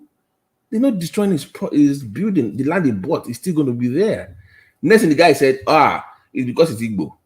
That's ever since Peter B lost the election, they've been coming after Igbo people in Abuja and Lagos. And he has evidence. And this is a news channel. I'm like, what is it Arise News? Arise? No, IBTN Nigeria, IBTN, something like that. One of those. I know Arise has been the one been pushing their. But that's not true. How do we make everything tribal? Why does everything have to be tribal? Why? You know the danger of it for them that they don't realize.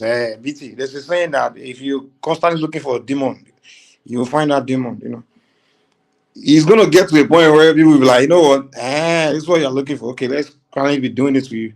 And if people actually start doing that thing they're accusing them of doing, But Mike, they'll be really screwed in Nigeria, man. But Mike, they really need help. Nobody wants to help them because they've always been there. Is the problem.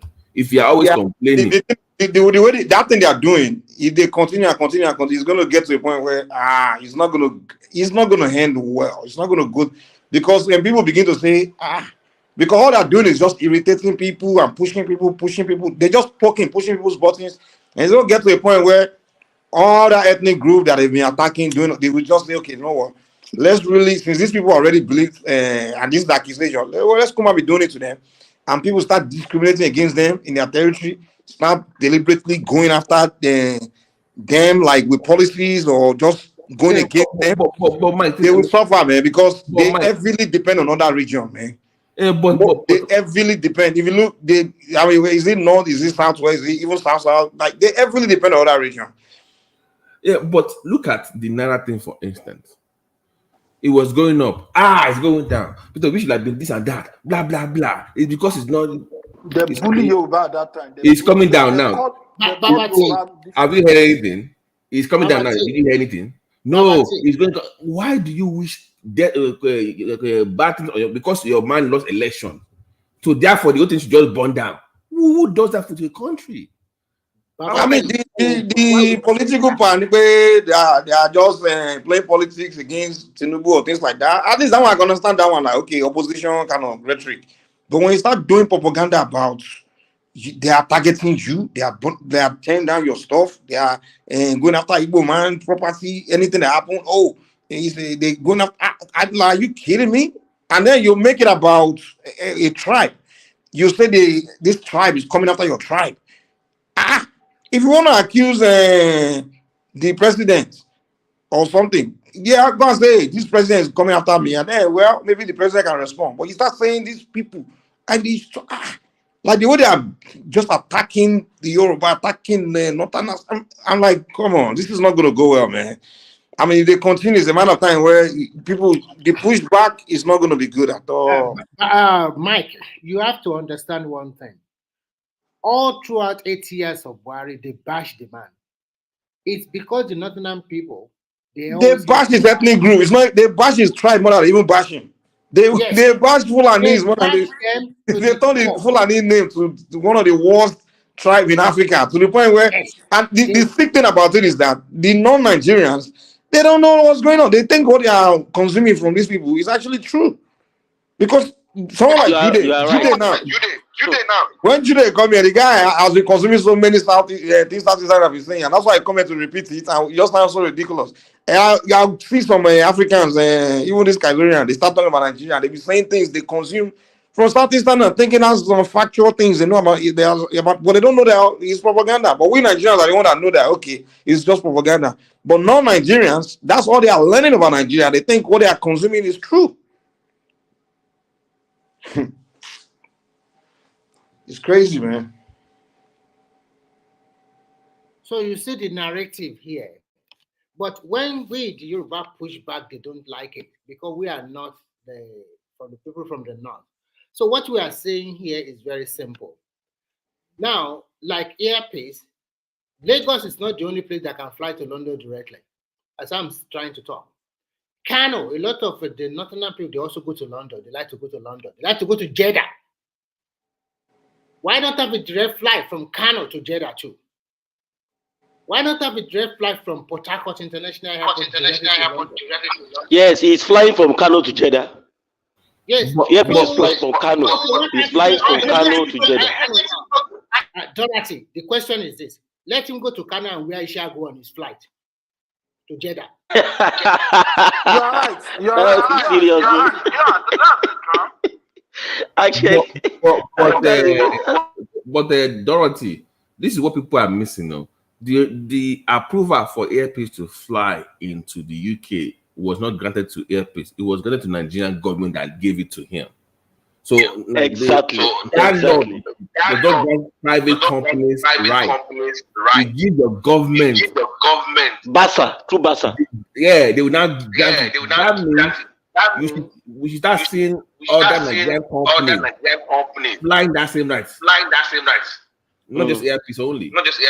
But they will have to go through the safety regulations, so that the hurdles that earpiece They have to, of course, overcame. they have to do that. Serious But one. let's not make it. You can't complain that Dangote got help from government, then you want to then not discuss the government when it comes to earpiece. You can't have it both ways.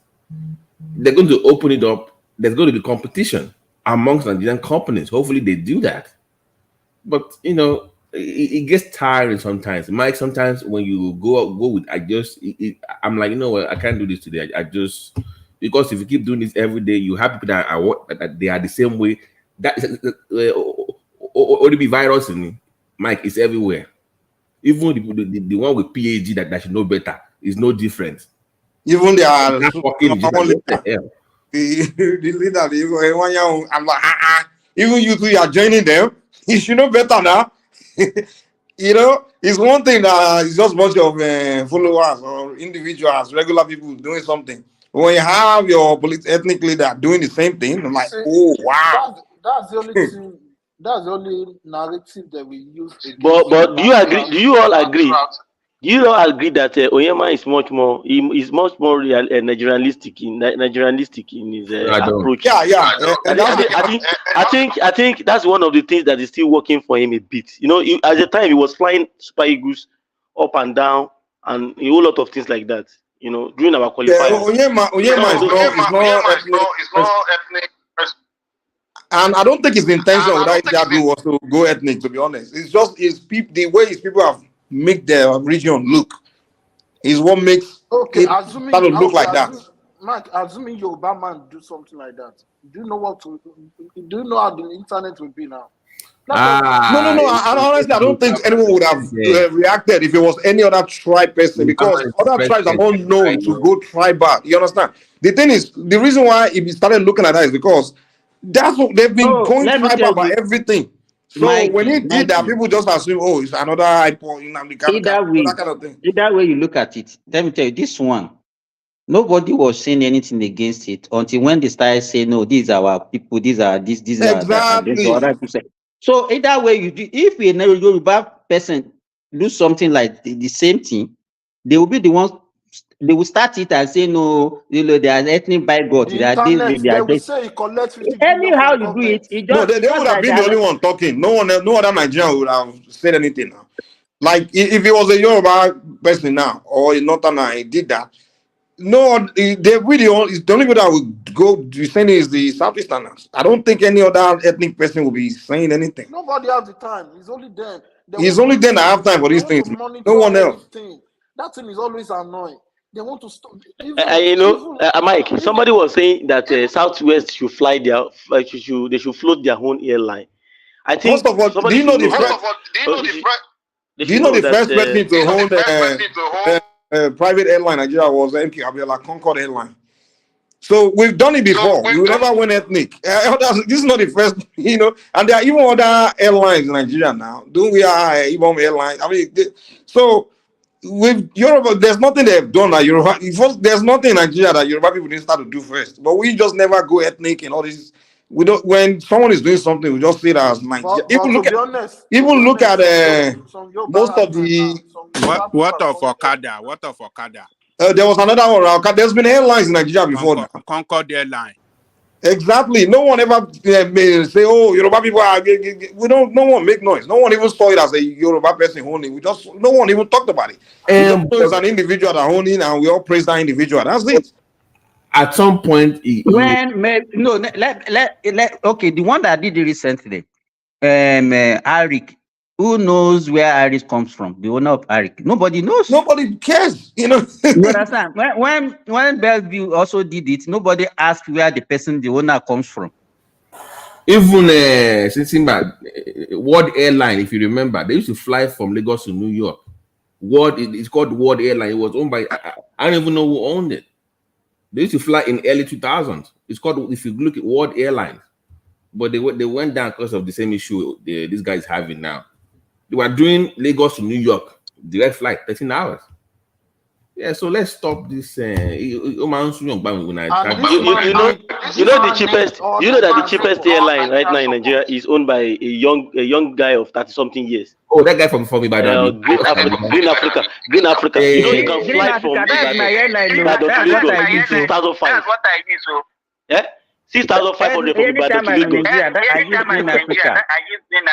I'm telling you, from Osun State, that guy is that's the cheapest budget airline in Nigeria.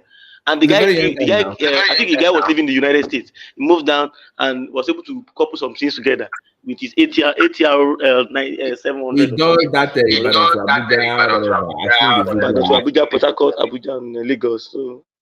But it's not making it tribal now, just doing his business. That's all. Exactly, just doing his business. Even Dangote being the richest black man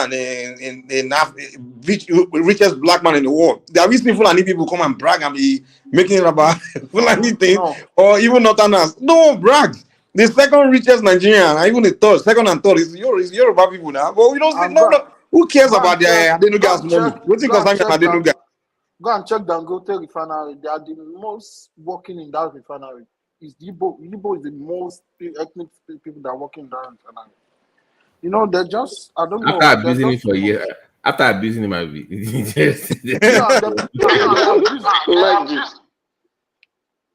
abuse that man to the extent that they say all the money is Nigerian money. And the only say that the CEO is Yoruba. The CEO is Yoruba. Toyin Olajide or Toyin Olajide.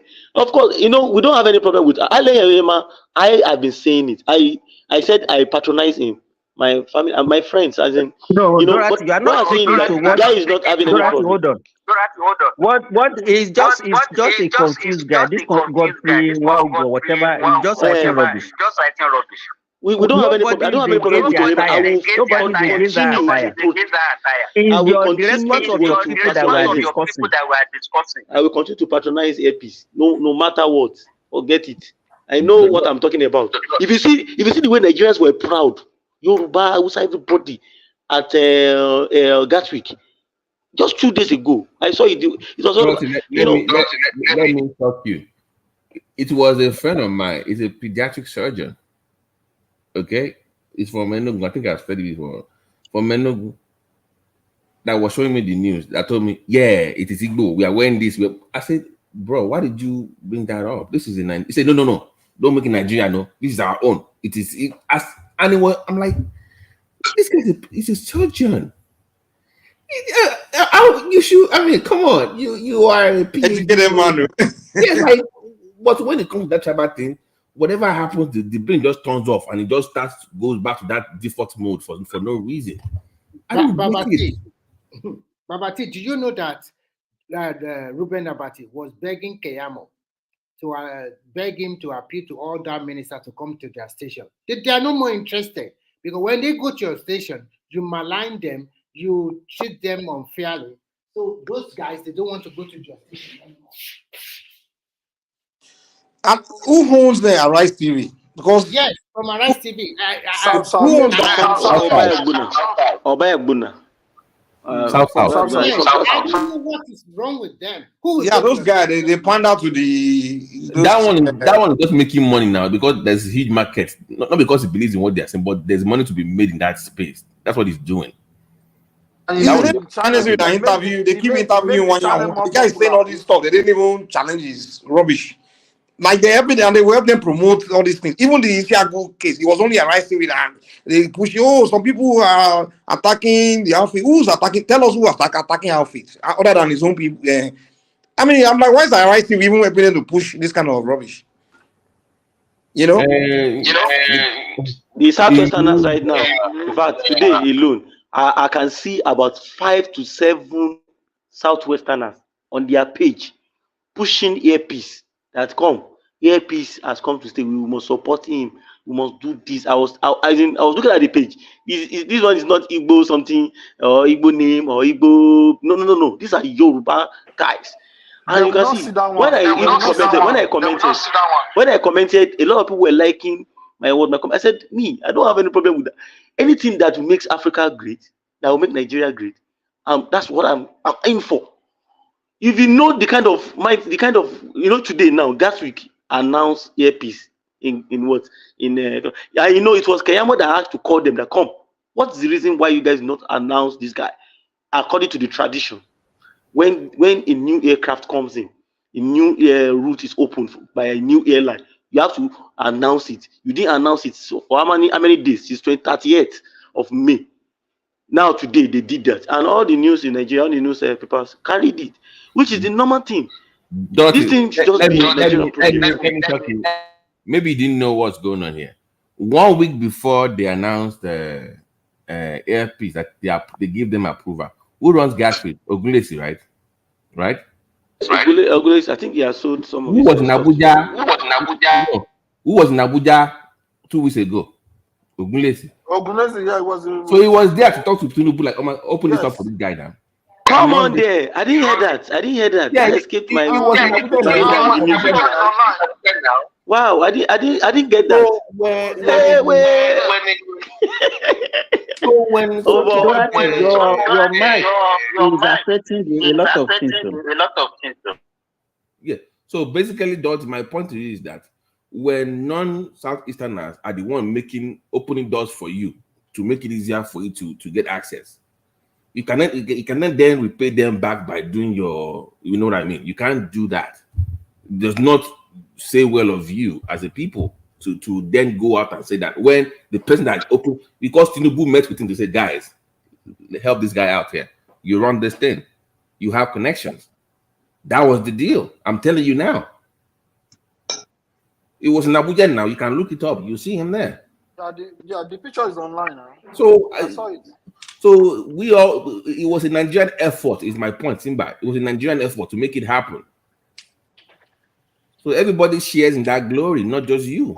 Even now, it's gonna reach to the extent that if you talk in earpiece line, they will say, no, we don't want you. See, all these people, I don't know.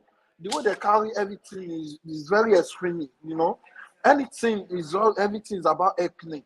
Even if they are demolishing some buildings now, they will say, it's your Igbo. They are demolishing. No, Kumbi, I'm sorry. I'm sorry. Let me just reply to this Godfrey guy. Godfrey, we cannot keep accepting bad behavior. Rather, you should change your own behavior. Don't say people should stop accommodating bad behavior. No, you change your ways. That's the better approach. So don't say we should keep accommodating bad behavior. No, you should learn to behave better as a people. You know the funny thing, that same behavior, if you demonstrate it back to them, I can't take it. They will start crying. As you have said your bad behavior, but you can't say the same They behavior. don't like it. They don't like it at all. Mike, That's what I always say. Yo, but we never keep quiet. We never stop. We're gonna be giving us ourselves back to back. Someone like me, Mike, I will not even accept anything from anybody to go against my ethnic issue. I don't care. I will talk anything anyhow to anybody. You know.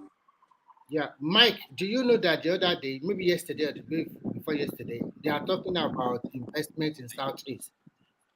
Joel of Nashville, he said that the leaders in that part of their side, they don't want other Igbo to come and invest in their south because they want to control. So that is why they prefer them to stay outside of the Igbo land. He mentioned it. So you can see they are the luckiest Nigerian. Sorry. We have a real estate company owned by a Yoruba man right now that is scouting for different land in Southeast, and they can't do nothing about it. They don't have a choice. In fact, if I have my opportunity, I will go and get something there. You know, and you know, as if the Southeast is not as toxic as that. I know it. I just like you, I also serve in the Southeast for my NYC. It's not a ball game. It's very difficult for them to accept other tribes to thrive in their own land. I'm telling you, their own people cannot thrive easily. That's why they go to different parts of the country. Apart from they have a short land, it's not easy. It's going to be a tug of war. That guy that is they won't even allow you to thrive within your own land where they all land. After let's say how many land you will be able to scout for. We are all here now. We shall see.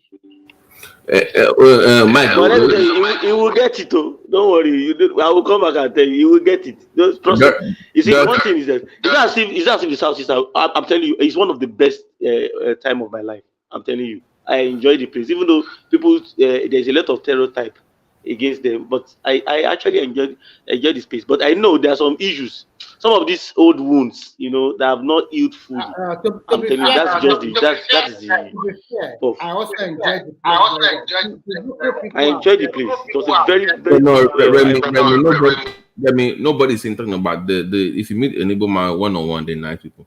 I only discuss the political space. I don't talk about the day to day living. When it comes, they are good. Yeah, BT, But don't mind them. If you see all these people talking like Doratin and they are womanizer, it's because of women that they are saying they are enjoying the place.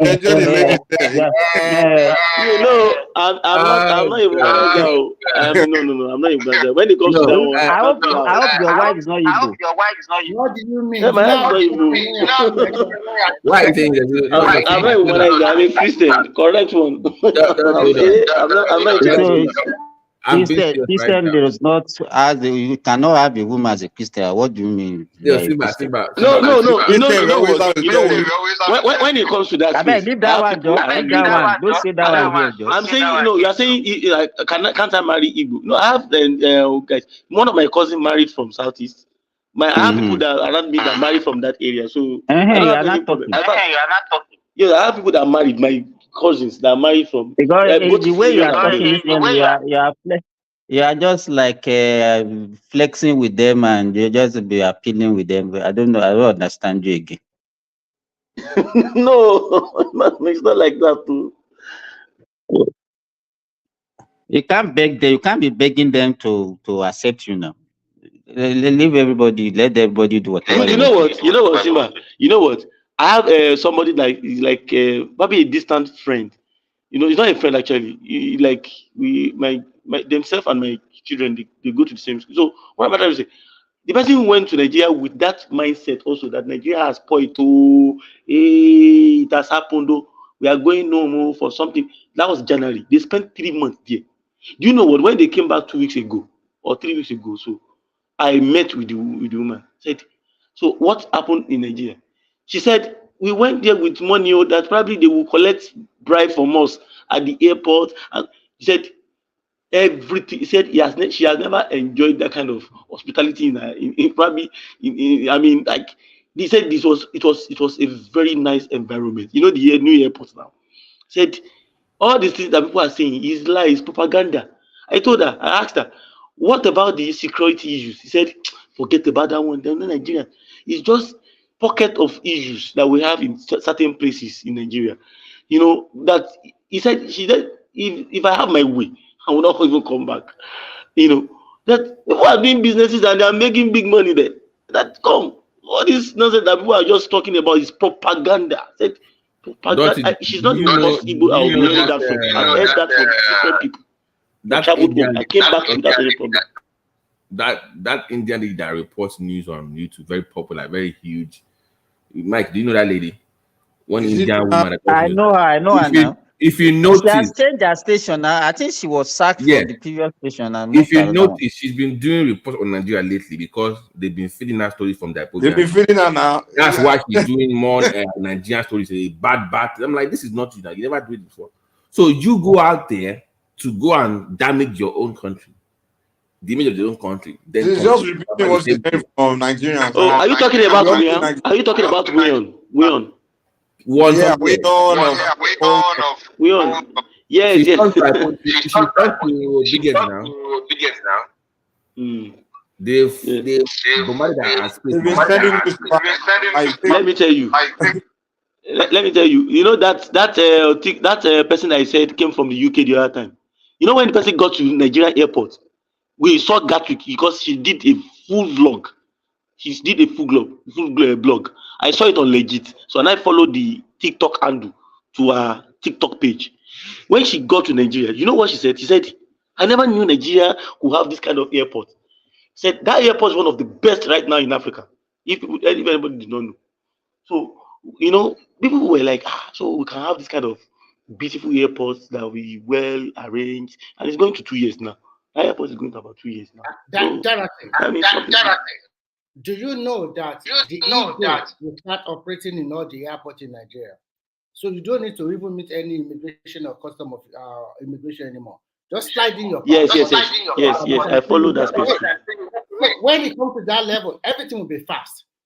This is the Dorothy, sorry. Anytime you are not talking, always mute. People from comment section, they are not enjoying the echo from your side.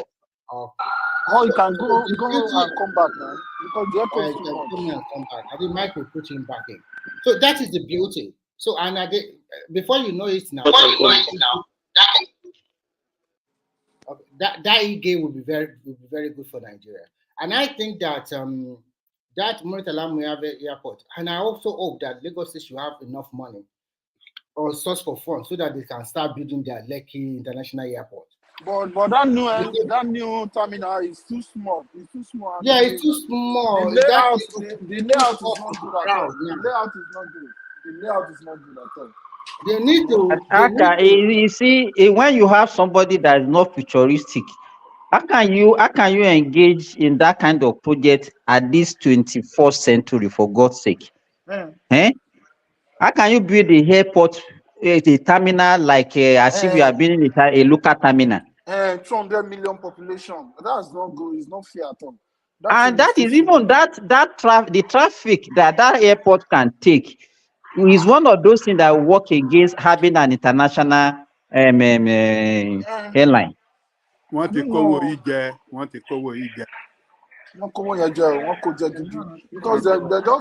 just because Kenyamo complained about that airport that it's just like a small, very small. You know, that's in the, and if you hear the amount they spend to build that airport, you will say, Claude, how can you spend so much to get so little? You know? I think the problem is that when they are designing it, the hangars, they don't put it to the blueprint. I heard that they don't have any blueprint for the airport. Don't come and building when they are ready for anything. Imagine an airport with no master plan. Yeah. They do have. You are right.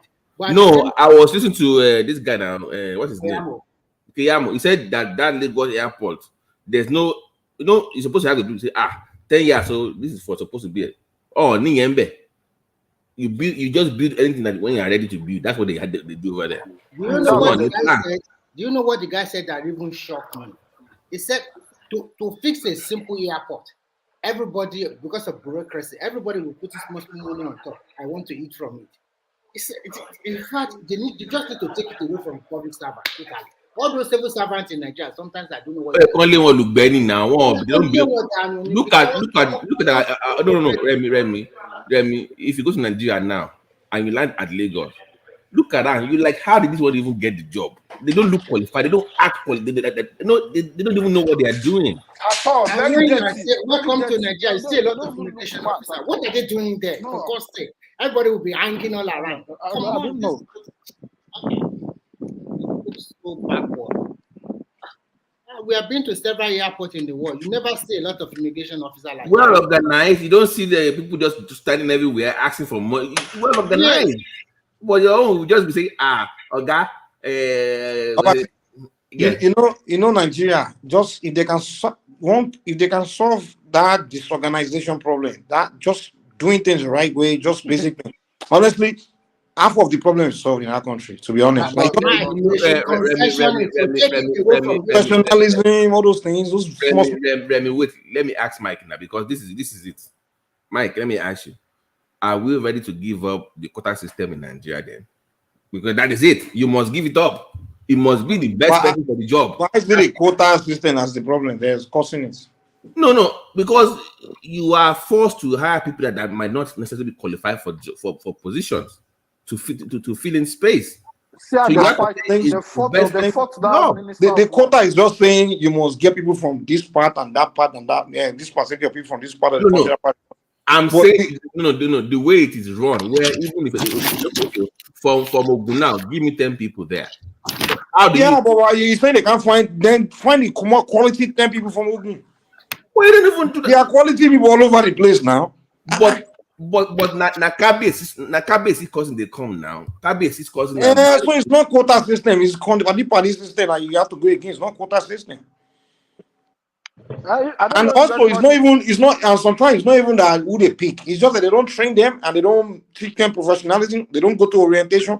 In the West, here, when you get a job, you go to something called orientation, where they break No, down why it's you not have because to do your they know job. what Mikey, they know what they're supposed to do. Everything is about corruption.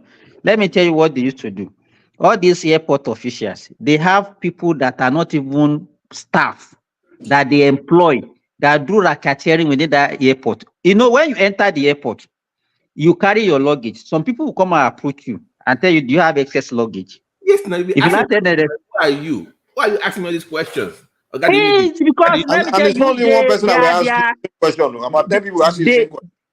they will be they are employed by these people. They will be the one they will now say, okay, let us help you to arrange your load. They will be the one that will now go and negotiate with all those Nigerians that are working for those airlines to negotiate of how much, because they want to shortchange the airlines.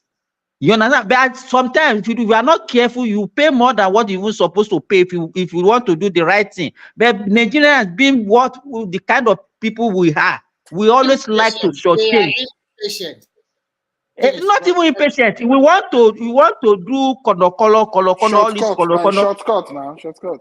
You understand? Yeah, You want to stop. but You don't want to pay what you're Simba, supposed to pay. Simba, forget Nigerians. What about foreigners that just coming there for the first? They don't know that. I mean, no, coming to the country for the first time. They'll give bad impression of the country. Yes, now you don't know anybody, you don't know anything. At least we can even cope with that situation. Okay, now we now. But foreigners don't know any. I mean, now. So just look at the foreigners, the way they look at Nigerians. The issue is this, you know, if you know what to do. Okay, I've been in airport in Casablanca in Morocco. I was in the toilet and a woman came to me, even in the toilet, and she was asking me for money. You understand? What I'm saying is that it's true. The one I expressed in Lagos Airport. I want to use the restroom. The woman and I have to buy. This lady wants to tell me people. How much? Oh my God! I say, man, I don't give you. That's like hold on, don't worry. So I think what they're supposed to be doing, even if they want to be doing it to Nigeria, they should look at the face. Okay, this one is the foreigner. I should not be doing this. They don't care. They don't care. Exactly. They don't care. Simba, have you been to Nigerian embassies? Babati. The one here, I went to the one here in the US in Atlanta. The the foreigners, the thing is, they don't even know the difference between, say, how to talk to our fellow Nigerians and the black Americans are coming here to get those ones came to get Nigerian visa because they want to visit Nigeria. See the way our people are shouting on them. Oh my! See the behavior in the embassy in Washington was the one in Atlanta. See the way they be shouting on you. They treat you as if you are coming here to beg you. I'm like, are you guys serious? And you are the one providing service, and you are treating me like I'm the one. And the most complaint foreigners have about Nigeria is the immigration and police. That's the most complaint a lot of foreigners have about Nigeria. Yes, the people are. So I don't know. That is why we should speed up that state police. This year they should have it. No less. So that we know that Lagos State. Forget about those. Let me tell you, don't bring that state police of a thing in today. Forget about it, Joe. Don't bring that one in today. That thing cannot work. What convinces me that the state now will not be correct? They will do different. It's about the attitude of people. If you don't change the attitude of it, you still get the same let me ask you now. Wait now. You're from Ogun State and Dakpo is your governor. So what hope do you have with the state police? No salary 1 year. They will never. That was your governor. So what hope do you have for state police over there? They will never receive salary. That guy is the worst guy, man. Everybody complain about him, man. People from Ogun State, but you guys, let's be frank here. We have centrally controlled police. And all this. I said, Remy, we have discussed this state police. Don't bring it again. Let us discuss something different. What I want to say is this: the first time I went to Singapore, and I get an e-visa. It takes me just 1 day to get it. So I get an e-visa and I went to Singapore. this was the first time in my life I'm using the e-gate to go inside the country. At their airport, oh my God, nobody even asked me, blah, blah. Just put your passport there, your visa is already scanned, blah, blah, blah, blah, blah, blah. They already know you are And coming. so how does that one not support your police? Your You said I should your talk state about police? police. I want to go back to what you guys are talking about Nigerian mentality. And once you get into, after the airport is so big and massive, and once you get, people just welcome you, and before you know it, nobody even asks you. You cannot see a lot of immigration officers everywhere hanging around, or custom, or whatever. You cannot see nobody because they have CCTV everywhere monitoring you. I think they designed that new terminal for corruption. Maybe they designed it for corruption so that they can be able to be. Because you mean the new terminal in Lagos? The new terminal. I passed through it last year. Now nobody asked me for CCO. Actually, the new the new terminal is more sanitized than the old terminal. Yeah, it's more sanitized. And it's different staff. Yeah, but the problem is that you know, there was a day in Lagos, the guy was asking me for money, and I said I don't have money. You know, the guy now became angry. You understand? He became angry with me. It's like before they leave the house, they have already calculated how much. As if he was demanding for his rights, and I was denying. I just look at him because I got to the airport early. I was not afraid of any delay. You understand? So I was ready for him, and I'm not ready to give anybody shishi because I'm not carrying anything contravening any law, and I have enough time. So the reason why people panic, I give them money because probably they arrive late, they are about to board or whatever, and they are rushing. First time traveler. First time traveler, the one they target. Yes. Just be good.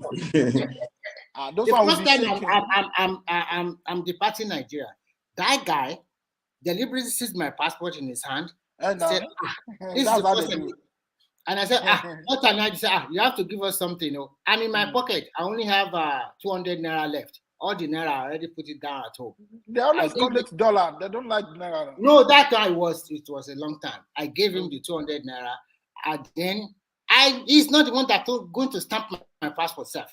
By the time I got to where they are going to stamp my passport, that guy also asked money. I didn't even do it. I said, look, I've given that guy 500 naira. I lied. Go and collect your part from me. I know you must give her. I said, then one woman that is patting all over my body. Also, God, now they go and give me some. I said, I don't give all your people now. Go and share it among yourself. You just let me go like that. Since that day, I never give anybody CC again because next time they ask me of money, when I talk, I just spark like wire on them. Who do this guy? Just continue to disgrace this country. Once you know you are speaking that big grammar, they just let you go. Wow, that is the logic. See, just raise your voice. Just raise your voice. Raise your voice. They will let you go because they don't want drama. They don't want drama. Yes. Just raise that voice. If you are the one that is speaking like Mr. Babati, come on, I'm a doctor. If you start to reason with them, you're in trouble. I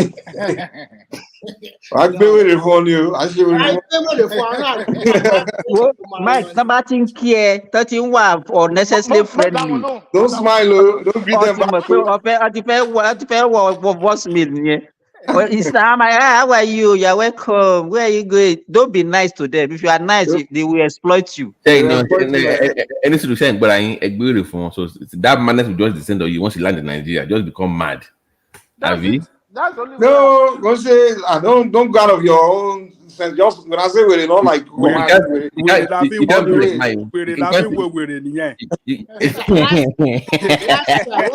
was flying back last year, when I was flying back, I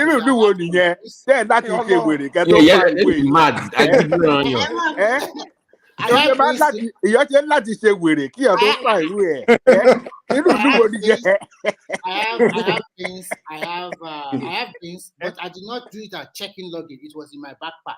I have beans and one other something like that. And the guy said, no, you should have checked in this something. It's going to seize it. I said, I don't care. You can go and eat it. And I let him take it. And after they let me, because that is the final place that I have to go and sit down to wait for my plane.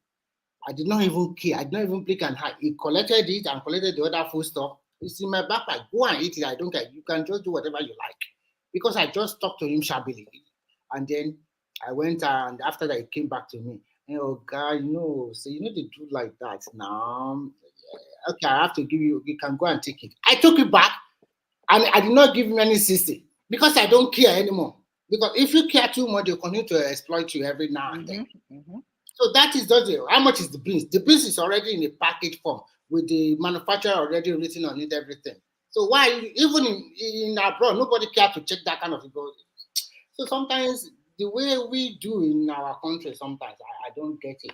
Simple things. They want to get everything is bribe money. You know, the last time I went, one guy, that guy was so funny, and I gave him money because the way he talk. You know them from Nigeria get to I just look back. Hold on. Complain. You call them Nigeria. Complain. Hold on, the guy was so funny. I didn't have no other option but to give him money. He looked at my passport. He said, oh, you pay American passport. Oh, you pay American passport. Oh, a guy with they here with they wear uniform, they manage life here. Agbe, Tony Green. Only a guy with they here with the money with they wear uniform, they manage life here. God will bless you. But at the other time, got to be because it was so funny to me. I like this guy. He didn't demand, but the way he spoke, he showed that look. A guy with the summer for this country, you see now uniform with the we just day here and they manage life.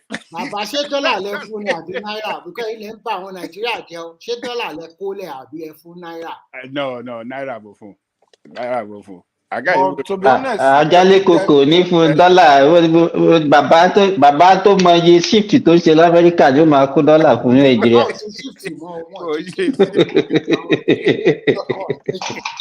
But to be honest, the government. I just look at that guy and said, man, this guy is very smart. He's a smart guy. Passport, everything. America, a guy with they here, they manage life. With they wear uniform, they manage life here.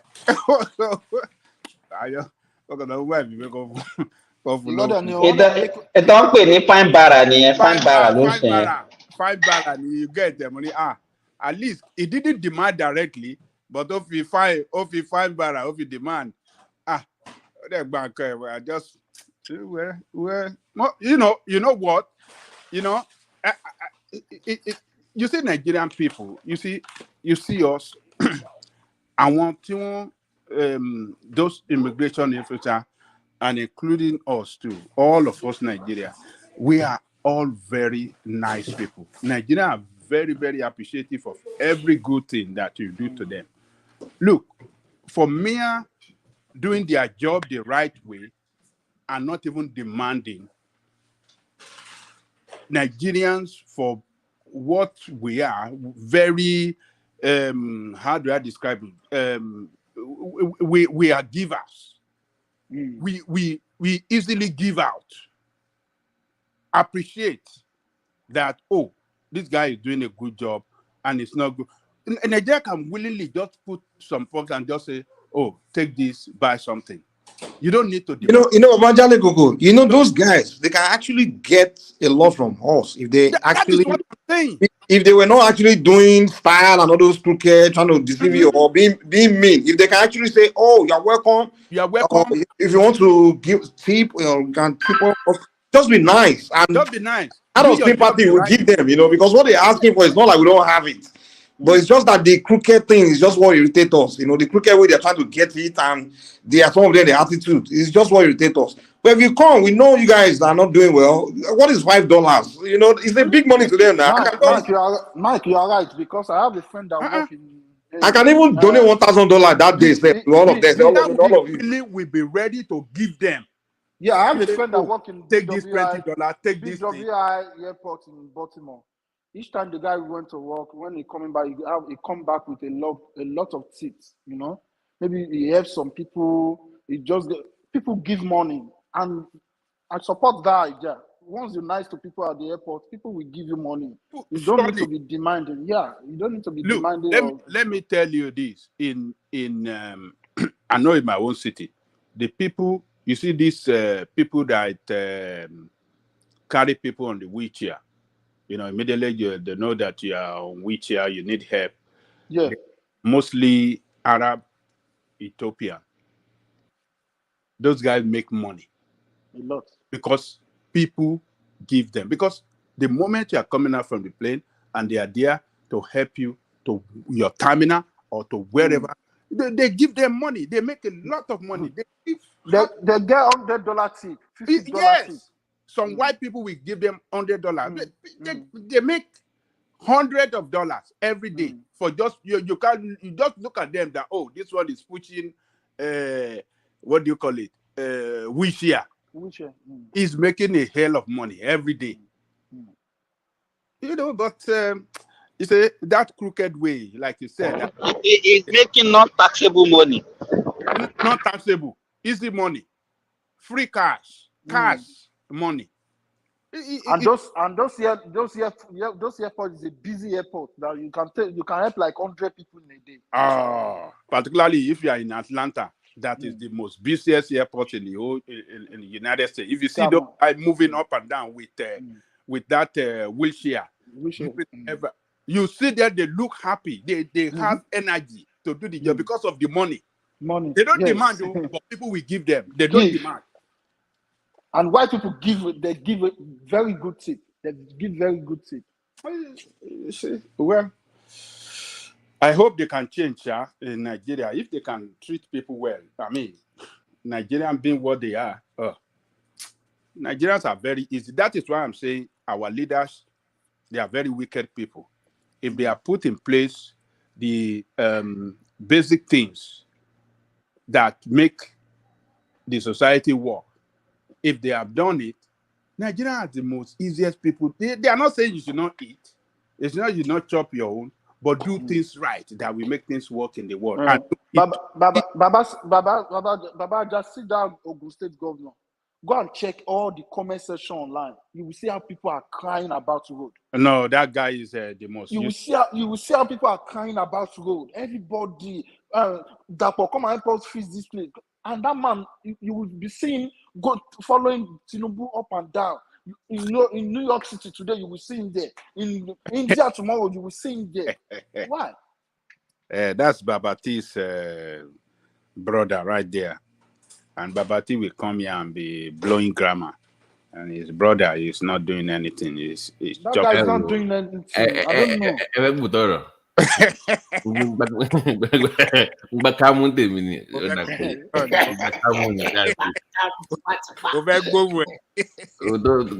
Because what do you want me to say about that? But just give him 3 years so he can just go at this point. Can you imagine? No, they can put pressure. No, we can't leave him. We can't leave Look him. at that Lagos Songo. No, those places are forgotten. My God. They are forgotten. You know, people they call forgotten people in America. Those people are forgotten. They are abandoned people. That's Ota, Ifo, yeah. Congo. Ojo, all those time. My the God. People from that place, they are begging every day. They are begging every day, begging Dapo. They call him out every day. No, go and check all in posts. You will see comments. Dapo, please come and help us feed this. And if you want to say, we say it's a federal government road. That's what you will tell them. No, 3 days ago, he said the same thing that he said 3 years ago. Oh, I'm going to do the road that we are working on it. Man, you ask Danny. You're going to do it. Probably, you see that guy and that of your state because they come from the oil and gas. They are just stealing the money of that. Your people are. I think they are okay with Makinde. Okay. Wọ́n kàn gba kámú ni kò sí nǹkan tó ṣe là wọ́n ti vote fún ẹlẹ́kejì àwọn. No, they try. Try for what? No, Remy.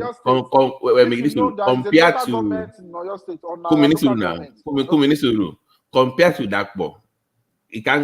That's what they are saying. Compared to your governor, all the time on so yeah.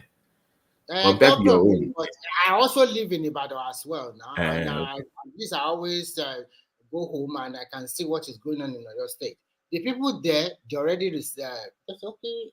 What he did is Wọ́n very ní kò simple. compare governor méjèèjì wo ló dáa jù. Mi ti fẹ́ compare wọn náà ṣé mi ní ráì láti divert ẹ̀ ni. Àti gba kámú tí Ogun State. What he did in is not doing was anything. simple. The What worst he did in government. was simple. He paid teacher salary because those ones are the ones that grumble a lot. And he paid civil servant salary. That's all. Other things But is no. Which governor is not doing well in the Southwest? No. The only Sanwo-Olu is the only one doing very well. The rest And Ekiti State governor too is doing well. Kiloji. I don't know about him. It's a small state. We don't know, but But people from Ekiti are getting. Ondo gan Akeredolu kó tó di pé ọkọ lọ fọ ọrùn kí I was. Ẹgbọ́n náà Ọ̀ṣun ṣe gbúrò ẹ̀ṣà ìgbóló wà. On Jokaki is dancing up and down. It's with Wasiu and Pasuma. Even APC called him out today that he should stop dancing up and down. He should face the government. You know what? It's sad that Kùlátà ò rí kankan ṣe pẹ̀lú governor state àfi kó wá máa sọ grammar lórí platform.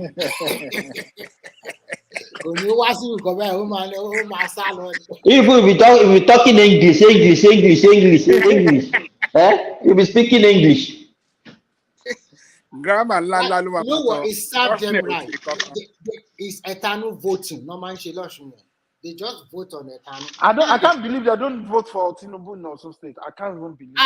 I'm telling you, eternal politics. No man, when they were in your state, they are the one that write petition more. Má bu wa kó gbé ẹnu ẹ̀ sàn, má bu wa. Ṣé parọ́ ni? Rẹ̀mí, wàá kábùkù láàárọ̀ yìí o, má bu wa. You always write petition. Simba ẹ̀ fẹ́ gbóòótọ́ ọ̀rọ̀ ni kí ló dé? Ẹ̀gbọ́n fẹ́ gbóòótọ́ ọ̀rọ̀. Kẹ́ lọ ṣe sọ pa yín. Àwọn ẹlẹ́kàánú policies wọ́n burú tí see your state now. What is there? After Aregbesola, that guy that was even trying, you remove him and put your dancing Adeleke there. You guys go and dance with him now. That's never witnessed any development. Can you imagine? Davido is buying private jet for almost 90 billion. I can't believe it. No, they said that belonged to his father. But that's a Bombardier. Who is that? Davido. He bought He's buying 90 billion. Private jet for 90 billion. No, he bought a Bombardier now. That's a one-way jet, though. One way. There's no refill, or walk on it, you get there. Is it private jet for himself? Yeah, private jet. Yes. That's expensive, man. Níbo ni wọ́n ti rówó tó ń tó yẹn kẹ̀? Owó Osun State. It's from Osun State. I can because there is no way that money is too huge. 90 billion. I know that guy. Owó wà lọ́wọ́ ẹ̀ o. Don't say that. No, he's not the owner of that private jet. It belongs to his father. But his father is what almost $1 billion now. Yeah, so they are billionaires already. Yeah, but it does not mean that they will not siphon more of Osun State for money. That's what I'm saying. There's no way. One co one the allocation will increase almost 40%. Tell me, show me what they are doing. They are not doing anything now. Adeleke sister is there. All his family all his family are there. They are in for it. They will vote because they have the manipulative to campaign. No, people, it's not like that. They might do it and not voting for him after 2 or 3 years. As long as he's paying the civil servant, he will get the vote. Simba. No. Civil servant.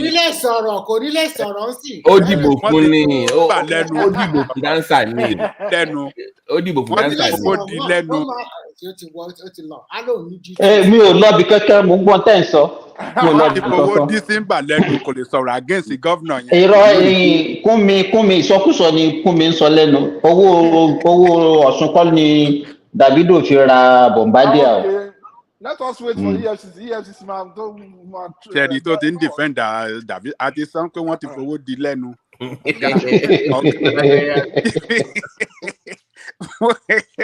Former commissioner for health ló ń bá yìí sọ̀rọ̀. Ṣé ẹni pé kò lè sọ̀rọ̀ much púpọ̀ jù?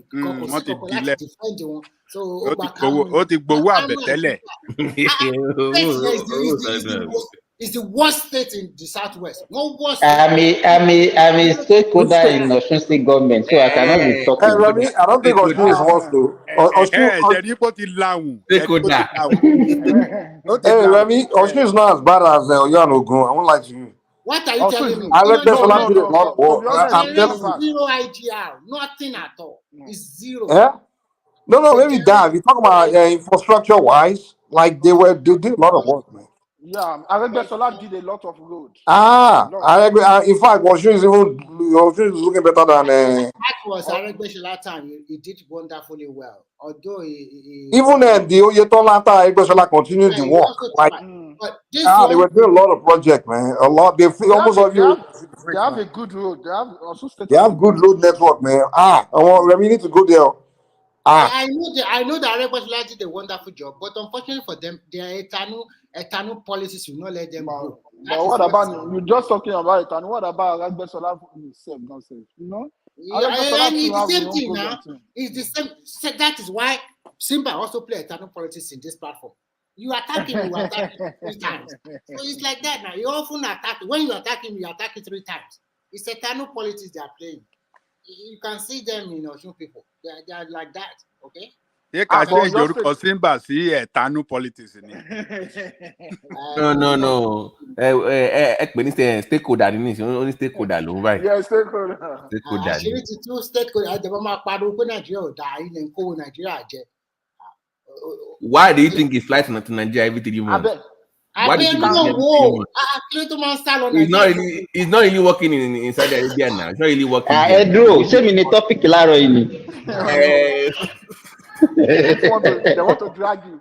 Ó ti kàn wọ́n náà lélu bó ṣe ṣínà bo rational mind níjẹta táwọn ayé ṣínà bo rational mind. Wọ́n lé lọ ní wọ́n lé rational mind kúrò lórí platform ìjẹta yẹn. Ẹ máa ní máa yẹn wá pẹ̀lú full chest ni máa yẹn today. Patrick kò jẹ́ kó easy fún o. Patrick really finish rational mind ìjẹta yẹn. And one man don't really defend him too much. One man don't even defend him too much. One man always defend him. Say no, let him land. This is what he mean. But that Jetta and one man gone Chisha when you left. Oh yeah. He later run away that day, that night. So Simba lọ́kàn lálẹ́ yìí rational mind kọ stakeholder àmọ́ fojú ẹ̀ hàn ìmọ̀ lẹ́nìí.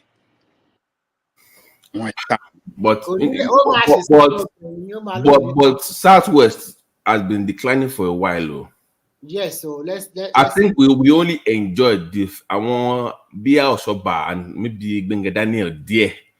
Laying down, been down. Don't even call his name, I beg. No, Lamadation or not. Try. So that's money. I want first setting yes, share. I'm talking about because all Ojono schools, everything, hospitality, the tribe. But letting I also tried for your state before he died. Before he was Ajumabi, right? Collectively, letting 0405 he went down the drain, man. Yes. It has never really been the same. No, they are using the state money to buy Burundi change. They are using the allocation to buy dollar now. That's what they are doing. But they have stopped them now. When EFCC blink their eye on them. They will find another route now. It's not easy anymore. Even if you are stockpiling dollars somewhere, this naira, the way it's going, I call it check this unnecessary. Because even as I said yesterday, it's already close to 1,000. So what are we talking about now? So they are beaming their light on them also. It's not easy because they already know their antics. This is also a way they can get but Remy, say Tinubu cannot do what a viewer pay.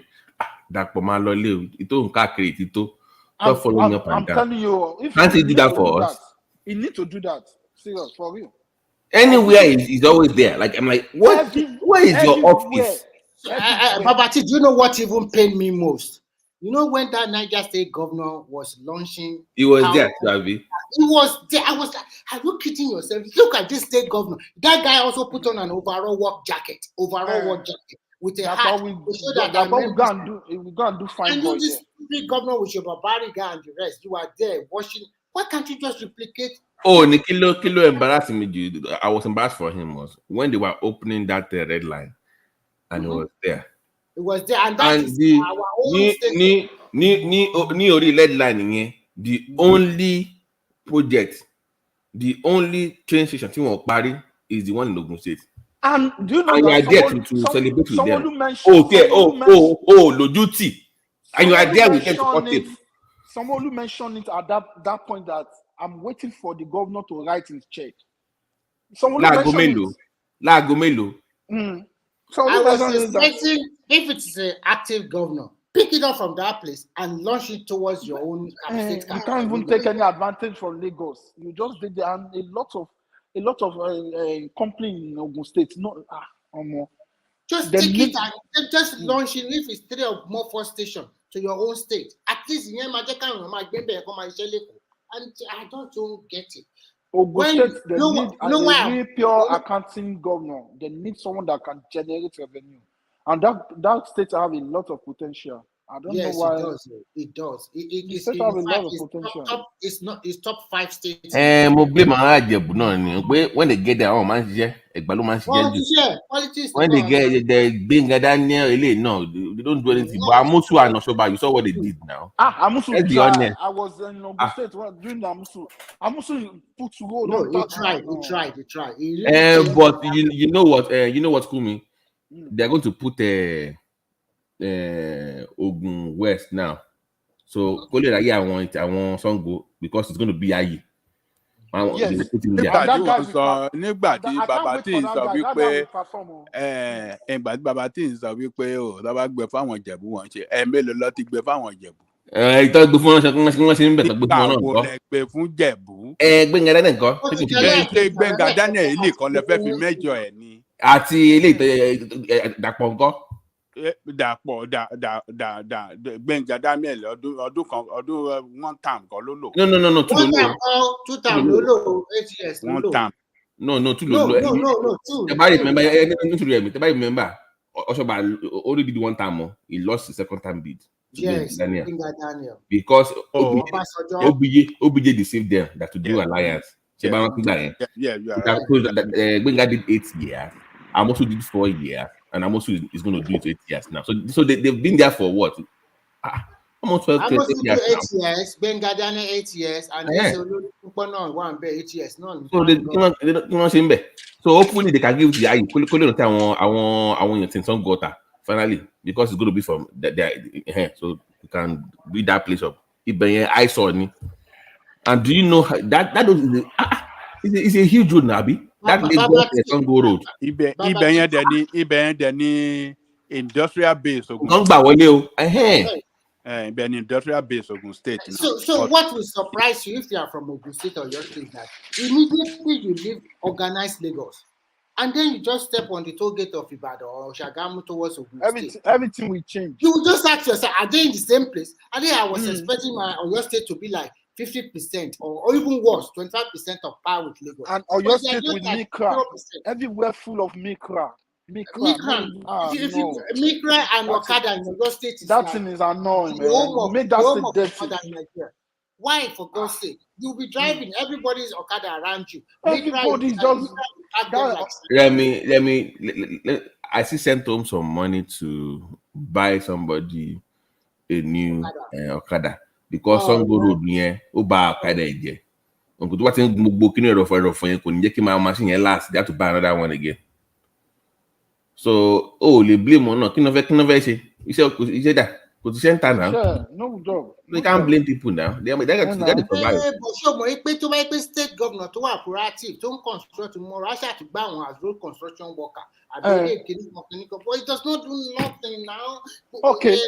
As example, this land seaport, the federal government building Mania in Oyo State. Do you know who project that project is Ajumobi? Since when Ajumobi now left now, Makinde just quiet. You never see Makinde go and meet no any governor from Southwest to go and take the advantage.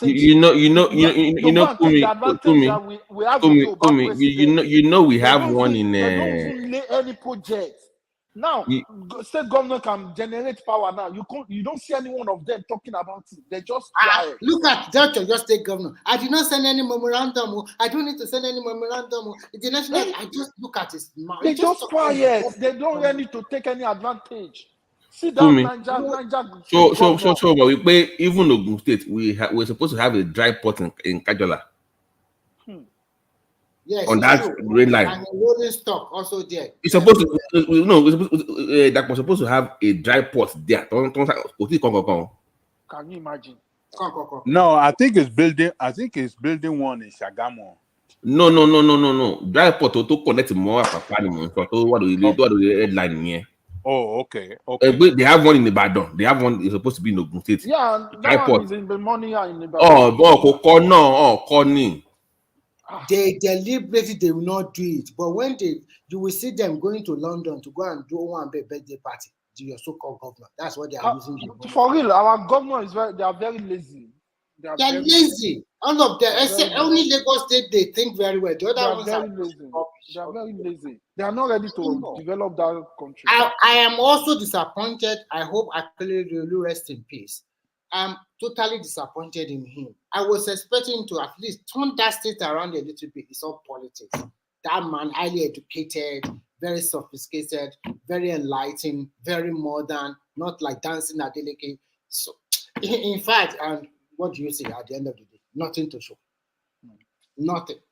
The problem, look, let me tell you this. You know why you see, Lagos State is very wealthy and put together all the revenue of all the southern states, in a month. Do they even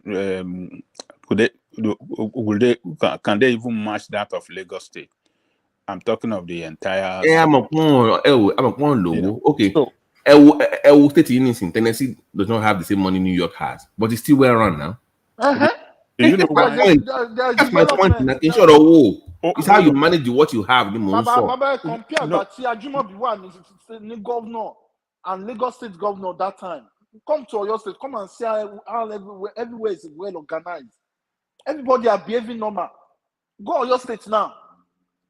Everybody are just behaving normal. You know why you can't see government activities or government presence in every part of the state is because they don't allow the local government to function. If they allow the local government to function on their own without any interference, you will see development across the state. The local government area, local government chairman and his team will want to, because they are living there. That is their locality. And they know what the people them, want. and they want to perform at least to impress the people so that they can vote for them another time. So you will see competition among the local government. So, but because state governor, because of their politics, because they don't want any rival, anybody to challenge their political power, so they want to suppress. They suppresses any voices of dissent within the party and outside the party, and they amass everything to themselves. If anything does not get to their own table, it's not going to work. So, and that is why things are not working, because you have too much. But Baba, do you think Tinubu have political strength to make it work? Huh? Do you think that Tinubu have political strength to make the local government work? It can. Tinubu, if Tinubu or she want to change the law where they will separate them, where they will not have to send the money to them directly. You have to go to them. It takes a political will. Yes, political will. If pressure, and this is the time you can fight it. If it's ready to fight them to the ground, make an issue out of it, mobilize Nigerian people, and I believe Nigerian people will stand up. If you say, look, if we continue this way, this way we are running the country, we will not see development. But first of all, on she cancel election money, local government. Come out appoint one anything. But governor win. So they need to find a way to change that law for that election where it will be INEC doing it and not state. It will be, they have to change that law too. That way you can have people vote that. That way you can have everybody have equal opportunity to win. Not because you just have everybody APC, everybody PDP. Actually, the law is there. It is INEC that is expected. That is by law is INEC in that state that must conduct the election in a free and fair manner. But the governors hijack the activity of my INEC. Whoever that is going to be the INEC chairman in the state, they will bribe that person. They will do everything to satisfy him, and they will make him, to write the result in their favor. You see, those governors are they are the problem. They are the ones that are not making that. Because me will say more. Our council gone not in the office about gone. They've disappeared. We don't even see They are them. still there. They are still there. They are still there. Where are they? They are just collecting money. But where are they? Local government. No. This is my point. Back when I was in Nigeria, when it comes to government work, we didn't even go to state. We went to government council for everything. Oh yes, that was it. Medicine, school stuff. It was all local council. Your state governor used them to be collecting transport money like almost 2 years. That's all. They don't have anything they are doing. They are just collecting money from the state government. They don't do anything.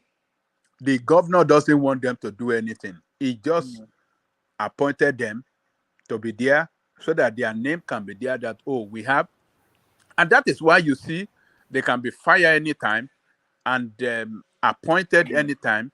Election can be fixed for any time. If he just wake up and is not happy with them, he can fire all of them and then put administrator here. If he likes, throughout his own time in office or 2 times in office, he might not conduct any election. He just have people. If he like, he will not even have anybody there, and nothing will happen. I mean that is the worst. That I will. Even for basic things like those garbage, cleaning the what is it called again? Garbage collection, sanitation or whatever. It should be done by local council, not state. It's the job of the local government. It's the job of the local government. Nothing concerns state with refuse collection and management. No, that's the way it used to be. I don't. You see, these people don't about if nothing is done to separate the local government from the state control. If nothing is done to get them their autonomy to function away from the local state government control, we won't have any good governance in that country. It will never come. It will just be perambulating. Federal government will be doing something. I command that Benetton promise Agboni.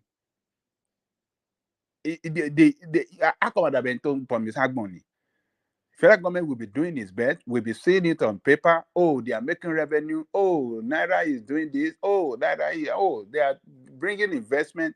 But investment without good governance at the local government level, that people in the local government cannot feel the presence of the government in their life, the impact of the government in their life, then it's a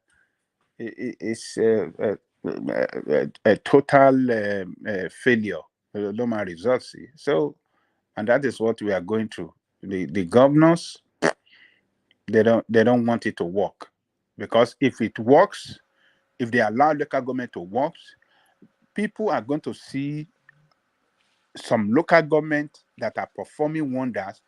And you know that local government chairman, when they are successful, the next Is ambition governor. is governor. Yes. Yes. So governor doesn't want any rivalry coming from local government level, and they don't want it. They don't want it. So it's just shameful that we are so greedy. I mean, the 80s we were scared of environmental. You must, if you don't clean your house, if you don't clean in front of your building, now allow you will. Oh yes. Everybody clean that thing. Saturday, I think it was once a month, Abi. Once a month. Last Saturday. Last Saturday. Yeah. Last Saturday of the month. It's I mean, I don't know. Sometimes now you do now you go there and somebody will come and see your state. Come to your state. You will see. I don't know. Those our governors, they need to do. They need to help that country. They need to help. We need to. You see, poverty. How long we're gonna continue that way? Man? Let's not blame poverty. Go. I've seen poor areas that are clean across the world. Don't blame poverty for being dirty. Let's not do that. You can be poor and still be clean. Yeah, the local non-functioning of the local government is the problem, because it's the job of the local government to, when you have a local government administration that is effective in the running of the local government area, they won't allow that nonsense. They will run it well. They will make it to function, and people will feel the impact of the. And Baba, do you know that thing will even help security, especially in northern region? It's going to help security because the local government will be able to help the people from the local. It's gonna bring up everything down. Everybody will know who is committing crime. I don't even understand. That is why you see the state police they are talking about. Where I like it, but local police is even better. Local police have their own police. Yeah, that thing will not work. Yeah, I would prefer local government. Ogun State governor. I would prefer local government to have their own security. They have county here now, Abi. They have county police now. Oh yes, everywhere. Sheriff. Every city, the only police department here now. In America, every city have their own police department, and they have their own, sheriff. This thing too, So it's just, why can't we do things right?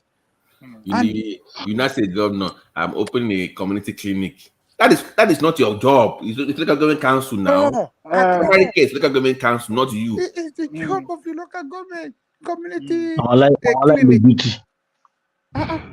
It's so on to target is general hospital. Period. They are putting general hospital in many places of the state. That is his job. It's not a community clinic or a clinic. It's the job of the local government. So, Baba, you are right. Look at Lagos State.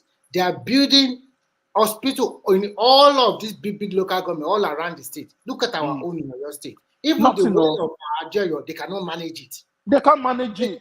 They cannot manage it. They cannot build another one. They just manage the old one. You cannot manage the old one. And then you are telling us they are doing wonders. Do you see the new two? No, the one they are building in Lagos. I disagree. No, Torres wait. The state hospital is useless, man. Nothing is going on there. In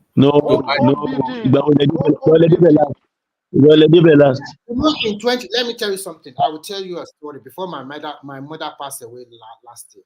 I was there in 2021. This is 2024, man. What are you talking about? Baba, development. When my mother had first of all, development. No, this is it. That hospital, fine. We might say, oh, probably some things are not. But I know my mother worked in that hospital, so not that I don't know. I know how that hospital works. Okay, so fine. So what I'm saying is that Moses, I learned the state governor is fairly. I think they are investing in these primary healthcare centers. To kind of improve the capacity of the because naturally the way the things should move is people should be able to access primary health care from the primary health care centers. The general hospital should be like a referral center from there to UCH. So, but many of our primary health care centers, or most of them have collapsed. So So when we took her to that, I think it's working on that. Man no, follow it's not space in working there. nothing. It's not working I nothing. think Let me it's It's not trying to working. build It's not new working, ones. brother. It's not working in anything. It's not working on anything. Forget it. It's not. We took our mother there because she was complaining of a very serious stomach issue. And we first took her to a private hospital. Those private cannot handle the situation. Immediately, we rush her to that your ward. When we get there, they gave us a bed. A simple needle they don't have. Injection, we bought it outside. Everything, we bought it outside. The only thing they gave us was only the bed. To now make it even worse, after 2 or 3 days, no improvement, nothing. They cannot even tell us exactly. The doctors there, they don't know what they are doing. They cannot tell us what is happening. So we are agitated and we have to just refer her to UCH. When they refer her to UCH and the doctor that met her, under 2 hours, the doctor gave us a kind of medicine like this. We also go and bought that injection outside. That one is about 40,000 naira. Immediately they gave her a situation subside, and she spent the next 5 days at UCH, and she was okay. So that forget it. They didn't do nothing. I think No improvement. do you know that Oyo is doing this health insurance scheme right now? I spoke to them on Facebook today. I don't know. I'm still trying to make my findings on how. This is a state with a huge population, and still, when you go to Ibadan, the same road 40 years ago still remain like that 40 years to this time. No visible improvement. Only the work of Ademo. Okay. I disagree. I disagree. No, Remy, this guy have done a lot of feels road a lot of construction, bridges, and a lot of things. I'm from Oyo State. Even the students don't pay. The high school or secondary school, they don't pay anymore. From Kialen to Akpata. Ajimobi was charging them some school fees when he was alive. No, it was free. Proof on the IGR of the state too. The road I know on our local government, that road has been there. I was born in that local government. We've been struggling for many years, but this guy that fixed the road, he make it double lane now. The guy make it double. You know the road from JL. The economy of that local government is booming now. Yes. From JLN, you are going to Akpata. From Akpata, you take that road, that single road, you take it to Abeokuta. You know that. You follow that Nigerian wire and cable and the rest. You know that road, when you take that one of Ring Road, immediately you turn to Odono area from that roundabout. You know it's a single lane. And that single lane has been there for more than 40 years. This guy did not touch the lap from that road. And the volume of traffic on that road is huge. Every morning there is heavy traffic. You can't get to the. But to be honest, they are working on it. I think the report I'm hearing from road from Oyo State is the only thing that I can say he did recently is there is one particular ring road he was building, and people said it's that one is nearly. Ajimobi started it, nearly completed now. You cannot take that road to come out at after NMPC junction. That is the only ring road. But I'm talking about the inner road of Ibadan itself. Let us see. You know that road that you're talking about? You know that road you're talking about? That's the Odono road. That road leads to Odono. Yes, federal road. This is federal road. I know you cannot talk about it. It's the federal road. What of the road to the airport? What of the road to the airport that he fixed? He has done it. He has done that. Yeah. And that road is a long kilometer. Yeah. By the way, Remy, what is the update on your airport in Ogun State. Thank God. Oh my I Ẹ̀sìn God. need kọ̀tọ́. to catch somebody. Mo ní ká béèrè ni o, kí ẹ̀sìn kọ̀tọ́. I see that says, now my resuscitate every now and then. Airport tí ò ní ná nú àbí. But Airport to tó be ní ná. honest, kò sáwọn journalist tó lè drag. Airport tó bá fẹsẹ̀ rìn lọ sórí Airport tarmac. tí wọ́n ní dẹ́kìn bẹ́ẹ̀ ni, dẹ́kìn ní airport tí wọ́n ní dẹ́kìn lọ ní káàkiri. Àná bá fẹsẹ̀ rìn lọ wọ plane lórí tarmac. Wọ́n gbé ẹrù.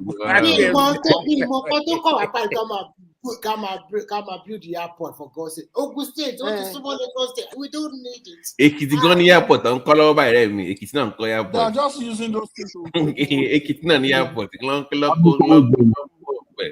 Ọbẹ̀ kọ́wé jẹ ni. That's just it. Ọbẹ̀ kọ́wé jẹ. But we need to better do this. Ìṣèbí But you know, ọ̀tún we náà better ni. do this. Every app on my phone for this. It's called Chatbot AI. Mọ Bendel State yẹn, Delta ní tiẹ̀ àti Edo náà ní tiẹ̀. Ibi tá à ń pè ní Bendel State tẹ́lẹ̀tẹ́lẹ̀. Oníkálukú Gbogbo ọlọ́ ti ní airport ṣe. Actually, all states in Nigeria has airport now. But ó máa padà They are all building airport because they don't want to get kidnapped on the road now. So they're building airport. That is right. Let me be Oshun, they are also building. They have airport. Yes. Really? For what? Yes. I don't understand. Ekiti gan, but for Ekiti, what I pay there, I want you to one that I need to understand though. Those airports don't travel from around the world. Let me talk about those airports. AFDB, one of those support of special agricultural zone.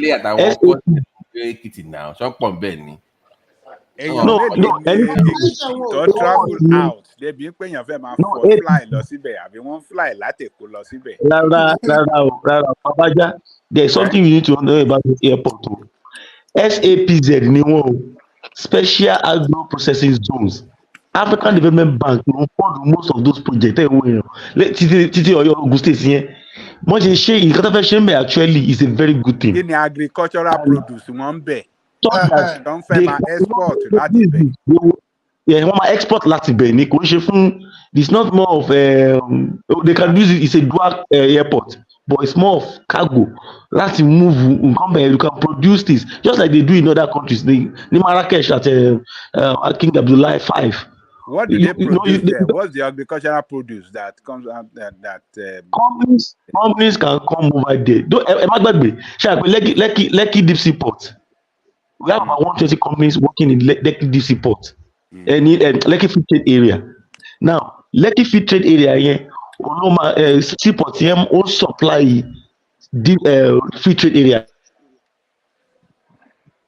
Ports here also supply a free trade zone here. So from there, new road àti take off. So it's more of agriculture. AFDB additional neutrality help our state, about 7 states, not very. So from there, you can produce things within the airport. That get special economic zone. You just they have labs around the airport. I know all that, but before the airport even shows up, you should have been making preparations for all those things around. You should be proactive. Don't wait. Come on, go here. Come on, go here. Don't AFDB. Come on, no here. That's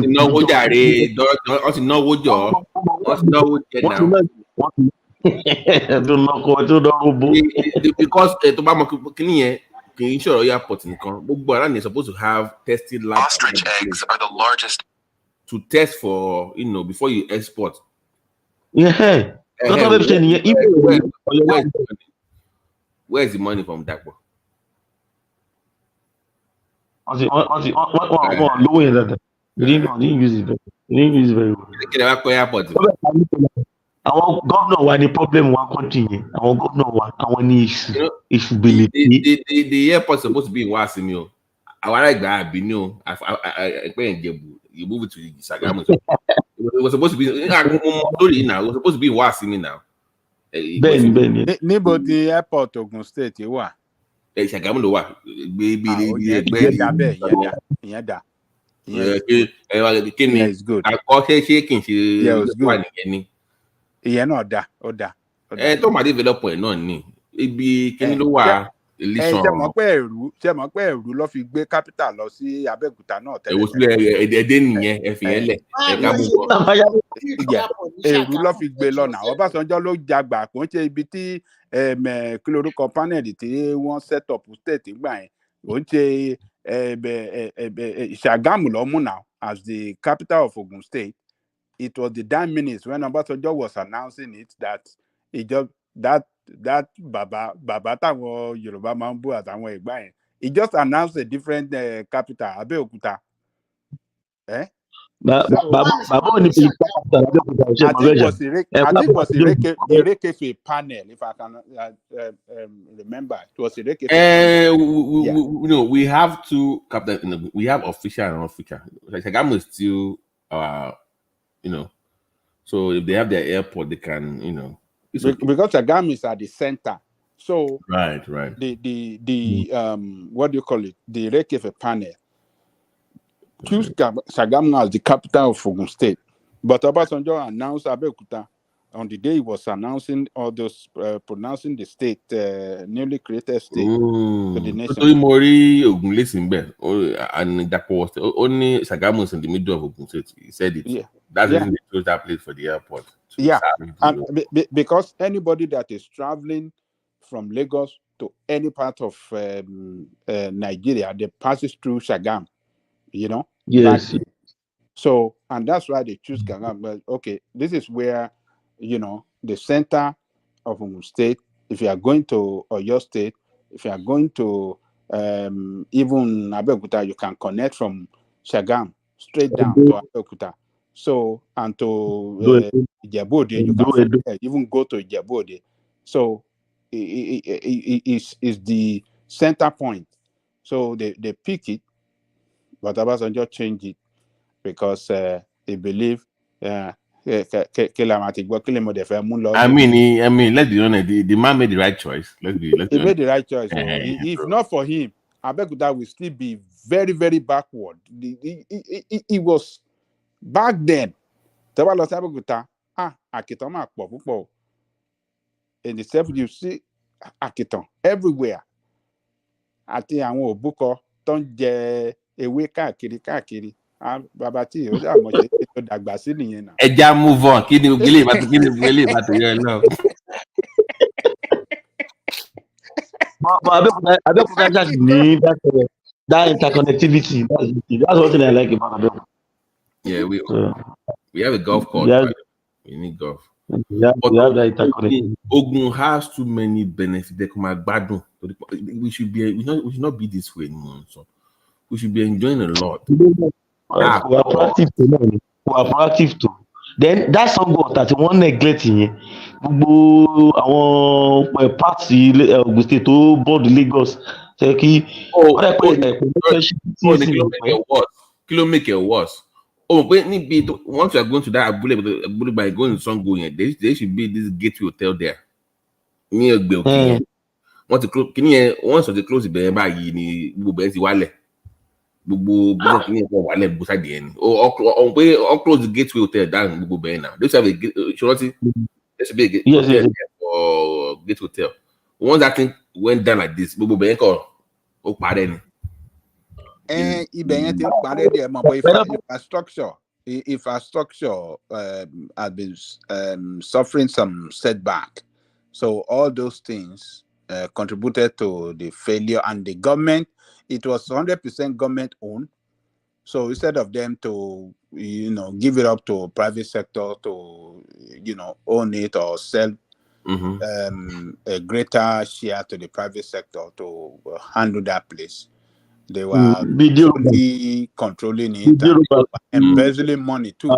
They had one in Egbatu, and they have one they have in Ijebu-Ode too now. Run by government. Yeah.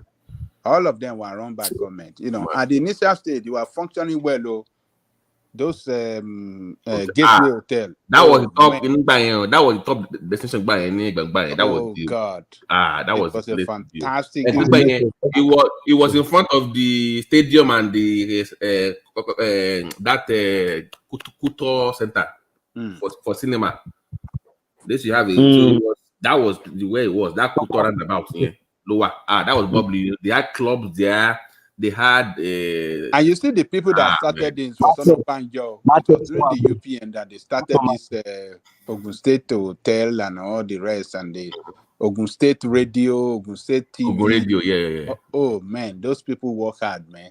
But besides the Kutonye, life news from the stadium, down to government. That was the nightlife for it. Bang, bubbling at night, man. I'm not sure. I want to try it from I'll be the perfect. I'll try to I'll try to until abandon all these things. Share news credit corp. More credit agencies, not in Nigeria, backed by government, not on a private level. At on the private level, there's nothing you want in Nigeria that you cannot get on the private level, actually. From real estate to anything. Just name it, phone, anything. But that would depend on the company you work for. No, on the personal level too. On the personal level. But in the account, to the NIN and BVN, NIN, okay, and guarantor. So that's in what is for some years, like 2019. As far as 2019. Mono First Bank full credit, almost 2 million. Yeah. Now, back up, I hope Nigerians will allow that thing to work. I mean, it's part of Tinubu campaign, something. But you appoint one guy from the southeast to head it from B1, and the guy is Harvard trained. The guy got trained from what? I mean, he lived. I think he schooled abroad, or he sent to the second degree. So I think the guy can be able to deliver. If the guy can deliver, it will help Nigeria because people can access a lot of things. At least, because if people can access, I normally say is that what people enjoy is actually that opportunity where you can might not actually own anything. You can, you can enjoy, you can access credit. But in Nigeria, when you are working for the government, if you are working for the government, you have access to money. In fact, they will be begging you to come and collect money. They will ask you, why be where you become? Bank branch, go as a branch. I'm offering 1.5. I'm any million. So that's the government. But except you are working with a better private sector company too. I mean, private-led company, so you can actually still get something. So, but this one, I think you give everybody opportunity to access credit now. If you arrange it very well with NIN, with new NIN and everything. So, I think it's a very good thing.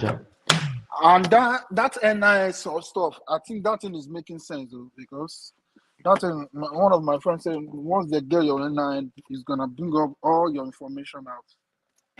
Yes, and before Emefiele left, he was able to do that thing. That he was able to use the BVN to link all accounts. So what Nigerians normally do before, like you borrow from an account, you don't want to pay them. Now on to another place. Another bank. They are doing it for online, all this online credit too. What I call banner will be tax 20 something last week. So if you borrow here, you don't pay, and you go to another bank. When it's time to pay that money, anywhere they see your money, anywhere, whether it's in 10 banks, they will go and remove it. They have the capacity to remove it now. I think they have been empowered. The CBN has been empowered to do that.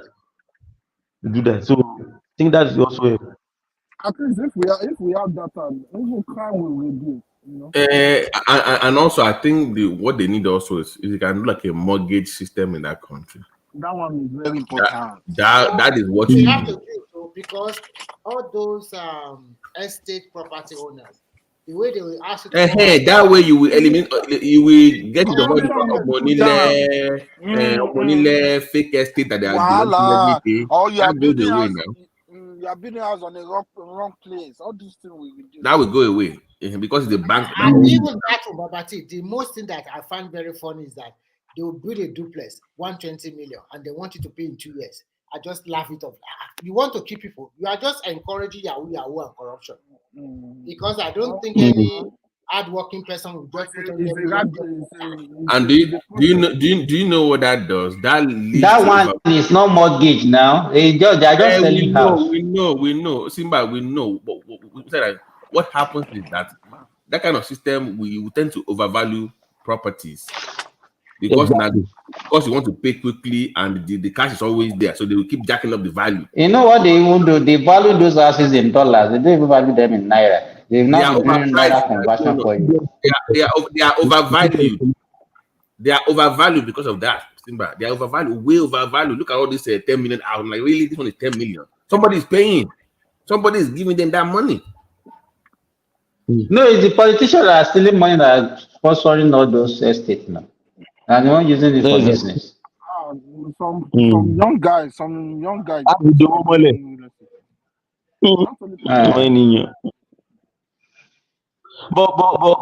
But the Lagos state government, there are some of these governments are even doing something. Lagos is doing better, very well in that mortgage thing.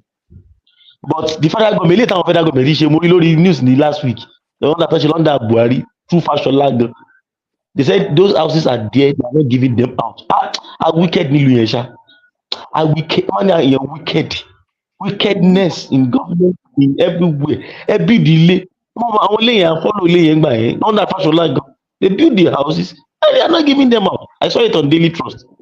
That many of those houses are now getting because you can think of control schedule. Let me second Niger bridge. Nothing come out at the end of the day. No, Lagos Ibadan Expressway now. Lagos Ibadan. There's a particular project that you are not talking about. That's the most difficult, one of the most difficult projects after Pomiran Bridge. That is the Jaja Opobo Brass. I think that's the most expensive right now under that administration. That road is very, very massive. A lot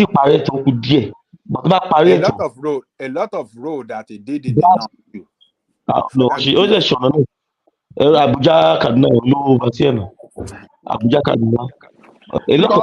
All those housing is there. They are not useful now. The money housing is problem. Use those money to build the hospital. They'll be using the hospital. Thank you. What is this one? Black. Coffee? Yeah. I told you I don't like coffee. Why? Mute yourself, because it doesn't. Baba Oshunyi. Baba only coffee. They didn't like coffee. Lagos, she was okay. Okay, 4 million. So you to buy for son, years buy for son. Yeah, property Dorothy and property wasn't what on was there. Take a bank loan. Take a bank loan. Take a bank loan. Take a bank loan. It will be priced accurately. Then you'll be paying there. If you cannot pay, you leave because they own the property. They can sell it to somebody else and they thought the value from you. So they can control the price. But I want a private investor. Come and buy this 10-bedroom for 10 billion. I mean, really? Who is paying for this? So own Jackie value up now. It's making it more expensive for people to afford to buy now. Yes, totally. But the Lagos state government so Lagos state government need to commission a lot of them. In fact, only easily get it. Much more tedious. More Because back in the days we used to have this thing called Samuel Wange State. OBJ library behind it. Samuel Wange. Yes. But it was made for civil servant too. Bang. And you'll be paying for my salary.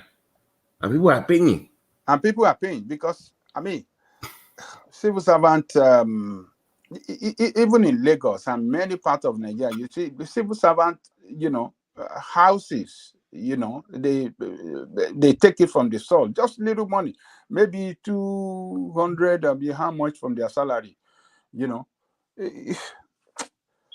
Anyway, Nigeria, this democracy we have, only God can It's say. not working. It's not working. It's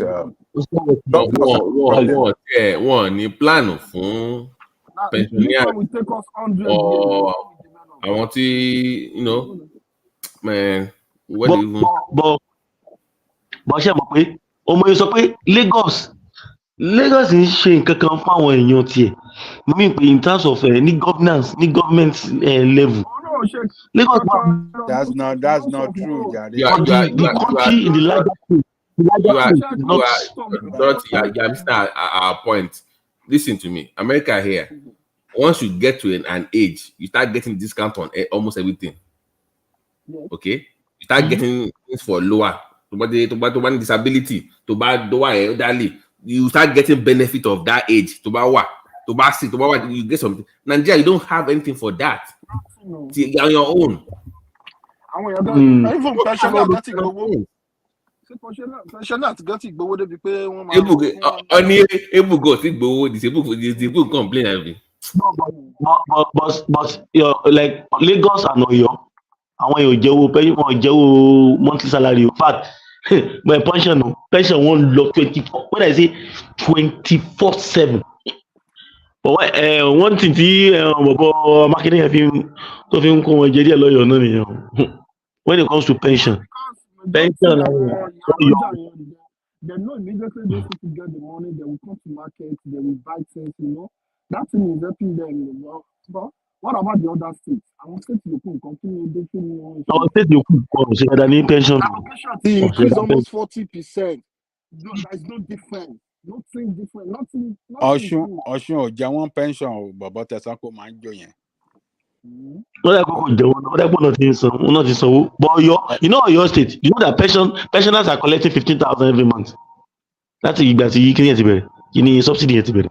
You know that? They are collecting it every month. But our stomach state governor workers come gba 25. 25 or something.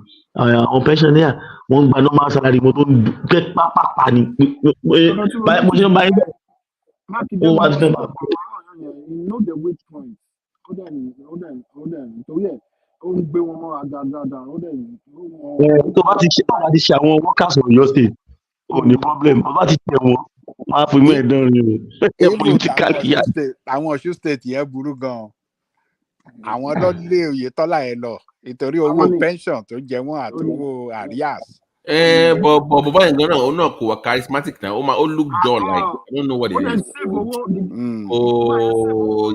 Come on, politics there play. Too laid back to me. Yeah, too rigid, too self-centered too. A lot of things ló ṣẹlẹ̀ sí Oyètọ́lá o. Àwọn kan tó ṣẹlẹ̀ sí Oyètọ́lá, apart from the fact that pé kò jẹ́ wọ́n lówó bẹ́ẹ̀ owó tó òun gangan sanwó ó láwọn backlog kan tó bá ń lẹ̀ but ọgbà tó dé ó sì ń try láti ó ń sanwó wọn but there are some internal squabbles tó wà within APC tó dẹ̀ serious gan gbogbo wàhálà ọba ọ̀gá ìtẹ̀tẹ̀lẹ̀ Arẹ́gbẹ́ factor àwọn factor yẹn lágbára gan internal factor yẹn lágbára gan political factor yẹn really do you know that Ọ̀ṣun has one of the best health care ní Nigeria. The guy is doing a lot of work in that sector. Because you need to share education there. Always there now, but we try education. We face the health and some other areas. We then so there. But kini rabaraba Arẹ́gbẹ́ tó jẹ wọ́n lówó yẹn sì wà lára wọn. Kò clear àwọn owó yẹn tán. Tó cut àwọn owó yẹn wọ́n gbà yẹn. Kini sì wà lára wọn. So You know what happened? You know what happened? It's because before the election, he promised them that he's going to pay off the arrears. But when he got there, he didn't pay the arrears.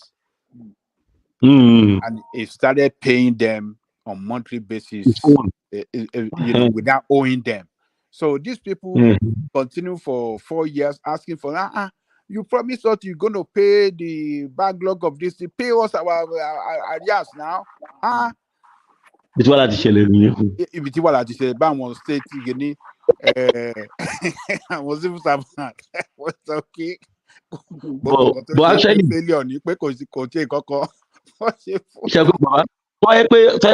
Aregbe support any. That Aregbe support any. There's go see one. Manage space first election, win it.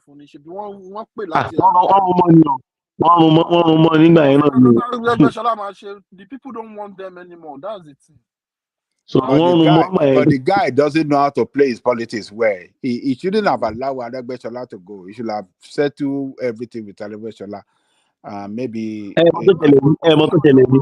one your àwọn ẹsẹ̀ àwọn tó wà ní tó jẹ́ Aregbesola guys tó wà lóyà sí tó jẹ́ senators àti rep wọ́n lọ yọ wọ́n kò ní inú kí nígbà tó ti ṣe wọ́n ti àwọn yẹn ti náwó lórí kí wọ́n ṣe ń pè lórí primaries wọ́n ti náwó lórí tí wọ́n so wọ́n yẹ dé kí ní báyìí ṣe dẹ̀ mọ̀ pé bí tí governors àtàwọn ministers bí tó ti máa ní problem nìyẹn everybody àfẹ́ máa control governor àfẹ́ control minister náà fẹ́ máa ní òun náà wọ́n máa kiri lòun ẹ̀ṣọ́ former governor bí tí wọ́n láti ṣẹlẹ̀ nìyẹn wọ́n ṣe lọ yọ àwọn èèyàn kù ní wọ́n ṣe work against it tó wọ́n bá ṣì manage o kékeré bó ṣe wọ́n ṣe rún mọ́ nígbà first time yẹn wọ́n bá ṣì rún mọ́ again náà. Dára Ajíbọ́lá Bàṣírù yẹn ó láti pé kò náà máa present next ṣé ó ní chance better. Níbo tálọ́ máa dìbò fún Ajíbọ́lá Bàṣírù? Bàṣírù kọ́ Lámídì ni. Ọ̀rẹ́ máa dàbí wọ́n máa nà pa ni.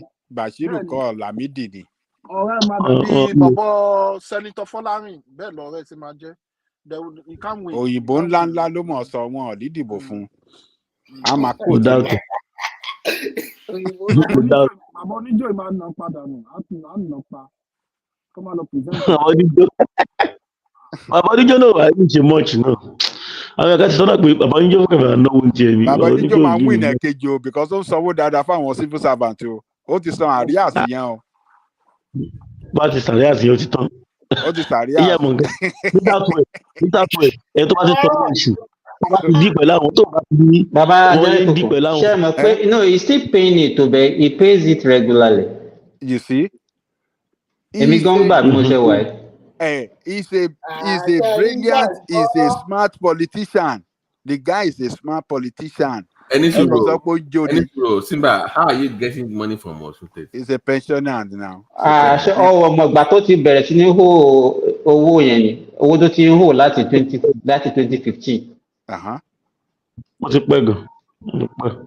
Dancer àti 2015 ni Arẹ́gbẹ́ṣọlá ló ti ń san half salary náà half yẹn ló wá ń san sí. Afusa. But kò rí lè pay because owó yẹn ò ní value mọ́ náà. Because owó tó is paying what they owe as at that time. Àjẹmọ́nú yìí ni owó yìí ni gbèsè. Àwọn governors wa tán bá lọ́gbọ́n lórí ni irú time tí náírà pọ̀ lọ́wọ́ wọn sí tí wọ́n pé wọ́n pọ̀ sọ́kùn million yìí wọ́n yẹ ká fi liquidate gbogbo àwọn debt wọn wọ́n ti jẹ tẹ́tẹ̀lẹ̀ tí wọ́n rí san ká yẹ ká fi liquidate. You know, Dorothy, you know that is what the governor of Abia State, you know, that is what he did. He paid all the arrears of pensioners 9 years. 9 years. 9 years. But Babajayo, how can somebody be borrowing money to pay pension arrears? 100 billion naira. But ṣe rí tí bọ̀bọ̀ yẹn ṣe tó ń ṣe ní Abia gbogbo ẹ̀yin tẹ́ ń support ẹ̀ ń sìn you will see that it will be worse than what El-Rufai did in Kaduna. it will plug that state into irreparable debt. Do you think like because for him to impress people is forcing himself to do more, get more debt just for the optics? I think he's playing to the gallery. Exactly, that's what he's doing at the detriment of the people of the Abia State. He's playing to the gallery. English, please. Let this on your mind. That is a platform. The English platform.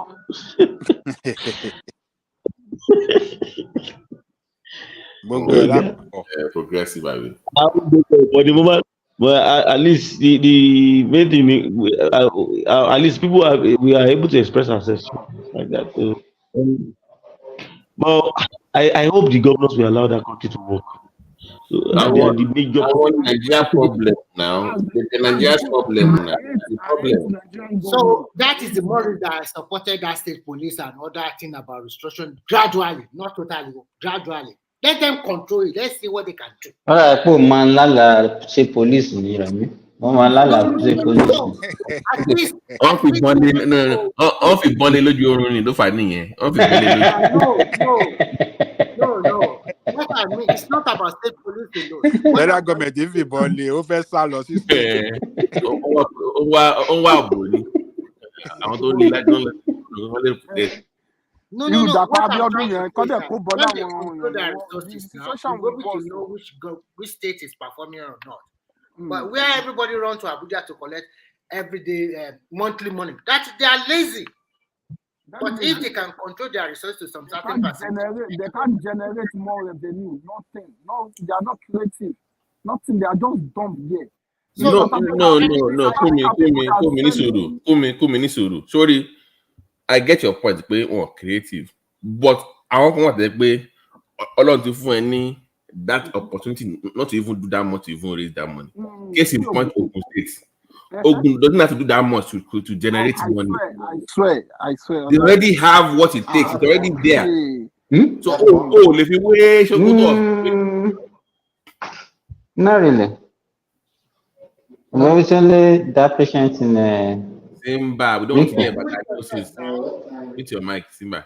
Alaji Simba. So, shut up, Ogun has the benefit. You can raise more money compared to Osun. Ogun should be. I mean, when it comes to revenue generation, Ogun should be. Doing well in everything. But one need the Songo area it's very huge now. Should rival Lagos in area of revenue generation, because that industrial area in Ota or Ifo, all those areas. You know, if the government of Ogun State, particularly this Olorigbe case guy, if he's smart, he should have, put some infrastructure in place there, like good road and all those things. That will have propel a better and more industrialization in that area, which should have been the source of revenue for the government. But sign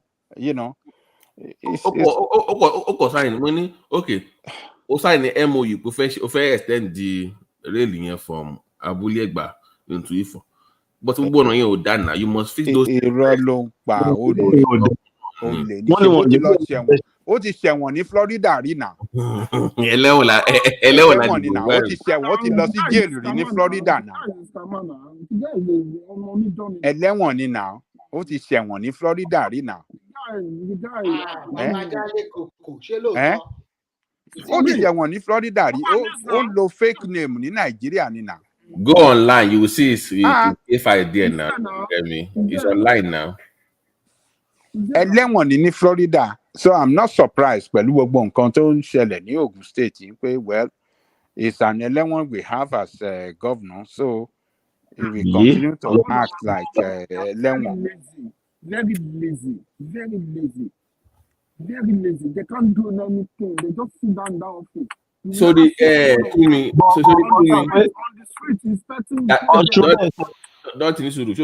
Dàpọ̀ ló Sanwó-Olú ló tú àṣírí ẹ̀. Ọ̀hún bí Sanwó-Olú lè pé but you have the purple line and this line. Why have you not done this line? Only because that one ends in only even that blue line is supposed to be phase 3, but it's supposed to go into Agbara Estate, which is Ogun State.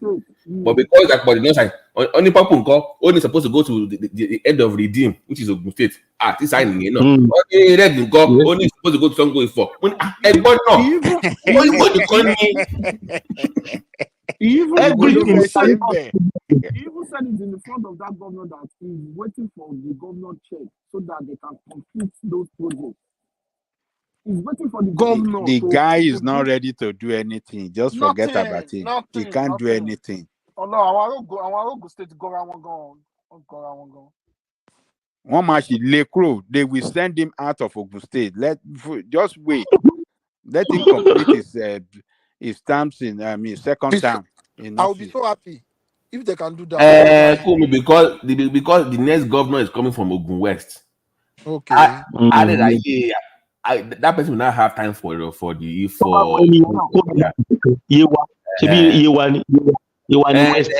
Yayi that's his side. But Yayi ma perform.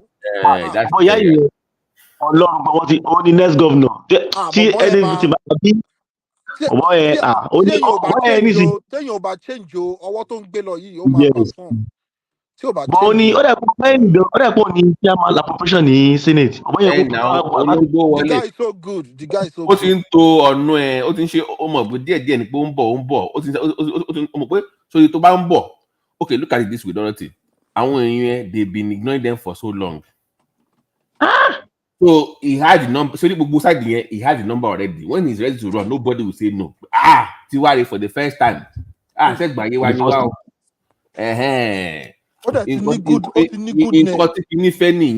Amosu was looking for Yewa. That was what exactly. Ọdún Isiaka yẹn náà padà ṣe dáadáa. Ó wà lára àwọn tó jẹ́ kí Dàpọ̀ gan win election yẹn. Ó ẹ̀pù Dàpọ̀ tó fi wà lára àwọn tó jẹ́ kí Dàpọ̀ gan win election yẹn.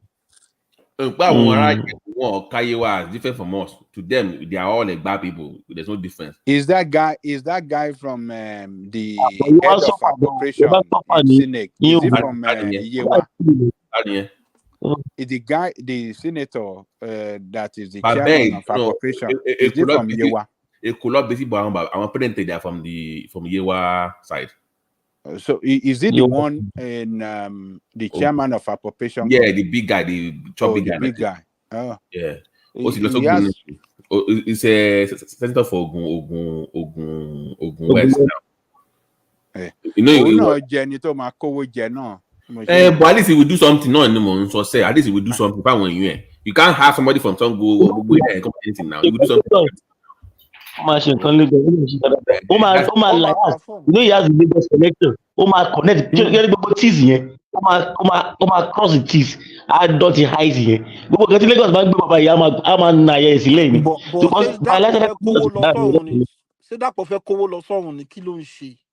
I don't understand. Yayi máa ṣiṣẹ́ pẹ̀lú Èkó. Ṣẹ́rí Èkó àti Ògùn. Tí Yayi máa wọlé, Èkó àti Ògùn máa dàbí Siamese twins.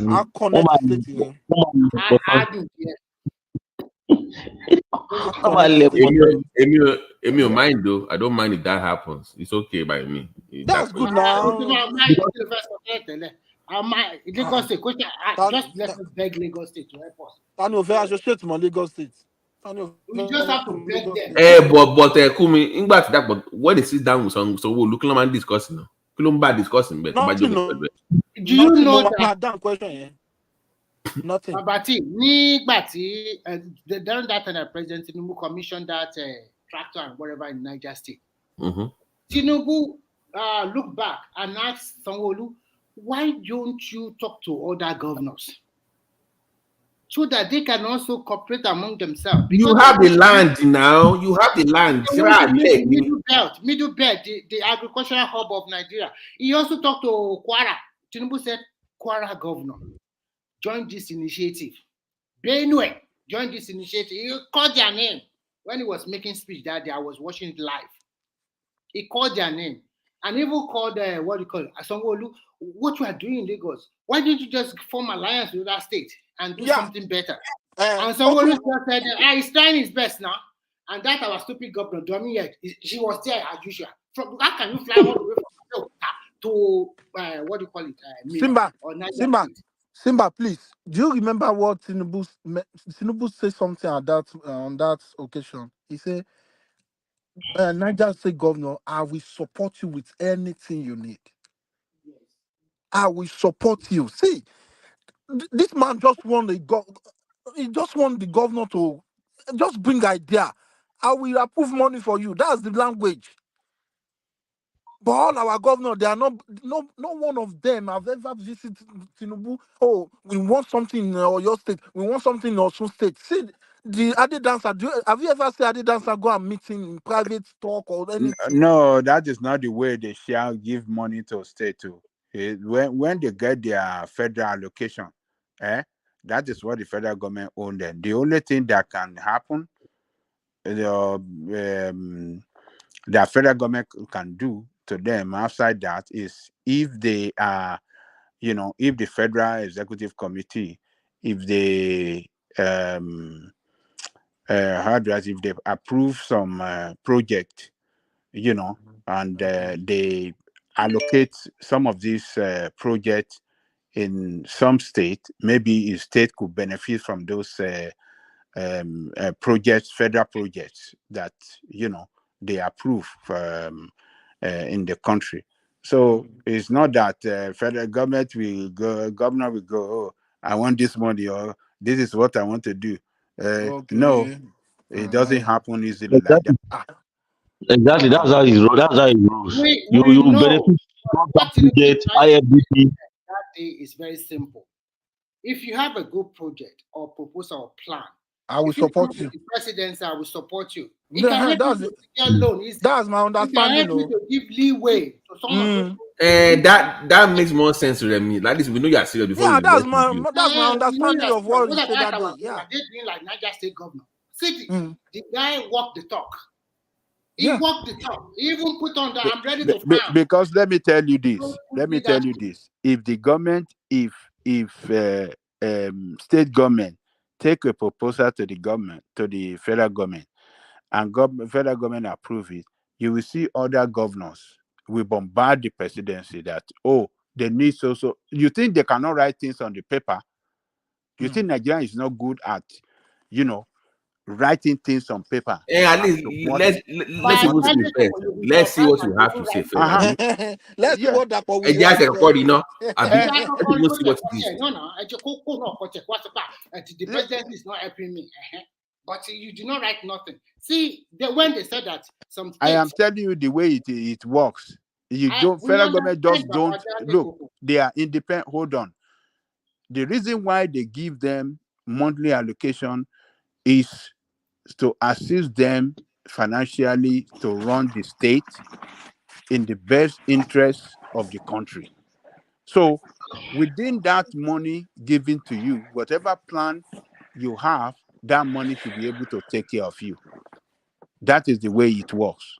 Because it is constant. That money comes constantly every month. Some of these states, they did So not that you go and bring a proposal for 10 billion or let me say 100 billion when federal government itself is struggling to pay some of its debt. Where is that done? Can I ask you a question? How do you see all those tracts bought in Niger State? How much do you think it's quantified? There are more than 3,000. So where did you get the money? It's still 8,000. You No, mean they can borrow it and FG we guarantee them. They normally guarantee them. Tinubu supported. Tinubu supported. Yeah, when it comes to loan, if they are getting loan, federal government can guarantee whoever that is giving them the loan of repayment from source, from their allocation.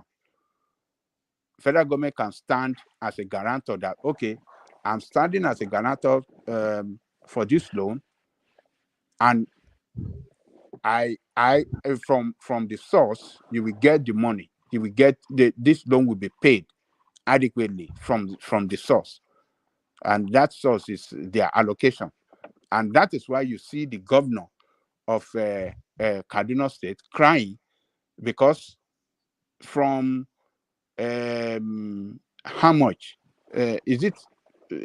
How much is the allocation? Is it 5 trillion?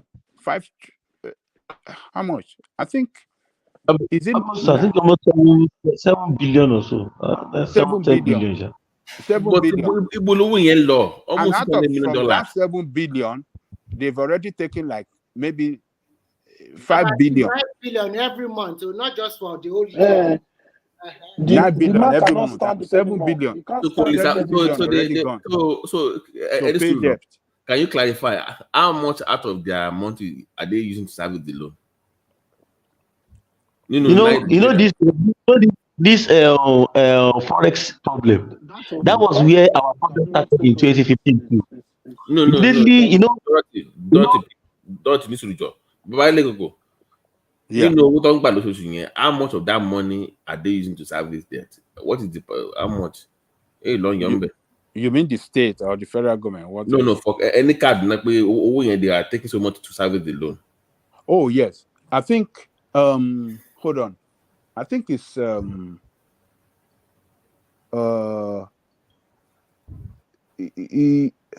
I think. Okay, hold on. I think it's 9 billion. So they are removing how much a month? So they are removing like maybe 7 billion for service. So yes, so the little remain is not even enough to pay salary. The salary. The salary which is like the salary which is like 5 to 6 billion. So they are giving them like 1.5. Why are they getting salary money from federal government repaying states? No. Hold on. So it's not even enough to even pay salary. Now the internal revenue generation too has been attached to loan repayment too. Substantial part of that. So the nation, any so yes. Sorry, the IGR of the state here. How much because this one is almost 90% for the federal. Their own IGR, how much are they losing? Their IGR, I think they are taking like 800 million from that. 800 million. And that one is gone that to is substantial though. It's like a very substantial amount of the IGR. It's gone to loan too. It's going to loan payment.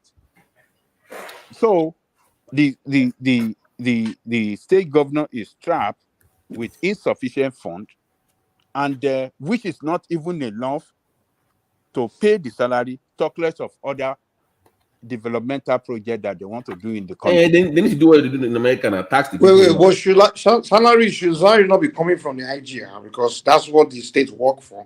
So the people if people are working for you, that means they're producing for you. So whatever they produce, productive they're not productive in those. But you know how. So why they fire them then? Why are you hiring people? They don't. Is there any state? Is there any state that generating? Civil service in Nigeria is just to pay people. They are not. It doesn't make sense. It's generating anything now. Now know why. What's his name? Sanusi said if he was up to him, he'll fire all the civil servants because they are not producing. They're just collecting. No, he was talking all those. Which state was Babajide talking about earlier? L05.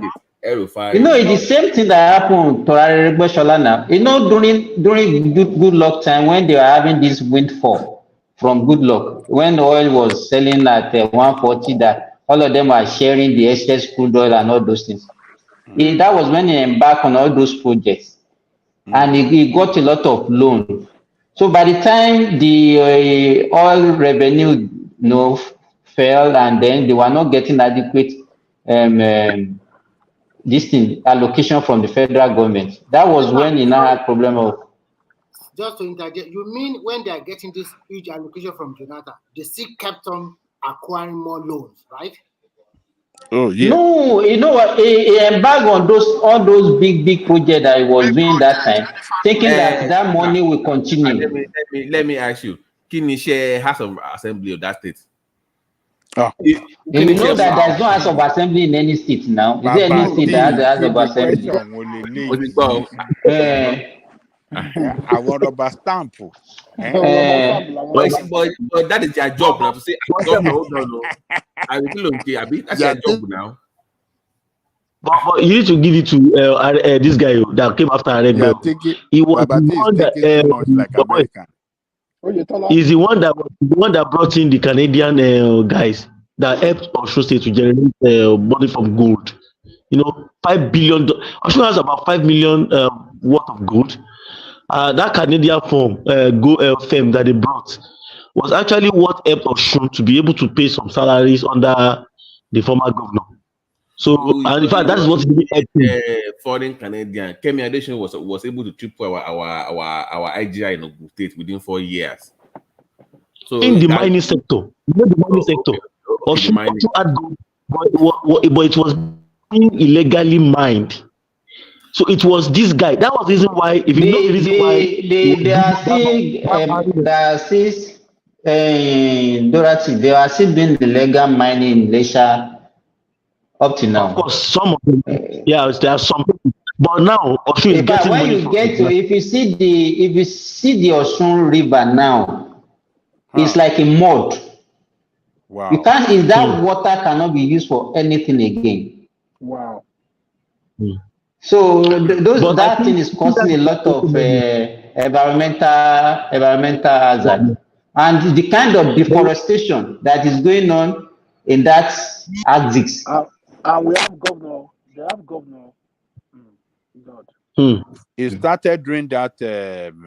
Is it not during the Otegbaya? What is the former governor? No, not the one from Okuku, Oyinlola. Oh, it started during that time. It was Oyetola that formalized it, that made us to be able to get something from that. You know, because before everybody was just free for all. You know, they have a gold refinery right now in Osho. They have gold refinery in Osho. So how does how does the law apply? Like, you know how they say that if you find in the land, it belongs to the federal government. So how is the arrangement for the? I don't have. No, that is what you are saying. Excuse me. That's what you are saying, that all these resource control that we are talking about. You know, we have this fixation on oil, and that's why we are talking about resource control. All the resources that are in the state, who is controlling them even now? Is the state government. Okay, the limestone in your state, Babati, is it the federal government that is mining it? We control our thing, no. You understand what I'm saying? So all these things that we just come here, you just be talking in fantasy that we don't even really know what is happening. You understand? No, Let me tell you. You are making a mistake. The other day when Jide was here, the Jide was telling us that all those reserves have been allocated. Majority of them have been allocated to Dangote by federal government. No, you have a company. No, let me tell you, for them to. That is what Jide was telling us, that when they allocated and back it with law, allocated those things to those reserves of the limestone, many parts of the country, to Dangote. So many parts of the country, but the part more since I was young. Forget about when you were young. That was back then. I know I have family people that do quality stuff in there. We are telling you that things have changed. Jide, who is in that sector, he was telling us here that those reserves have been, majority of them across the country, including those in what do you call? Is it Ayetoro or Iboni? That those one have been allocated to Dangote. Dangote has been licensed, to take those resources for its production. Let me clarify. People that I know that have been doing this since the 70s, 80s, they also have licenses too. So did they revoke their own, or I'm trying to understand?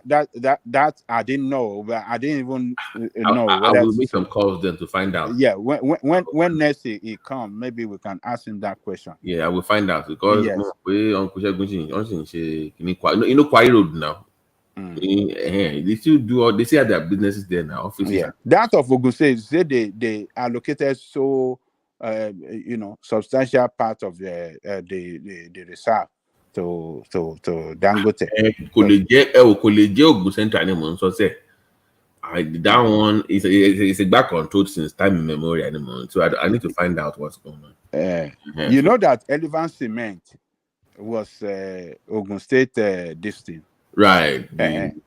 Yes, and they have plant in is it Ayetoro or where is that? No, Ewekoro. Yes, Ewekoro. They have in Shagam too. So I think Jide was telling us that those reserve, a larger part of that reserve given to this thing. And he was saying that it's Elephant Cement that originally owned them. He said, Obasanjo, took most of it away from Elephant Reserve and gave it to down the road. Osumo abule aba OBJ aba won aside ibẹ̀ yẹn. Ní ẹ̀yìn Ewekoro yẹn làwọn abule owu yẹn wà on nimbe. So maybe they made a deal with him years ago. But I will find out what's going on. I will find out. In serious. Oh, serious. So Timber commerce mining and I need to I don't know. That would no. I was saying what is going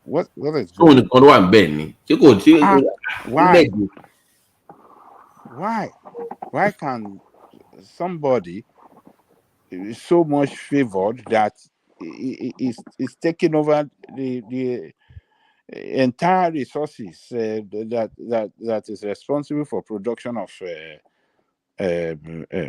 cement in the country? Why?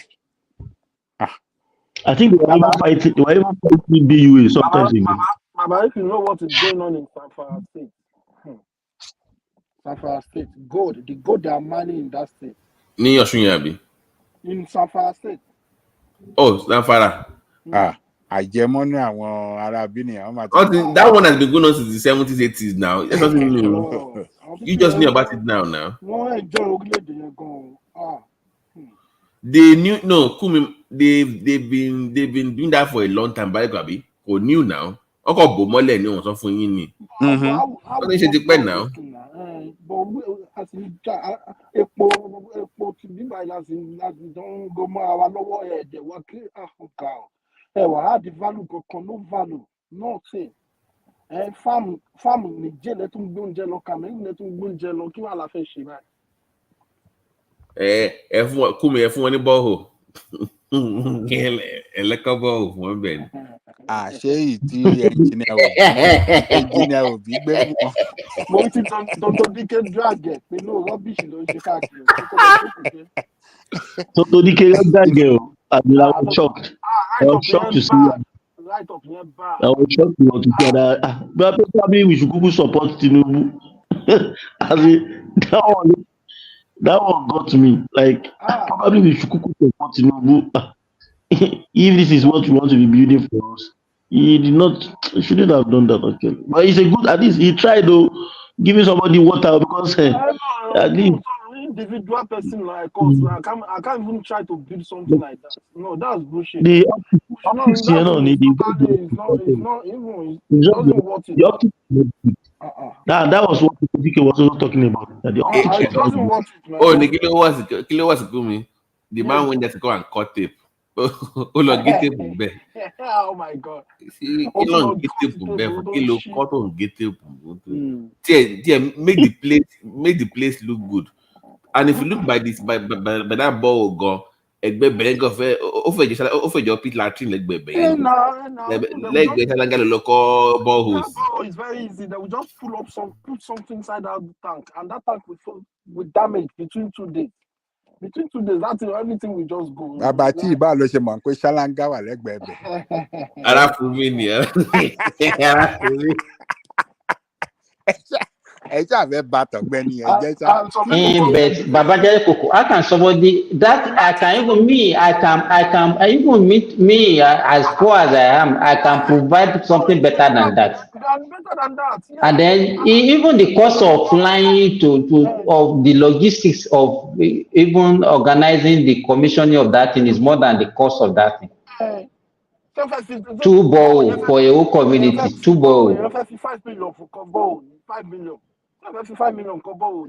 Normally, what wa kọ sókè wa ṣe bí a 3 tanks tó wà lókè lórí nǹkan kan tó máa gbé sórí ẹ̀ kò ní wà lórí just. Ṣé ọmọ yìí tán ta storage yẹn bàbá tí gbogbo storage yẹn 100,000 is a 2,000 litre less than 2,000 litre like a 1,000 litres storage. So. Àwọn for a whole community. kò lè náwó àwọn ni. That doesn't look good. Normally, you would do a one big pool to could be major of men is looking. For me, that's what you do. You don't just put something on the ground. They come out move. Ó kàn wá rí àlàpà kan rí àlàpà tó wà lẹ́gbẹ̀ẹ́ yẹn náà ni rí àlàpà.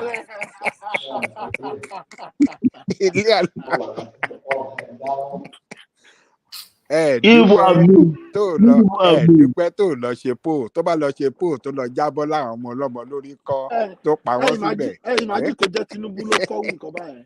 Ìmájì kò jẹ́ Tinubu ló build nǹkan báyẹn. Íńtánẹ́ẹ̀tì máa ti dàrú láti àwọn. But mi ti ẹ̀ mọ́kún mi ò mọ end goal ẹ̀ ni. Tẹ́pẹ́ vote ló wà ní ọ̀hún lè vote fún because kò tó ń ṣe ọ̀hún they no gonna vote for him. Ó dàbí pé àfọwọ́ṣe fakafìkì tó máa ń fọwọ́ pọ́ǹpù ni àbí. Ọjọ́ kí storage wà bẹ́ẹ̀ àbí. No it did too àbí but ìdá owó yẹn kì í ṣe pumping no. Kì í ṣe pumping nìyẹn. Kò ń ṣe pumping. Kò ní jẹ́ pumping kí storage wà bẹ́ẹ̀. Pumping tó ṣe yẹn pumping. Wọ́n connect ẹ̀ mọ́ náà àbí generator ni. Pumping yẹn gan wa better gan ju sọ eléyìí sọ oníṣẹ́. No, pumping náà lè máa jẹ òun ló wò. Wọ́n dà pé bóyá submersible náà lò. Bẹ́ẹ̀ kí wọ́n á ní dọ́tà àwọn fásitì ni wọ́n ní ọmọ bí kò. Ṣé ọmọ bàbá yẹn rò gbogbo owó tó ná sí ibi tán máa fi ṣe bóun yẹn ò lè wọ 1 million. Ọlọ́run that's the point. Half a million lọ́jà. Kò lè tó 500,000 gan. Mi ṣe rí ní as of 2018. 2019 to make that borehole, to make the pole, àwọn 10mm àbí 15mm kan náà pé àwọn poles yẹn. If you are going to run it with 200,000, you will be able to. No. But less than 200,000. I will not. Àwọn tó ń gbé machine wá depend. More than that. No, not a machine. Not a pumping machine. The machine is just about 50,000 now. I mean, it's only just 7. No. Then submersible machine. Àwọn kìíní yẹn ò ju bí 50,000, 20,000, 25 lọ́gbà yẹn ní gbogbo 2019. Ìsìn á ti triple, probably like 80, 100. So by that we are looking at and they didn't use any pole. How many cement will they use to fix that platform? Half of bag cement, half of bag. Picture yẹn mo rò bóyá bóyá kò mọ̀ pé àwọn kìíní yẹn bóyá fún wọn lówó tí wọ́n gbà tí wọ́n do. I mean, if I give you money to do something, if it's of lower cost. Ó fáwọn èèyàn lówó wọn á ṣiṣẹ́ yẹn dáadáa tó ṣẹlẹ̀. But why would you then? Bó ṣe máa ṣe gọ́ọ̀mẹ̀ntì ẹ̀ nìyẹn tó bá jẹ́ wípé òun ní bó ṣe máa lọ kó ọ̀nà tó gbogbo ẹ̀ máa lọ wó dànù. But òun náà kò sí kò mọ̀ okay look at it this way o ṣe bọ́ kò dá pàtì ẹ̀ ń jà give sign of leadership now pé eléyìí ò lè you cannot manage something very well now you can't do. Nǹkan tó jẹ́ nìyẹn náà. Àfi yes daddy. Gbogbo nǹkan bẹ́ẹ̀ yẹn ló ń jẹ́ kó mọ̀ pé eléyìí ò àròbó ó lè handle Nàìjíríà bó ṣe ń bá lọ yìí o. Mi ti mọ̀ ẹ́ tẹ́lẹ̀. Bí Tinubu yẹn ò lè handle Nàìjíríà mi lè para fún mi. Ní the dance kankan mọ́ bẹ́ẹ̀ yẹn. èèyàn tó yẹ ti yí ló lè handle country yẹn báyìí because àwọn tó wà bẹ́ẹ̀ gan ti everybody ti yí. Bàbá Edu, ló fọ́ ni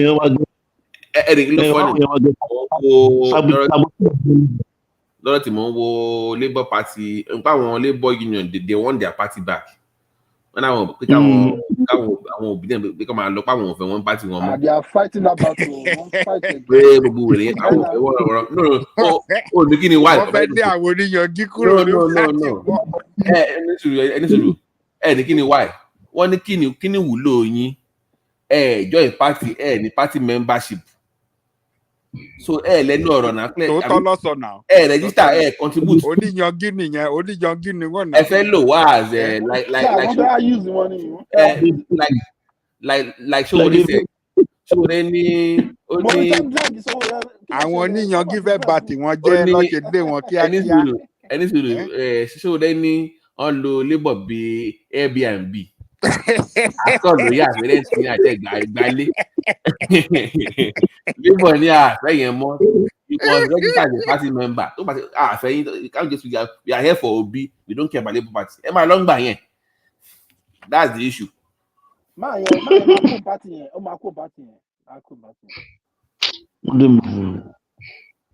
But it's good, sha. It's good now because at least tí wọ́n bá ṣe bẹ́ẹ̀ táwọn náà bá tí Obi ò bá jáde bẹ́ẹ̀ náà àwọn tí kò ní jẹ́ kò lè lé àwọn Tinubu náà léré mo fẹ́ kọ́jọ́ máa lé bọ̀ léré ibi tó bá ti lé àwọn káàkiri ibẹ̀ ní ti fẹ́ ní gbogbo nǹkan ti gbà.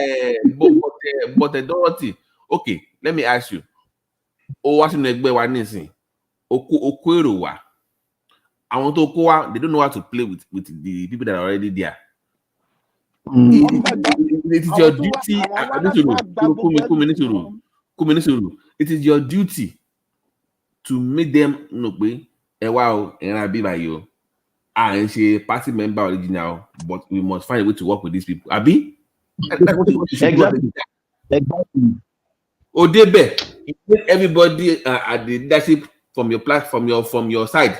Your party chairman in Sokoto is an Igbo man. Shigawa is Igbo. Really? What are you doing? Gbogbo party people àwọn tó wà ní. So wọn ní sígbà ẹni tágbá ṣé ẹnu rẹ̀ ká ẹgbẹ́ yẹn gan-an ni. So ìgbésẹ̀ díẹ̀ náà.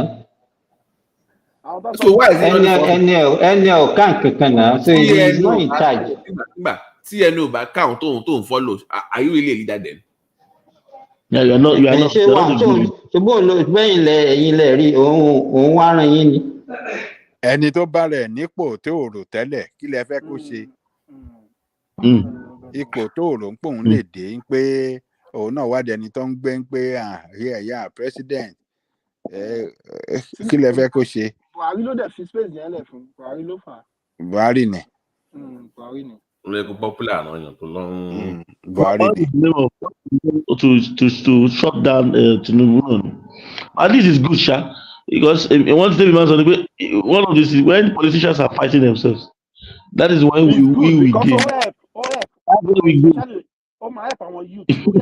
Tinubu say appoint a lot of youth. The cabinet àti gbogbo àwọn bọ̀bọ̀ tó fẹ́ mú kíní internet something all those things. Torí ẹ̀ gbogbo àwọn kan yẹn náà credit component which number yẹn. Let's see how the youth also transfer and then probably deliver. So ọ̀dà jẹ́ kí pressure wà lọ́wọ́ Tinubu gaba because ẹ̀rù ń bá Tinubu pẹ̀lú youth space yẹn ó fẹ́ win ní youth ó fẹ́ win àwọn youth yẹn kò dẹ̀ tí torí ẹ̀ ní gbogbo student gbogbo àwọn. But he's already winning them too. One thing, if he's able to pull that 3MT tech job tó ń ṣe yẹn wọ́n máa bẹ̀rẹ̀ second level yẹn 300,000 tí wọ́n bá fi rí 300,000 yẹn ṣe wọ́n bá lè pull stocks yẹn. I told you now, Dorothy, by next year, get more job. See, by next year, October, the whole of Nigeria will be fiber optic ready now. By next year, October. Wow. That's what they promised. So if guys can do that, the whole Nigeria will be what? The whole Nigeria will be what by next year? Fiber optic ready. Like internet connection. You can do fiber optic. Like you have cable in your homes in America here. Okay. So from Abule to city, they can join 4 to 5G network, fiber optic network. I make sense. Yes, they are working on that.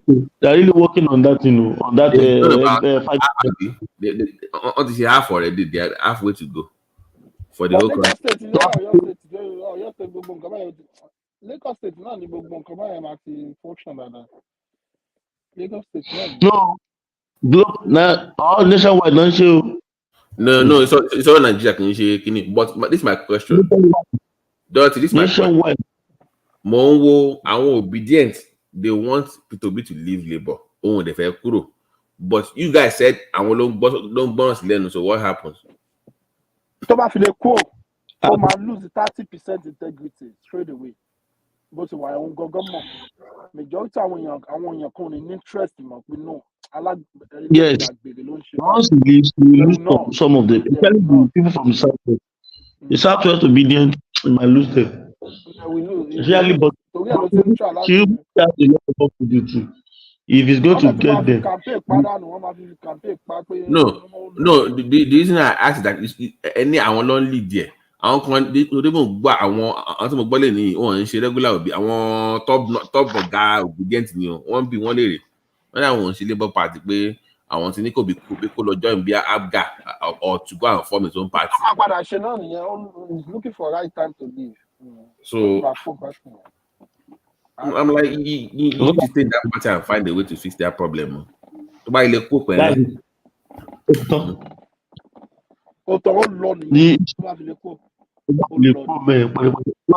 they already say nobody will.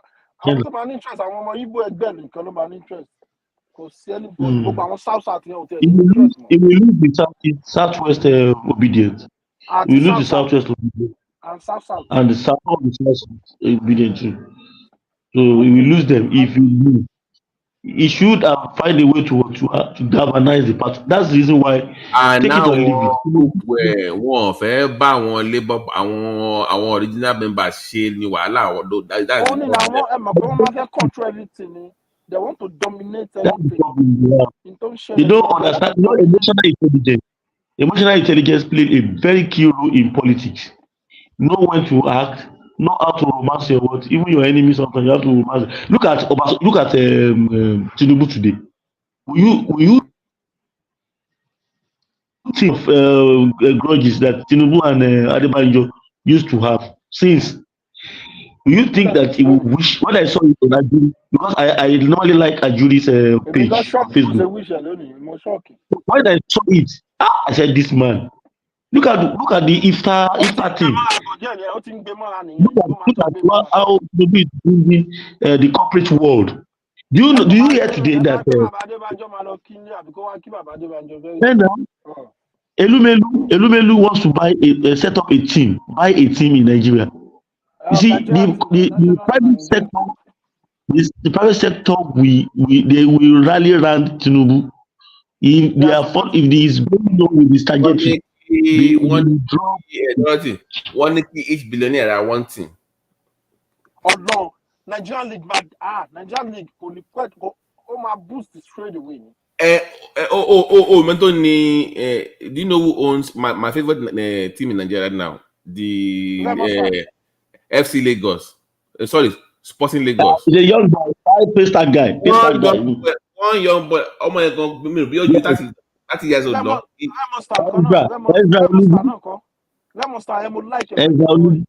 Young boy come back to the team here now. So one now, they can afford Glo can own one, MTN can own one. They can just do it that way, and everybody will. But why can't somebody big companies like MTN, Globalcom, that can even Dangote to have instead of Dangote to be supporting us now and be talking about buying us now, why can't they float a club side in Nigeria? That was what we used to have in the olden days now. When the like of ACB, stationery store, Leventis, Adiola, Wanya, all those people used to have clubs.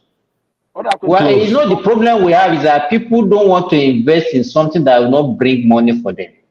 But there's money. That is it. There's money, but it's a long term thing. Look at FC Lagos. FC Lagos.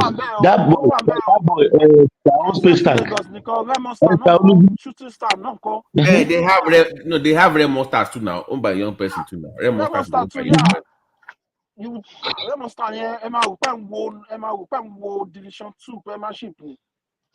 So And they have good move. They have good stadium. Remo Star. They have good stadium. You see their stadium. I follow them online. You know that boy, that extra guy, that old stack. You know, during the COVID-19 time, he got PayPal paid him $200 million US. That was how they bought something. Yes, Nigerians are catching out too. And that boy did not travel anywhere. That boy started, I normally say Nigerians, that boy did every of his thing in Nigeria. He graduated from Bangkok. You know, right now he wants a Danish team. He wants a team in Denmark. It's a Division 2 team in Denmark. So that boy has 2 teams right now, FC Lagos and that second division team in Denmark. So the young team. Yeah. So it's too small for them to win now. They can own a lot of, you know, if you are ready to take that country. 60% of our population are youth. They will make the money. They will make it. They will make exactly. The money. They will make the money. Exactly. And Nigerian youth are very supportive. But Nigerians don't watch. They don't watch our local football again. Simba, go on YouTube. Go and watch Lagos. I follow them. To body hero in that. They come. They come. I'm telling you. They look at Babati. Look at the Olympic qualifier female that they even opened the Abuja Stadium free. Female now. That's female now. That's Tuesday. That's female stuff now. Male locally go to body I'm telling you, I follow that every week on YouTube. Molly, yes. You remember, Kumi? You remember during the time of Ajimobi, this guy, Lamadeshina's son. You know what he did with Dapo. Nobody knew Dapo won the fortune of 3SC around. And every week we're going to watch that team. You know, my dad used to be very good fan of 3SC Shooting Star. And people were going.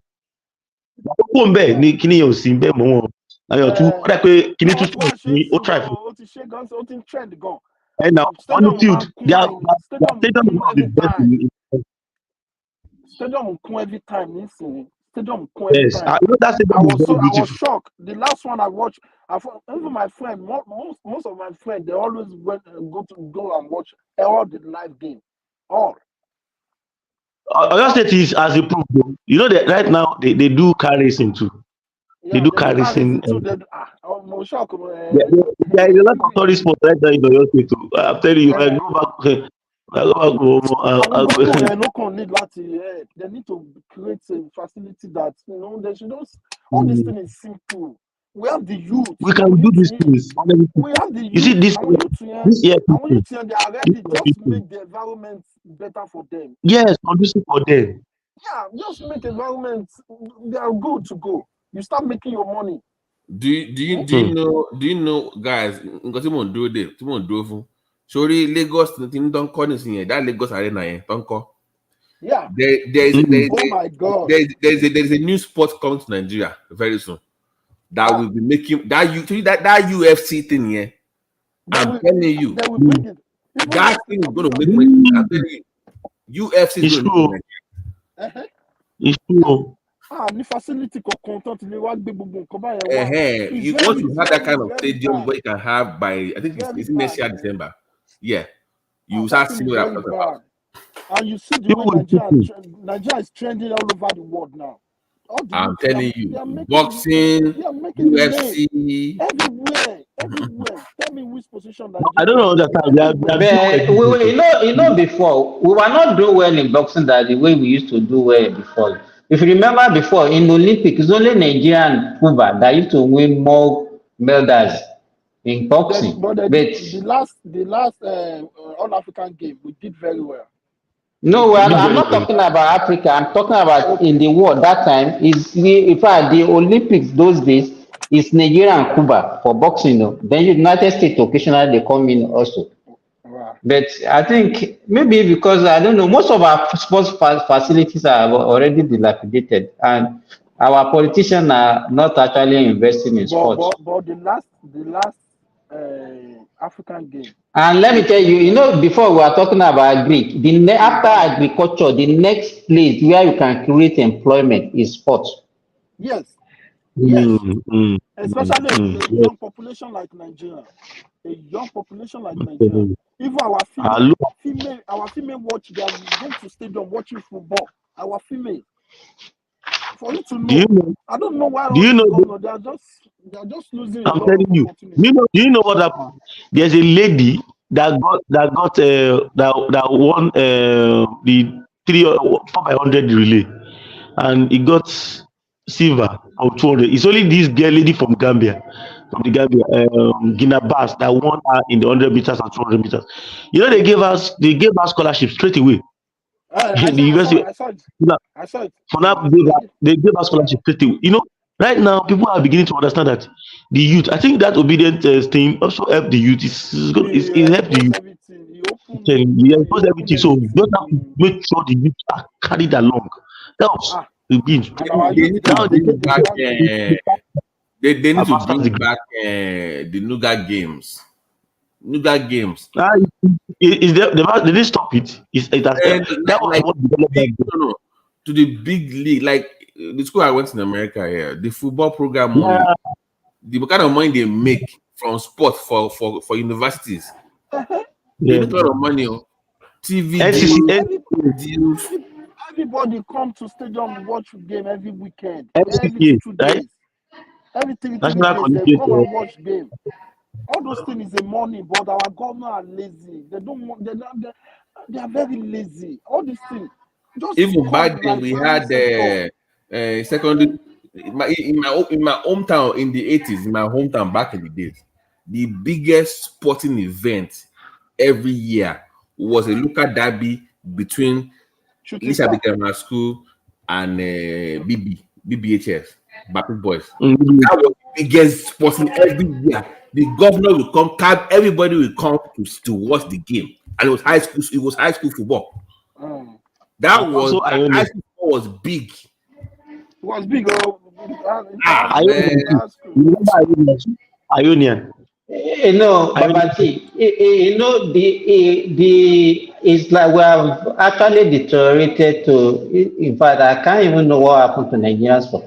If you remember that time, all the schools, secondary school, have their own football team. Even town, each town has their own football team. Even within the same town, you can have club side, small club side within the same town. Yes. You understand? But all those things, they are not in existence any longer. But why those things just fade away? Suddenly everything fade away. You're asking me. I think even the introduction of all these technology also contributed to attention of people have now shifted away from practical things to online things. To events. You must also make it like this in Simba. In America now, most sporting centers now, maybe football stadium, basketball stadium, they now design their stadiums to be friendly with the Gen Zs, where they are always on their phone. So once you enter, you will see big screens everywhere. Because they know that you want to see more. They are making it friendly to your whatever you are doing on your phone. So you will see big screens everywhere. You will see all this Wi-Fi. Join this app. Follow the number. So you are hooked to the game. They give you a game experience that you can have at home watching TV. But Nigeria, you still have this old way of doing things. You would buy tickets, all this. You must follow the modern times now. You must keep up with the way people are doing things now to keep people's interest. You must also innovate now. That's up with some things. So that's just the way it is. Especially our females. Our females. How many people knew about the game that they played in Abuja the other time? Who knew about that game? Nobody now. Because what you just said now, Babati, I remember in the 80s and the 90s in Ilorin, they have this what do they call these rain bearers? They bought all these small vehicle for them. They put this loudspeaker on top. Anytime Kwara United and all those clubs have football match in the stadium, they will be 2 or 3 days before then, they will be moving around the whole town. Kwara United versus so 4 p.m. on Saturday. And that is how they used to create awareness those days. You understand? But nobody who is doing that any longer. Nobody. Those old men that used to do those things that time, they've all died, and those are the guys that are working with sports ministry those days. Back But then, they are still back then it was Larry Zamuje. That was the old. Okay, you remember that was that was the initial time when Ray Power started now. That was the local Larry. Every morning you must listen to Larry Zamuje. You must listen to Larry Zamuje or Ray Power. Kwara United be going against Shooting Stars. And Kwara United is they're winning a lot during those times. It was Lobby stars back then. Lobby was very big back then. Not shooting was already going down. It was this club El Kanemi. El Kanemi was man. El Kanemi warrior of Maduguri. Yeah. Then BBC Lions of Boko. BBC Lions of Boko. BBC also won African Champions League that time now. Right. Rangers too. We had Rangers of Enugu. Those are old veterans now. Yeah. Rangers has been the only club side in Nigeria that has never been relegated.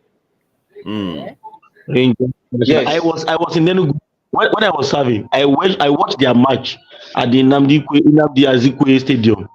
That stadium hosted the last under 17 World Cup that Nigeria hosted. Come and see nice stadium. People tough. I'm telling you, that country we just need to put our acts together. Honestly speaking, that's it. We just need to. Come and see that infrastructure for these kids. They will use it and they will do well. I don't know why. Use that IT infrastructure. If they can do it, you do it. You can get it done. It will help us. It will help us. Like all these youths, get Jesse. Let Jesse make it. Dorothy, there is. You see, this is the disservice we did to our country.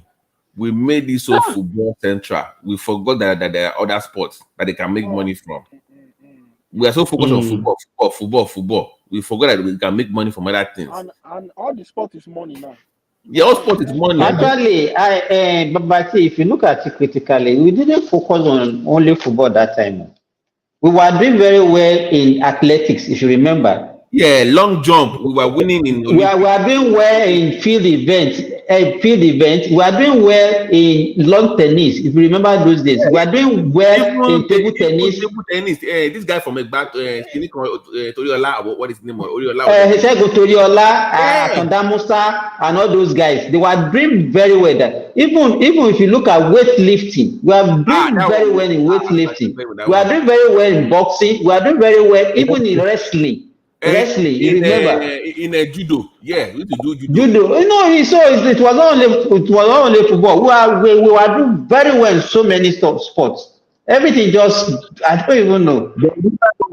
You know that Nigeria has made inroad into so many odd sports that we don't participate before. Like all these boats, biking, what's it called, bobsleigh.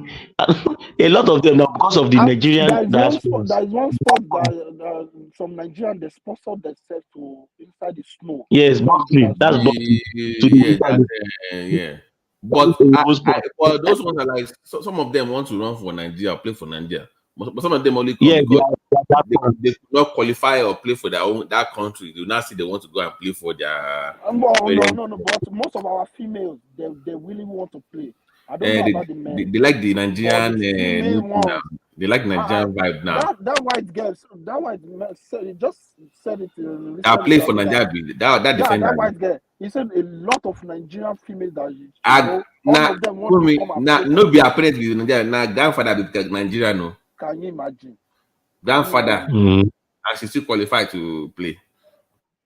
She was always happy to play for Nigeria. She always happy. She said that's many of them are coming back. If you look at the guys that won short put for us, short put, javelin, and some other if they are actually if that country can be developed, man, it's gonna be very fun.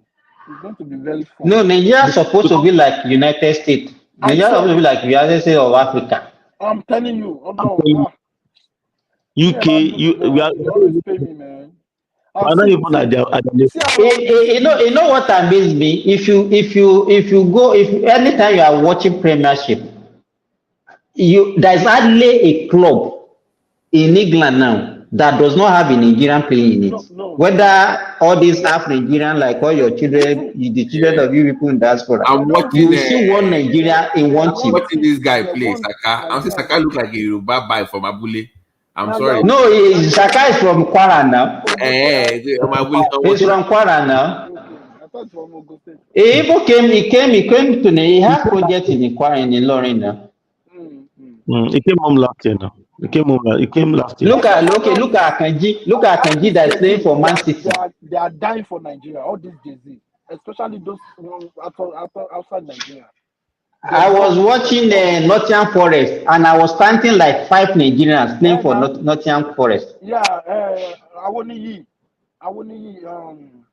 and this guy, a lot of them, even Fuam, Iwobi, Mbasi, a lot. There's one Yoruba guy playing for Fulham in the defense now. What's the name of this guy, sir? Not Bazi. No, Basi is not even your. Basi is okay. Basi is there. This Nduka, what's the name of this Igbo guy that played the Nations Cup? I think that one play for Nottingham Forest. This is our midfielder in Nations Cup. There are so many diaspora. All these your diaspora, diaspora that. We are not even keeping, but the only thing is that our players are not playing at the top level the way we used to have them those days when they are playing for the best club. You understand? Those days when we have Finidi George playing for Ajax, Arsenal, and all those things. I know, but this is what is I don't like. We are relying so much on our diaspora now that we are neglecting to develop our local talent. You remember before, even in the Eagles, you had teammate Team B. For a Super Eagles back then, you have local. Abina, remember, you have local Super Eagles, you have foreign base. You will now meet them together. Abi? That one depends on the coach. You understand? But you cannot ignore your local talent now because you have diaspora now. You are going to kill that. They are going to kill that pull off. Toby Amusa, because the only reason he run because he was now. Nigeria league has improved seriously. Yeah, and they need to look at the last tournament that we won the trophy.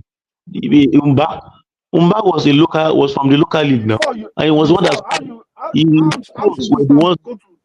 how chooses that to go to Kano to go and beat them. They beat them. And we always have good goalkeepers from our league now. I'll go back away from the league now, from our local league. That one Bali before he went to SA, it was in Nigeria now. Bali was playing. All of them on the local league. Yes, another that Yoruba guy. Even Vincent Yama. Yeah, he was playing for Yimba. Yama was Yimba now. So I mean, if I have resources, or if I was when I had money, like all those club, establish big boxing facilities for people just to train, just for training. You don't need to just training only. Just to train. People will show up now. If I go and put a boxing stuff in one of those poor areas where they need stuff, people will show up now to train now. All those boys will show up.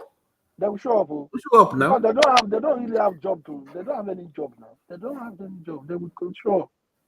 They don't have any job. Look at the Look at the last Commonwealth Games. You know, Nigeria was I think Nigeria was the best African team, the best. We were the best performer at the what at the African at the Commonwealth game, and that was one of our best outings. Even That's even this last All African game, do you know that we only participated in only 30, almost maybe 30 something sports, and Egypt participated almost 80 something sports, and the difference is not too much. That means if we can participate in all those sports, that means we're gonna have more gold and medal than them. You know, we just have to build all this for we can all these youths they there's are ready. nothing we cannot do. That's just it.